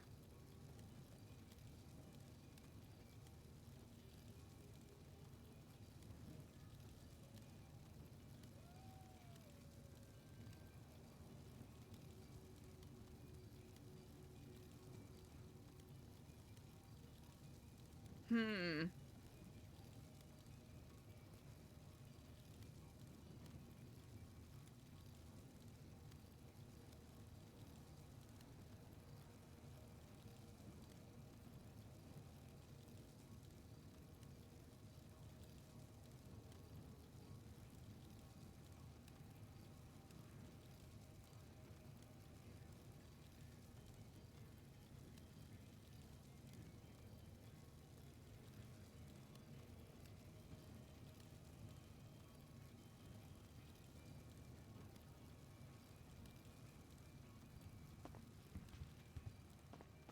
Easy peasy. Chat! Oh my gosh, so much info today. How's Eliza gonna parse through it? What did I do? Hella wrong! What did I do?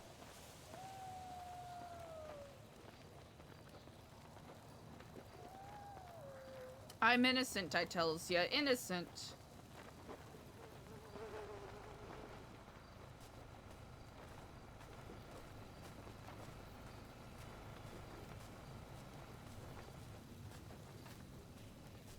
Wait, what video?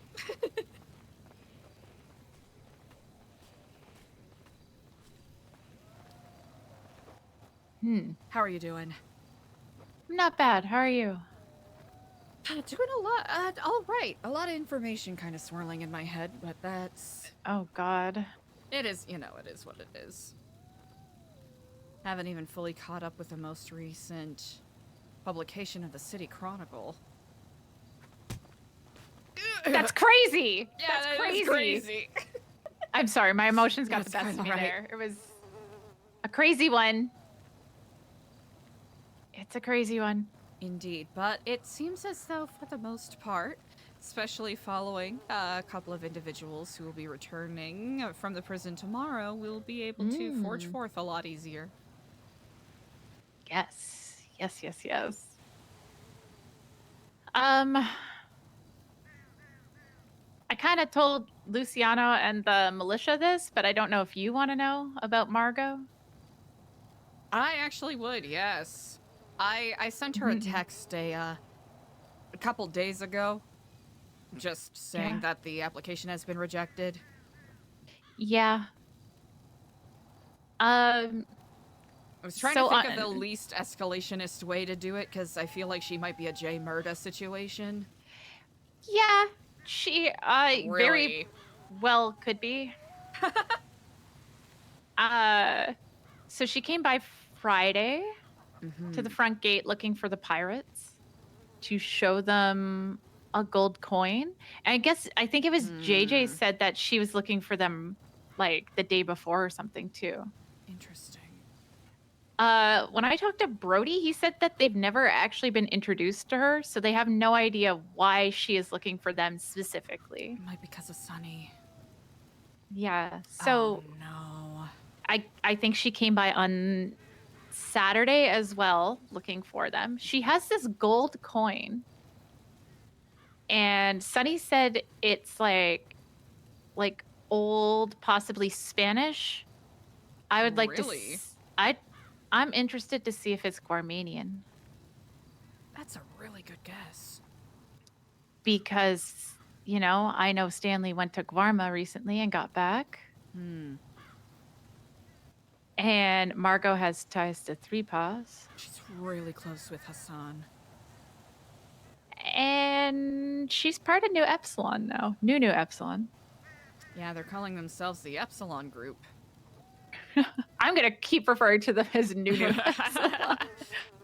But on Saturday, she also had talented medical professional in her Lemon List title. Oh no. Like, and then it says past tense, but still.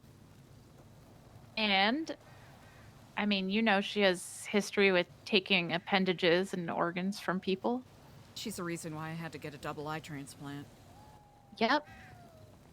So if you go looking into your chronicles, there's an ad about needing a lung for someone in the ICU. Edgar. Hmm. Yeah, you made all the same connections I did. I had a conversation with someone that basically confirmed such for me. Interesting. Yeah. It was on Saturday when she came back looking for the pirates again. I was like, okay, that's fucking weird. Mm-hmm.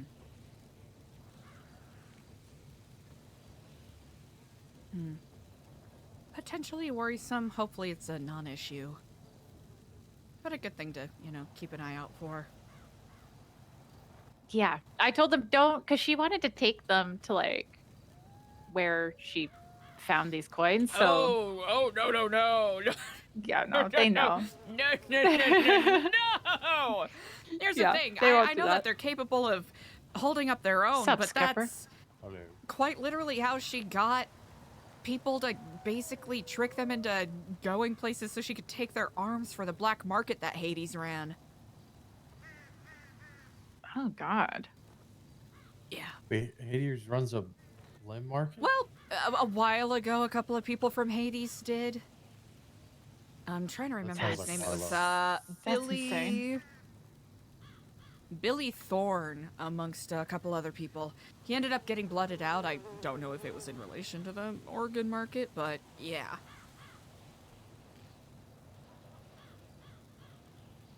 That's crazy. And at the time, they kind of worked with the crackheads who helped them out. Yeah, that was a wild bunch. Well, she's bad with the crackheads because she did bring them here on Friday. Interesting. Yeah. After I saw the video of the guy eating his own dick, yeah, I stayed far away from that. Oh. Randy.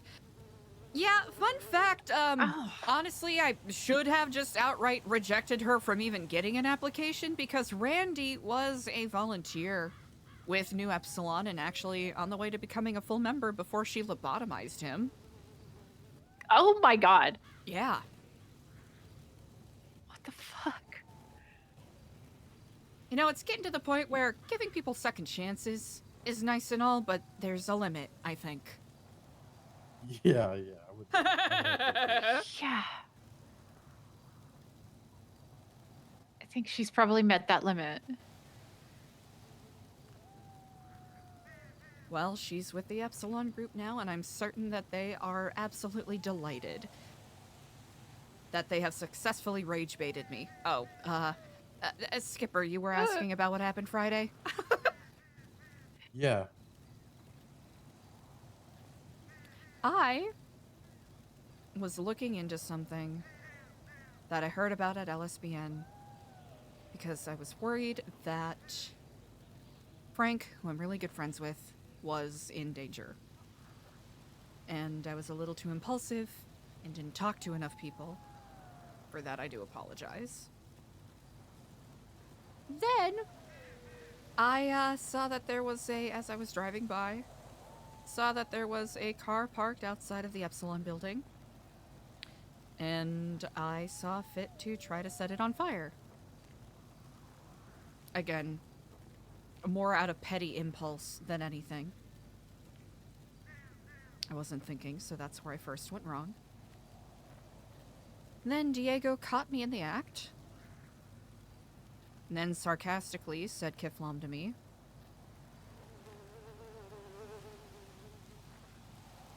And I thought about everything that had happened. Basically everyone that he sold out and put their lives in danger. I saw red and I had a gun in my hand, so I just started pulling the trigger until it clicked. Oh, Jesus. And I maintained my distance from New Babylon because I did not want any heat to go that way if there was gonna be an issue.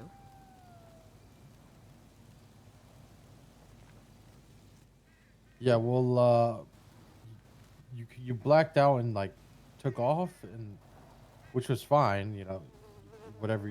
I know you do like you know, research and stuff, and I thought maybe you just were gonna go gather some information, but then Diego twatted some crazy shit out. Oh yeah, that. Yeah, So okay. I'm gonna be very petty and bitter right now. Even when given the opportunity to tell the truth, when it would objectively make me look worse, the truth, the man couldn't fucking do that. He still had to lie. He had to lie about me trying to blow up the building when that is not true. I tried to set his car on fire and then I shot him.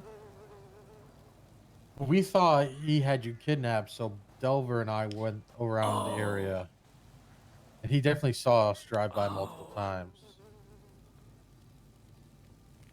I apologize for not being more upfront. I did not Well, we were realize just that other afraid people because were- like we were calling and you weren't answering, so we're like, we almost stormed into the Epsilon building. But we figured that maybe he didn't have you captive because he left after a while. So I am moved by those intentions, and my apologies that I unwittingly put you in harm's way by not. But not really looking at my phone, I essentially shut it off. understand. No, I will be more upfront about that in the future. Not that I intend to do that. It happens. But hopefully, in some evil, dark, twisted way, you were able to relieve some stress. In an evil, dark, twisted way, a little bit I did.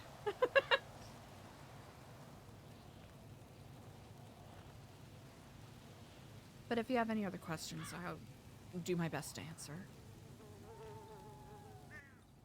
No, I mean, I wasn't overly concerned. I just was more concerned that he had you kidnapped inside the Epsilon building. Not that I would put it past him, I think. I hope. That me doing that put a bookend on things. So that there are no questions to be had. And he won't continue to pretend and say, "Oh, Eliza, you could always come home." Understood. Which, if anything, I commend him for his almost Cersei Lannister level of sociopathy.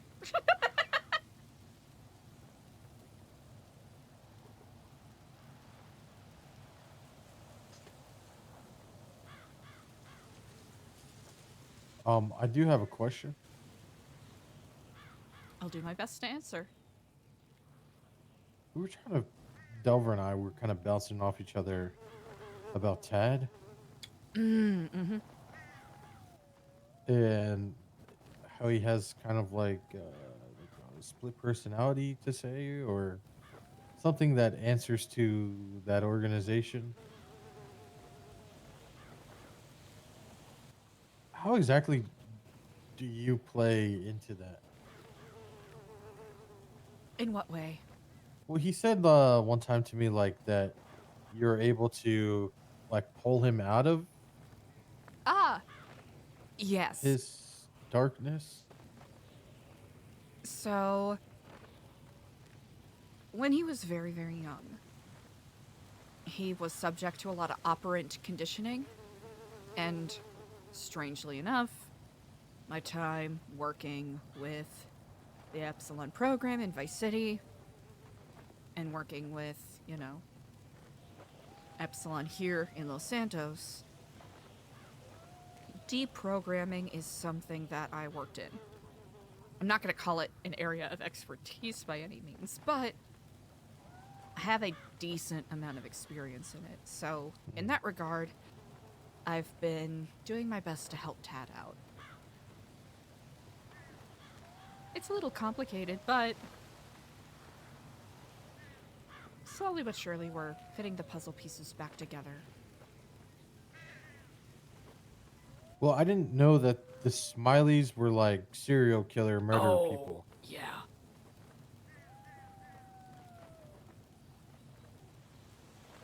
So when he's Thaddeus, is he like killing people?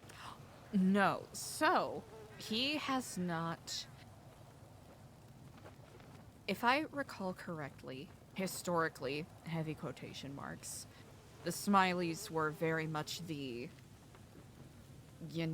christen the ground with the blood of the unworthy kind of people.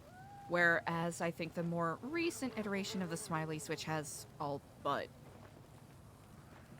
basically fallen apart and crumbled, have been more of the... less of the murder stabby type and more of the we're going to scare the shit out of people to try to send a message is the gist of what I got. So that is... I can't speak entirely to Tad's experience with the Smileys because that is something I'm not particularly in the know of. It's something I'm still learning about, but more... the pageantry of scaring the shit out of someone, for lack of a better phrase. Gotcha. Okay. Because Delver said like back in the day they were like they would leave like cryptic messages everywhere, but they would also like murder people. I'm trying to think, actually. I think one of them recently was a murder suspect. I'm really trying to recall. Or maybe it was like an attempted situation. I can't recall. I know it involved a government employee, and the marshals were doing a pretty hefty investigation into it. What fruit came from that, I cannot tell you. Well, less that I cannot tell you, I just don't know. Yeah, no, that's fair. I just was curious if there's no chance that he would like turn into Thaddeus and kill you, right? Oh, no. No, we have an arrangement.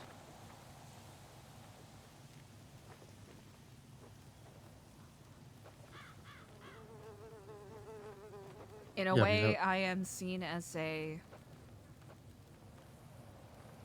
protected guardian, in a way.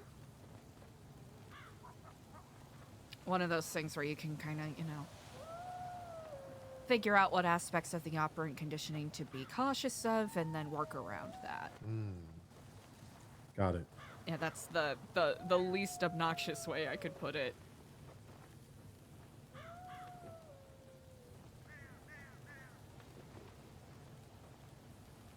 But he's made a lot of progress. And I know especially with the challenges of the past couple of weeks here, it's certainly put some extra obstacles in, but I think he's been making incredible improvements.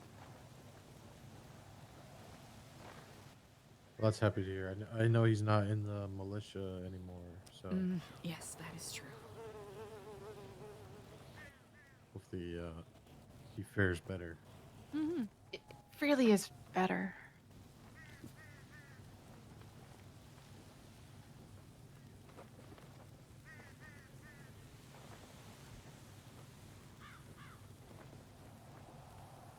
Yeah, he seemed to be in good spirits today. Very much so, indeed. I know that he did a little bit of traveling, so I hope it helps free the mind a little bit.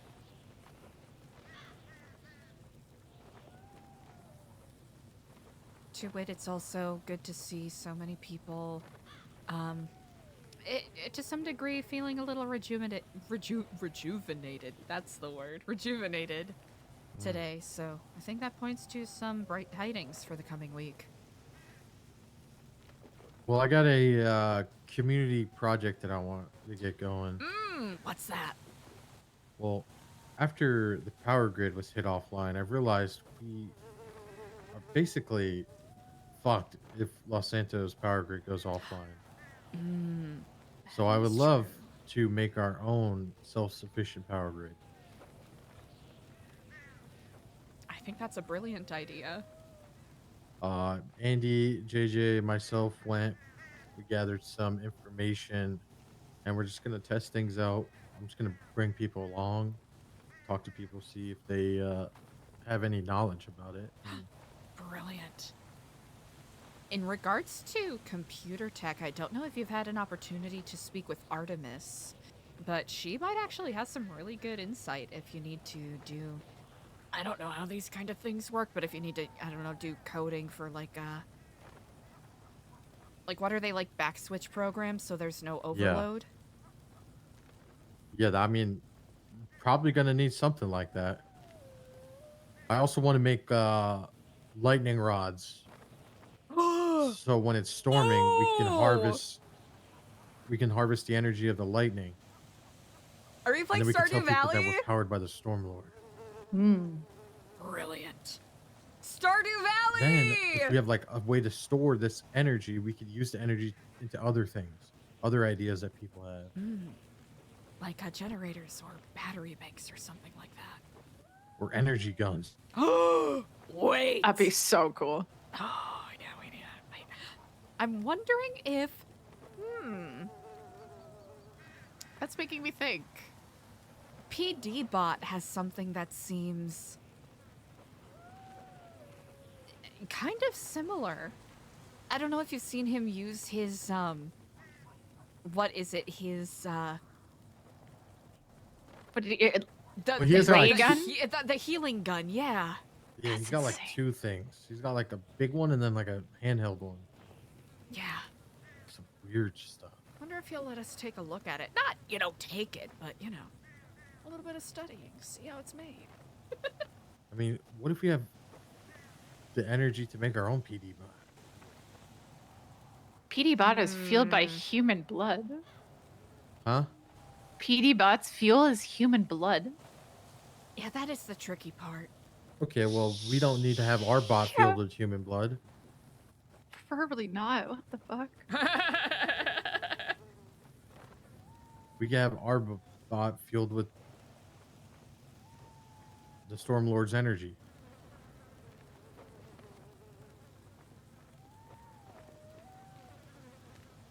Oh my god, and he could shoot electricity out of his hands. Like Senator Palpatine. Yes, that's what I was thinking. not even Darth. That'd be not amazing. even that. Just Senator Palpatine. But I think if we had our own power grid, it's just an extra level of security for us. I think that's a really smart call. Because we don't know what direction things are going to be going, because it definitely feels, at least from reading the news, it definitely feels like some things are accelerating a little bit. Yes. And the more self-sufficient we can be, the even better. Well, hopefully this could branch into more technology for us, more spy gear, stuff like that. As people, you know, as we learn how Margot energy set the works. fucking ashen tree on fire. Huh? Margot set the ashen tree on fire. Huh.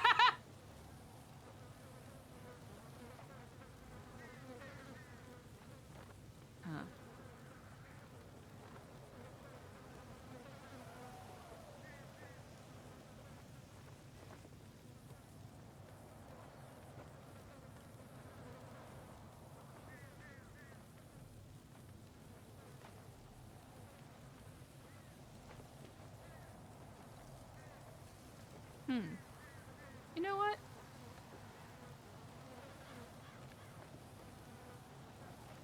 Interesting.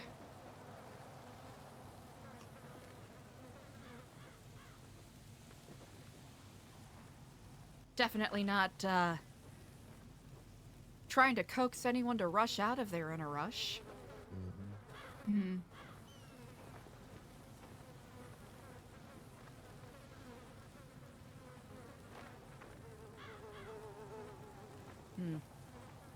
Well, you know about dishes served cold. Boy, oh boy, do I look forward to serving them.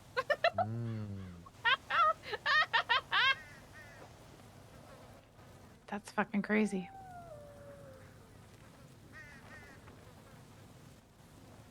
Not the revenge part, that she actually did that.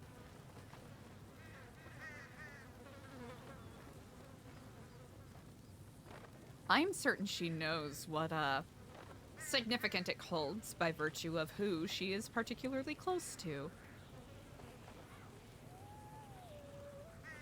Most likely. Clevin said that he saw them cooking meth up there or something one time. Mm.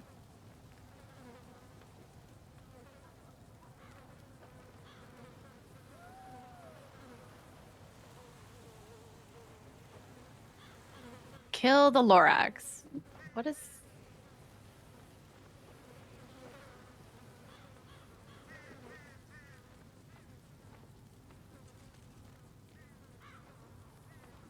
You know what? I'm gonna say it. Really interesting that she would do that as a self-proclaimed Kiflamer, especially if Ashton and Diego are actual Epsilonists, because trees are seen as the most holiest of living things.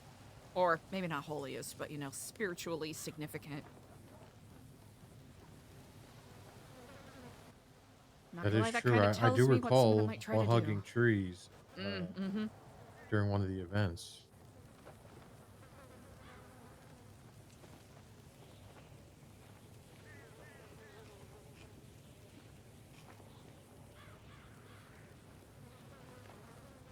That aside, I will try to keep an eye on if anyone else that seems to be orbiting that circle right now does anything to the tree. Not that it's ideal by any means, but if it ends up being a recurring pattern... Well, unfortunately, I don't think there's... There's only 3 of us, so we're not gonna really be able to do anything about it right now. There was a purple car there on Saturday as well. Really? Skipper, I forget, what were the... Fuck, what was Octo's car? Do you remember? The blue one? The 4-door? No, the 2-door. It was also a moonshine car. Oh, the damn. What the hell is the name of it? The Jester. RR. No. The same one that Jonah had. Fuck, why can't I think of what the fuck it is? The Jester RR. For the LG Retro. The Jester No, the RR is car's... a moonshine car. It's either that or the Vigero.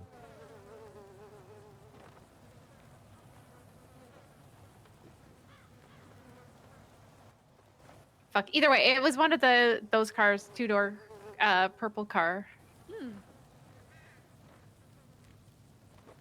Because we went, after Brody told me about the Margot coming back and all that shit, and we talked about some shit, we went and checked out the mine that she apparently found that shit at, and then thought we should just check on the ashen tree when we were coming back this way. And there was like a purple car down there, just like no one was around. It could just have been ditched there. But then when we came back, there was an SUV in here, like just over there. And then I drove around looking to see if there was anyone around. There was a pink car in the river. Okay, interesting. I didn't see anyone around though.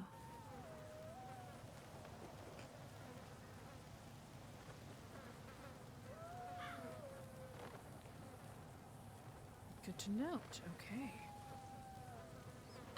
Well, hopefully it is, only a nuisance and doesn't end up being anything greater that we have to worry about.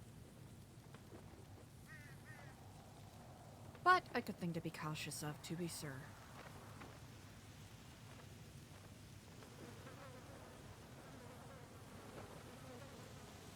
Yeah, no one was around, so it could have just been, I don't know. Could have been a coincidence. No idea. Well, to wit, the good thing is that I believe there's at least, oh gosh, several decades of lead paint protecting the tree, so we won't have to worry about it too much. Hopefully. Hopefully. To wit, I, regrettably, a little short on my time on today. Is there anything either of you require of me or need of me before I, tend to my meditations? No, I don't believe so. I just want to, Skipper, I kind of just want to clarify for you. On Friday, I didn't mean to be so vague. I was with Eliza. I had gone down to, there was like a movie playing down at the cinema that was talking about the Faceless, so Luciano told me to go down there and take some notes. And when I got out, I saw the same text you did, so I got a hold of Eliza and told her I'm coming to get her wherever she was. Which she finally let me do after a few times of telling her I don't care if she's in trouble. But yes. That's why it was vague, I'm sorry. I was being excessively cautious, so I did, I did try to implore upon Andy that I wanted to not involve as many people as possible, but I'm also seeing how short-sighted that was on my part. Yeah, Uncle. I mean, I didn't. The less I know, sometimes the better. So. Honestly, plausible deniability was what I was Exactly. banking on. Well, to wit, hopefully you and I will get a chance to have a longer conversation tomorrow. And Andy, I very much appreciate you. You both have a wonderful and restful rest of your evening. I'll see you on the morrow. Enjoy your rest, See you Eliza. tomorrow.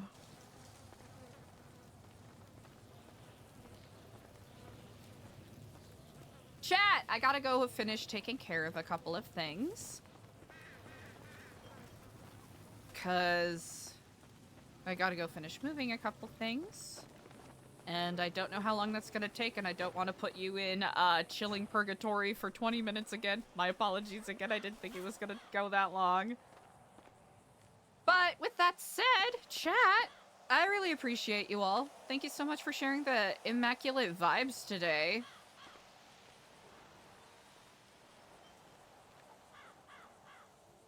Y'all are the best. Y'all are great. Oh, that... The stream has been... Oh, we haven't even decompressed from the conversation with Lang earlier. We haven't even fully... Oh, man, a lot happened. Holy shit, a lot happened. Oh! Chat, we haven't had a full opportunity to decompress from things. I think Eliza's...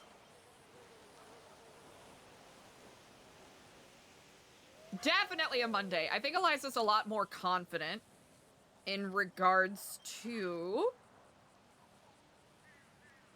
Or not a lot more confident, just simply more confident. Because even though she has some of her misgivings about what Lang's intentions might be, she felt that he was being pretty straightforward with her.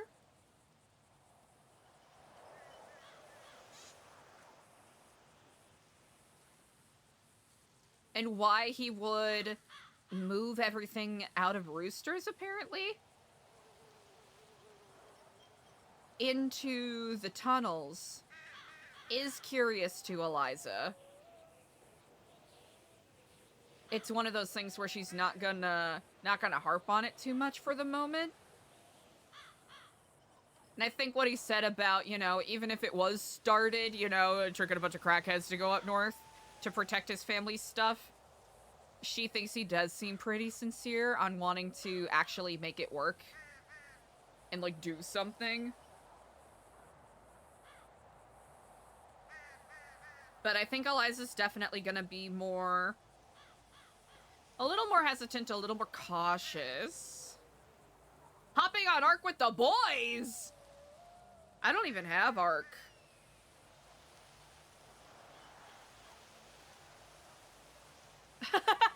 Answering questions and creating more questions? Yeah.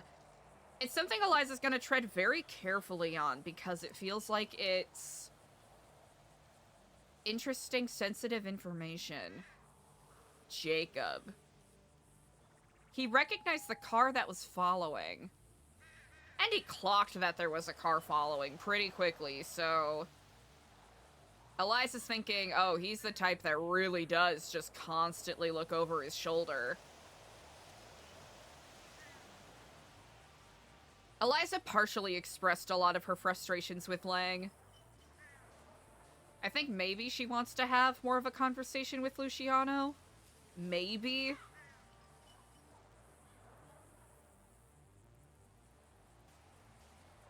I think Eliza's frustrations are more coming from just her not knowing what to do with all of these questions that are laid ahead, you know?